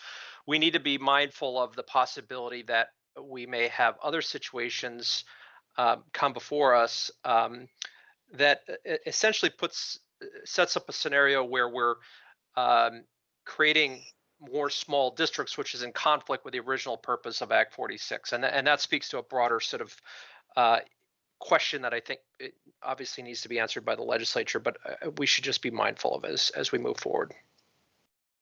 Kim. Am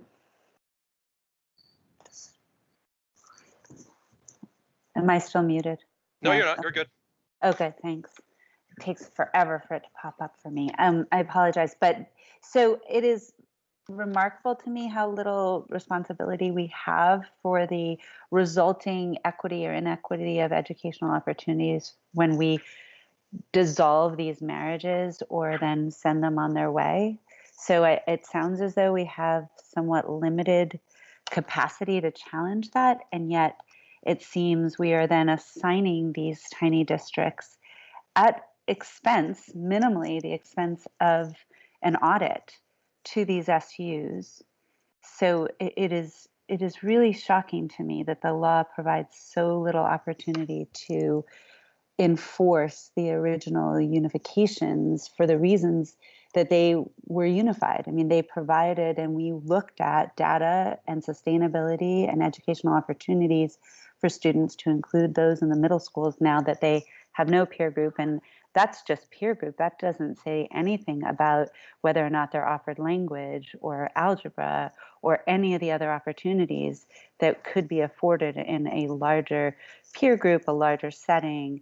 And so I just want to double check that we really don't have more responsibility in this than it sounds as though the law is affording. And what recourse do SUs who are taking on these additional expenses because these are dissolved, can they say no thank you?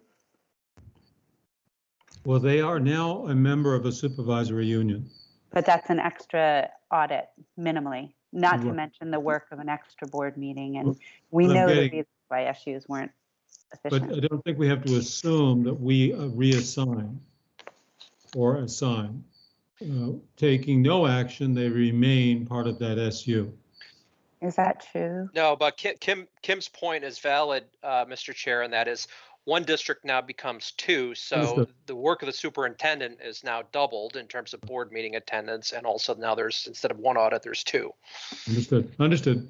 Yeah. One other, Kim mentioned another thing. She used the term sustainability of the two now independent districts. The statute allows us to look at a part of the sustainability of the withdrawing district, in this case, Halifax. It allows us, in fact, it requires us to verify that their students will have an approved school to go to. It does not in any way allow us to question whether or not the remaining spouse, in this case, Reedsboro, has a sustainable situation. There's no attention given to what happens to Reedsboro students in statute. So when we look at this, we will only be allowed to look at educational opportunities and provisions for the children of Halifax. Is that your understanding, Donna? May I answer back up a little bit to answer the statute, which was in place for a very, very, very long time and was rarely used for Union high schools and Union elementary schools, was broken into two parts back actually when I was working for Legislative Council, and basically using exactly the same language was just created so that it applied to unified union school districts as well, which it did at the time, but to try to give a little bit more clarity about what the process is. That being said, both of them give very, very little guidance of what the process is, and as Ms. Gleason said, it has very little. Gives you very little authority or guidance about what you should be doing. One of the projects that we worked on at the agency was to go through this entire chapter of statutes and to try to rewrite it in a clarified way. And I worked really closely again with the Secretary of State's office, and that's been ready to go whenever the legislature wants to take it up, to hopefully give more guidance both to the districts that are operating, to creation of districts, and the biggest deficit. There were certain aspects of the statutes that it was possible to fill in the blanks and to figure out if we're going to write it in a clearer way to provide more guidance. This is the way we would rewrite it. The two statutes that deal with dissolution were the ones that just had many, many, many, many, many blanks and lots of notations of the legislature is going to need to take this on as a policy issue because there really is so little guidance given to what you should be looking at and what they should be looking at. So I don't know if that satisfies either the chair's or Ms. Gleason's questions, but it addresses Kim's concerns, but it doesn't answer my question or postulation, which is that we are empowered only to look at the withdrawing schools situation, right, and not to consider the well-being or viability of the remaining parent. Correct. The one other question that it has you ask is, will the remaining unified union school district be viable? Right. And if not, then dissolve them. And in this case, that's answered automatically. And so you're absolutely right. There's no mention. I do wonder if it is because there was an assumption that there would be a number of other members, and so generally that would continue, but that doesn't give you much help in figuring out how to deal with this.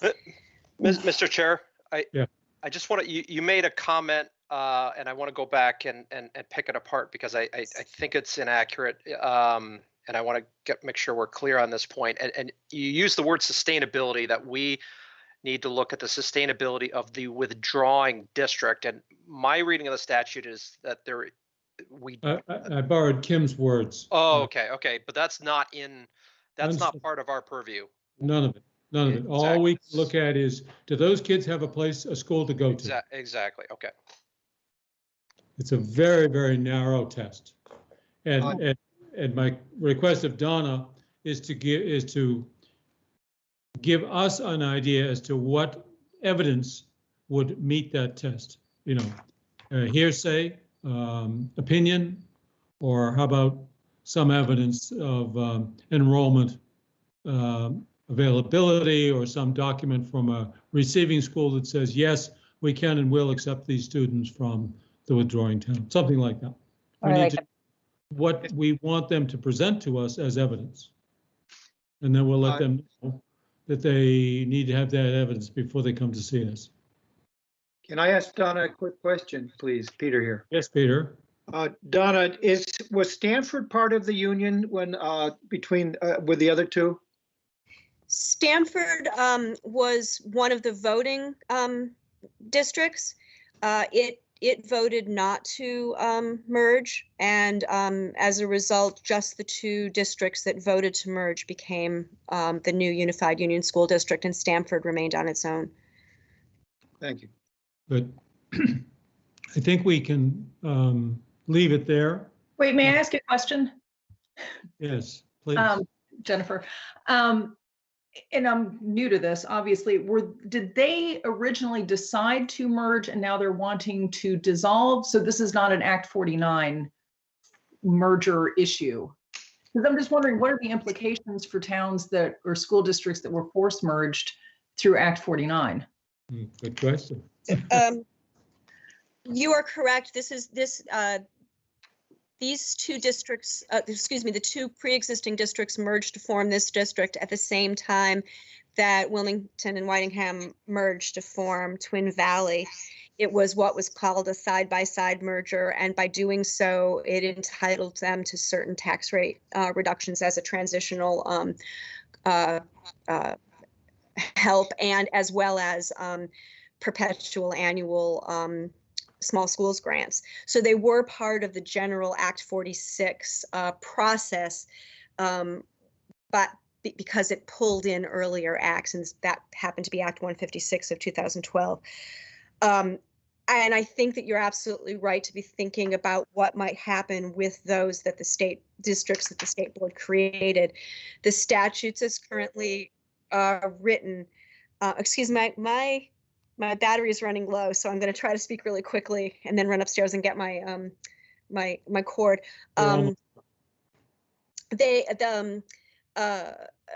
The statutes as currently written, both for Union High School, Union Elementary Schools, and Unified Union School Districts, says that the dissolution process can't begin until, so that initial vote can't begin until the district has been operational for 1 year.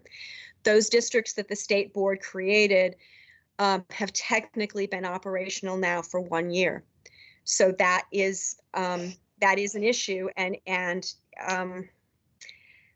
yes, that is an issue, and the state and the legislature has not addressed it in any way. Another issue is the small school grant, Donna. I'm assuming that they will lose that because these are going to be separate body politics or separate corporate entities. But that would be another good one to research and make clear. Okay, I can certainly research it and give you the background, and probably people will want the legal support to say yes, you are going to lose it, or no, you are not. But I can say that yes, they will lose it as a perpetual guaranteed grant. They will, however, be permitted to go through the process that any other district would be able to go through under Section 4015. We just want to make sure they're fully aware of what they're getting themselves into. All right, I think we can leave it. Kim, do you have another burning share? No, it's just indicating that goes into whether or not that school remains operational, honestly. I mean, if they are tuitioning more grades of students, they are losing small schools grants. It is remarkable to me that we don't have a responsibility to know whether or not they remain operational for the remaining students. So, well, I think we just have to work with the statute that we have until we can convince the General Assembly that we need more guidance, because we may see more of these. Donna, thank you very, very much. As usual, your presentation was lucid and very helpful, and if you can relay to me that information, that would be helpful for framing the discussion with these people. I want them to be on notice before they meet with us as to what information we will require of them. Certainly. Thank you very much. We can now go on to item M, next to the last topic, and this is future meetings. Let me just refresh your recollection. Our next meeting is the 16th of September. Thereafter, the 21st of October, the 18th of November, and the 16th of December. Each of these is scheduled for a physical location, which I would love us to be going to, but not yet. I want to just describe to you some likely or possible topics, and then I'd welcome your additional ideas about things that we ought to be looking at. First of all, we will certainly want to hear from the folks at Battenkill, Southwestern Vermont SU. That is this merger business that's been taking so long, and that they would like us to allow them to postpone. We may be ready to hear from Reedsboro Halifax by the 16th of September.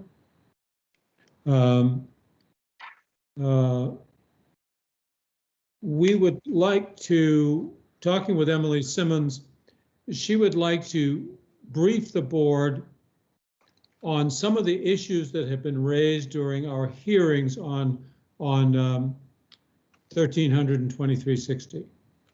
You recall we conducted a series of APA required hearings. We heard a lot of very interesting testimony, and much of that testimony would bring about some fairly significant changes in the way that the LEAs operate and many other things.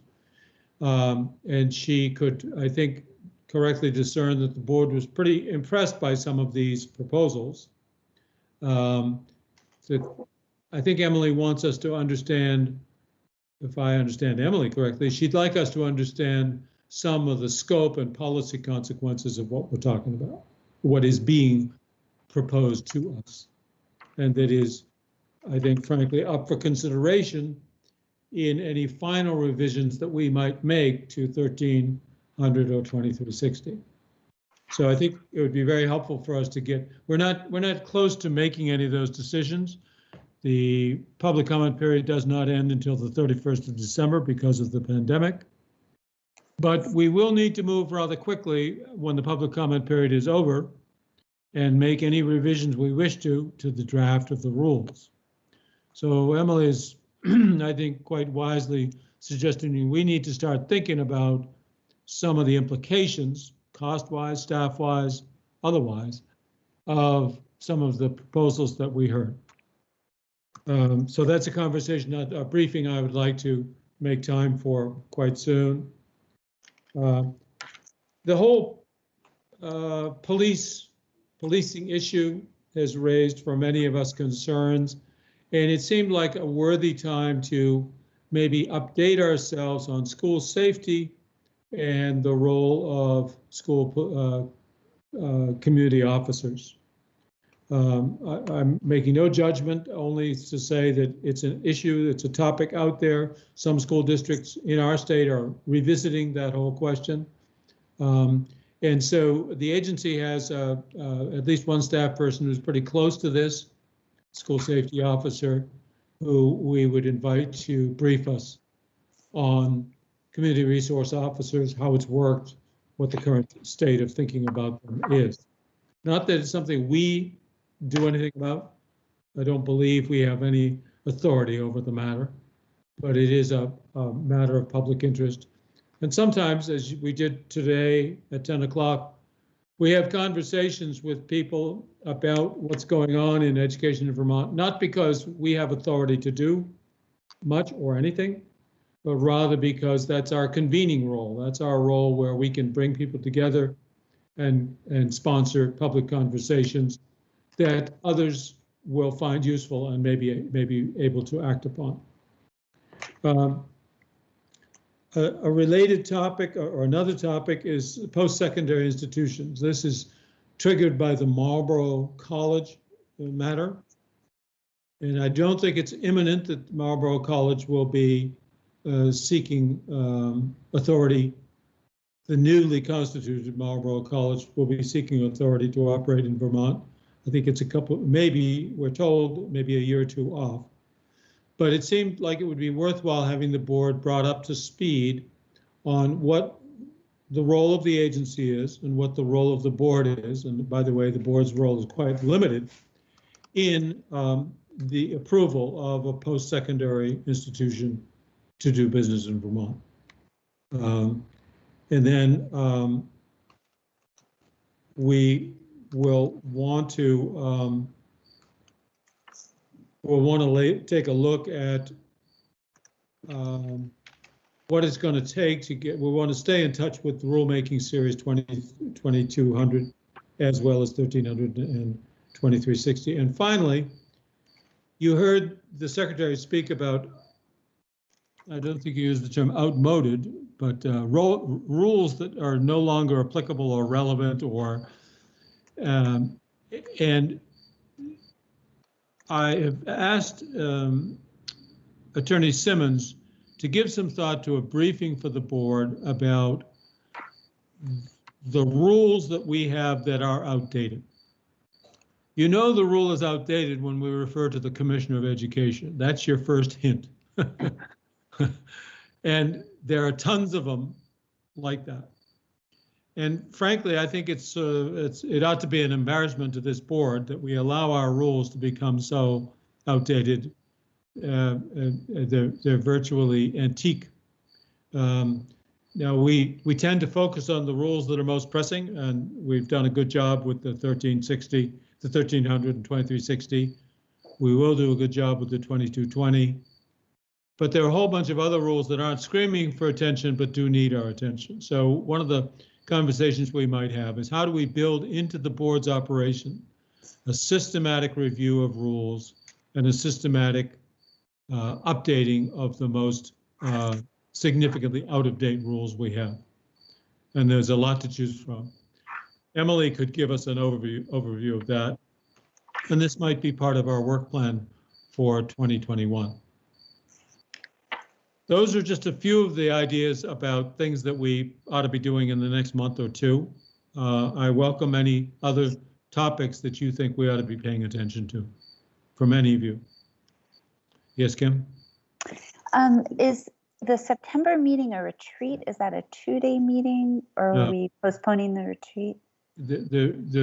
You've just had the retreat. We did not. We combined the retreat day and many of the topics on that with this meeting. Now, it's true that we didn't do any briefings about what is conflict of interest and how to live within the open meeting law. And we probably will try to arrange those kinds of briefings. And we certainly didn't do any team building exercises. My judgment about that was that is a vast waste of time in a virtual setting such as this.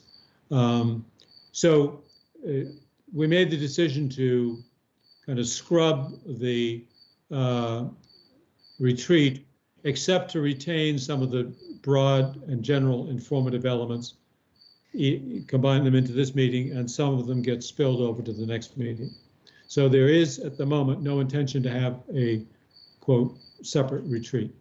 Okay, then can I ask if there is interest in us considering, you referenced a work plan, and I think that would be great for us to have a calendar that we know sort of what's coming that can be anticipated, and maybe that's how we have a routine way of looking at outdated rules or areas that need addressing.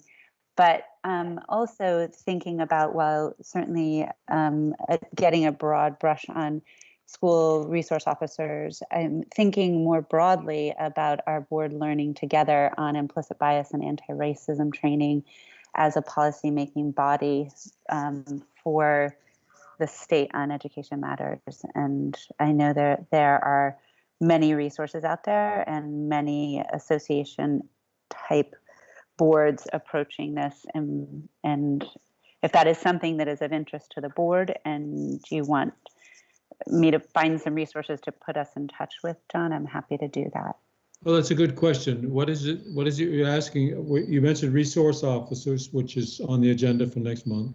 That's a very topic-specific response to an email that we received versus a broader board learning on implicit bias and anti-racism training.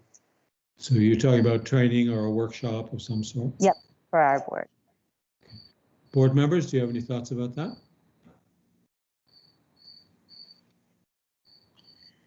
I mean, I personally think that that's a great idea. I mean, especially, you know, with the current situation of realizing how much systemic racism there is, I think it's a great way for us to try to educate ourselves on how to prevent that from happening amongst this board. Others? I think it's a great idea as well. I will say, even when you don't expect it, there can be some inherent controversy. I mean, I work for the Restorative Justice Center. It's a conversation we're having as a staff completely, as well as chosen books that we're to read and discuss and so forth.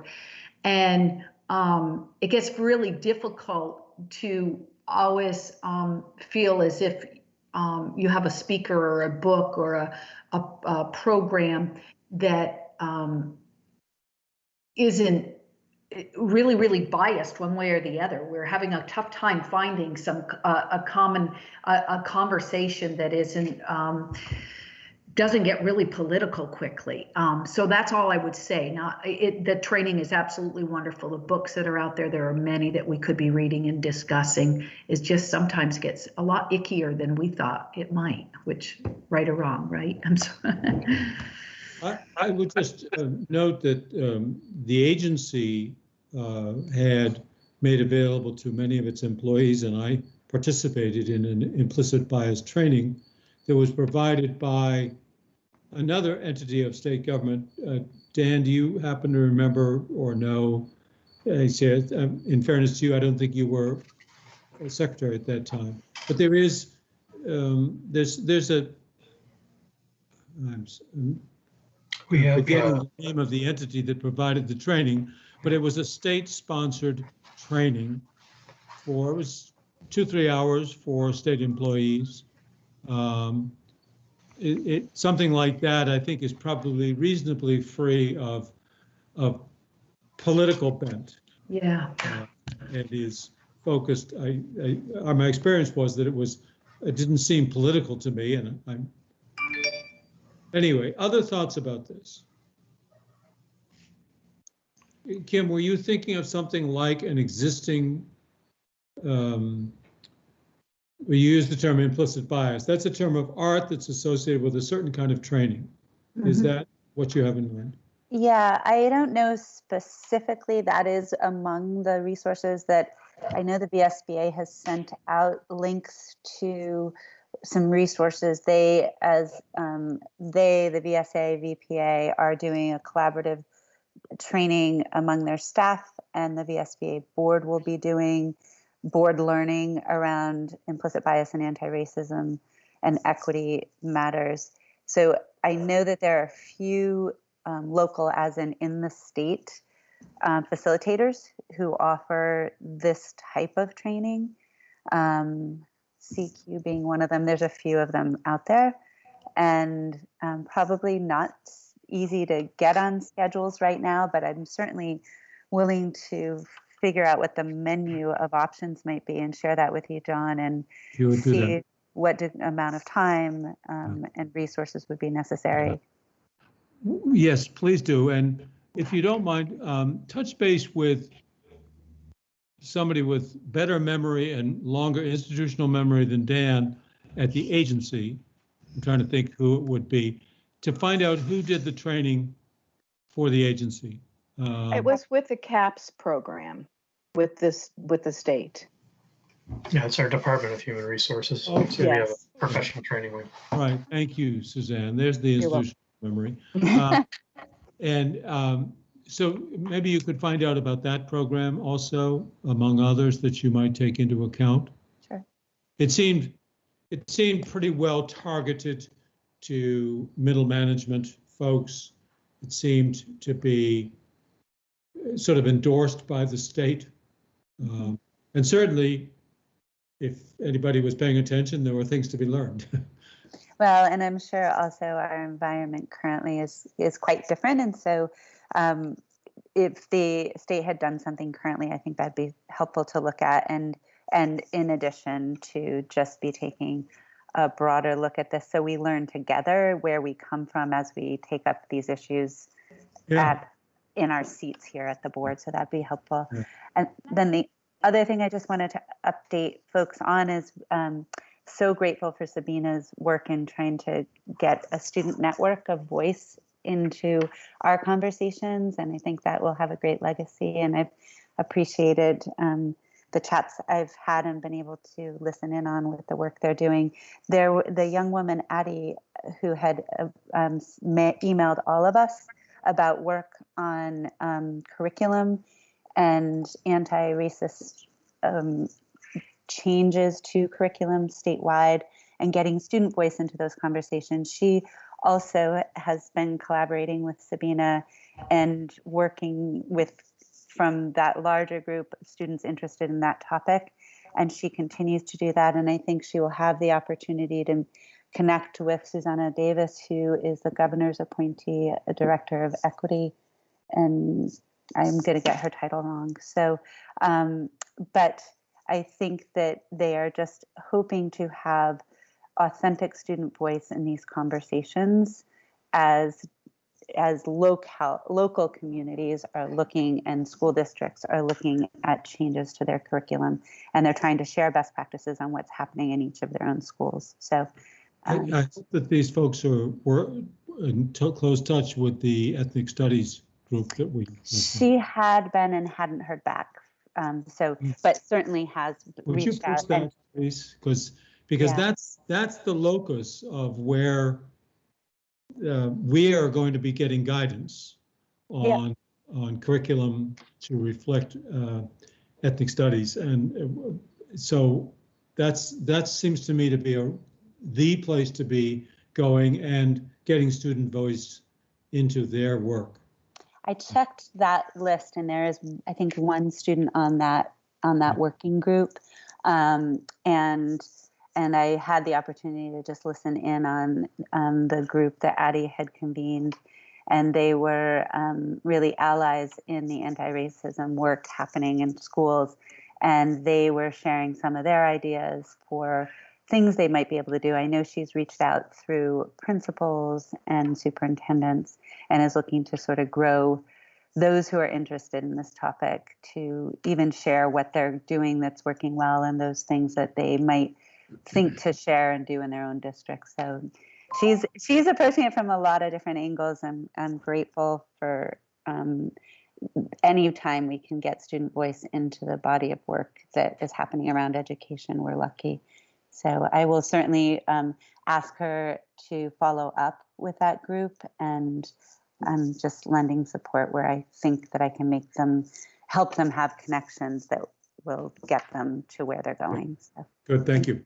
Are there other suggestions for topics for future meetings?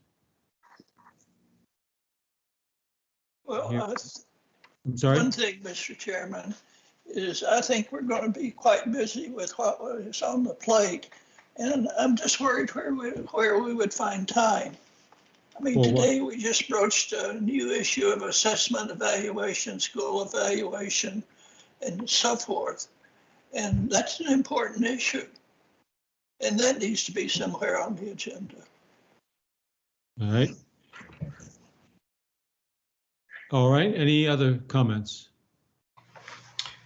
Hi, this is Dan. If I could mention one, there were a couple in the previous meetings we tried to get on the agenda for sharing, sort of to Bill's point, a conversation about the education quality standards. And I know Kim's seen some slides I put together about sort of reframing that conversation to be a little more broad, to include other elements for, I won't say accountability, but for quality standards.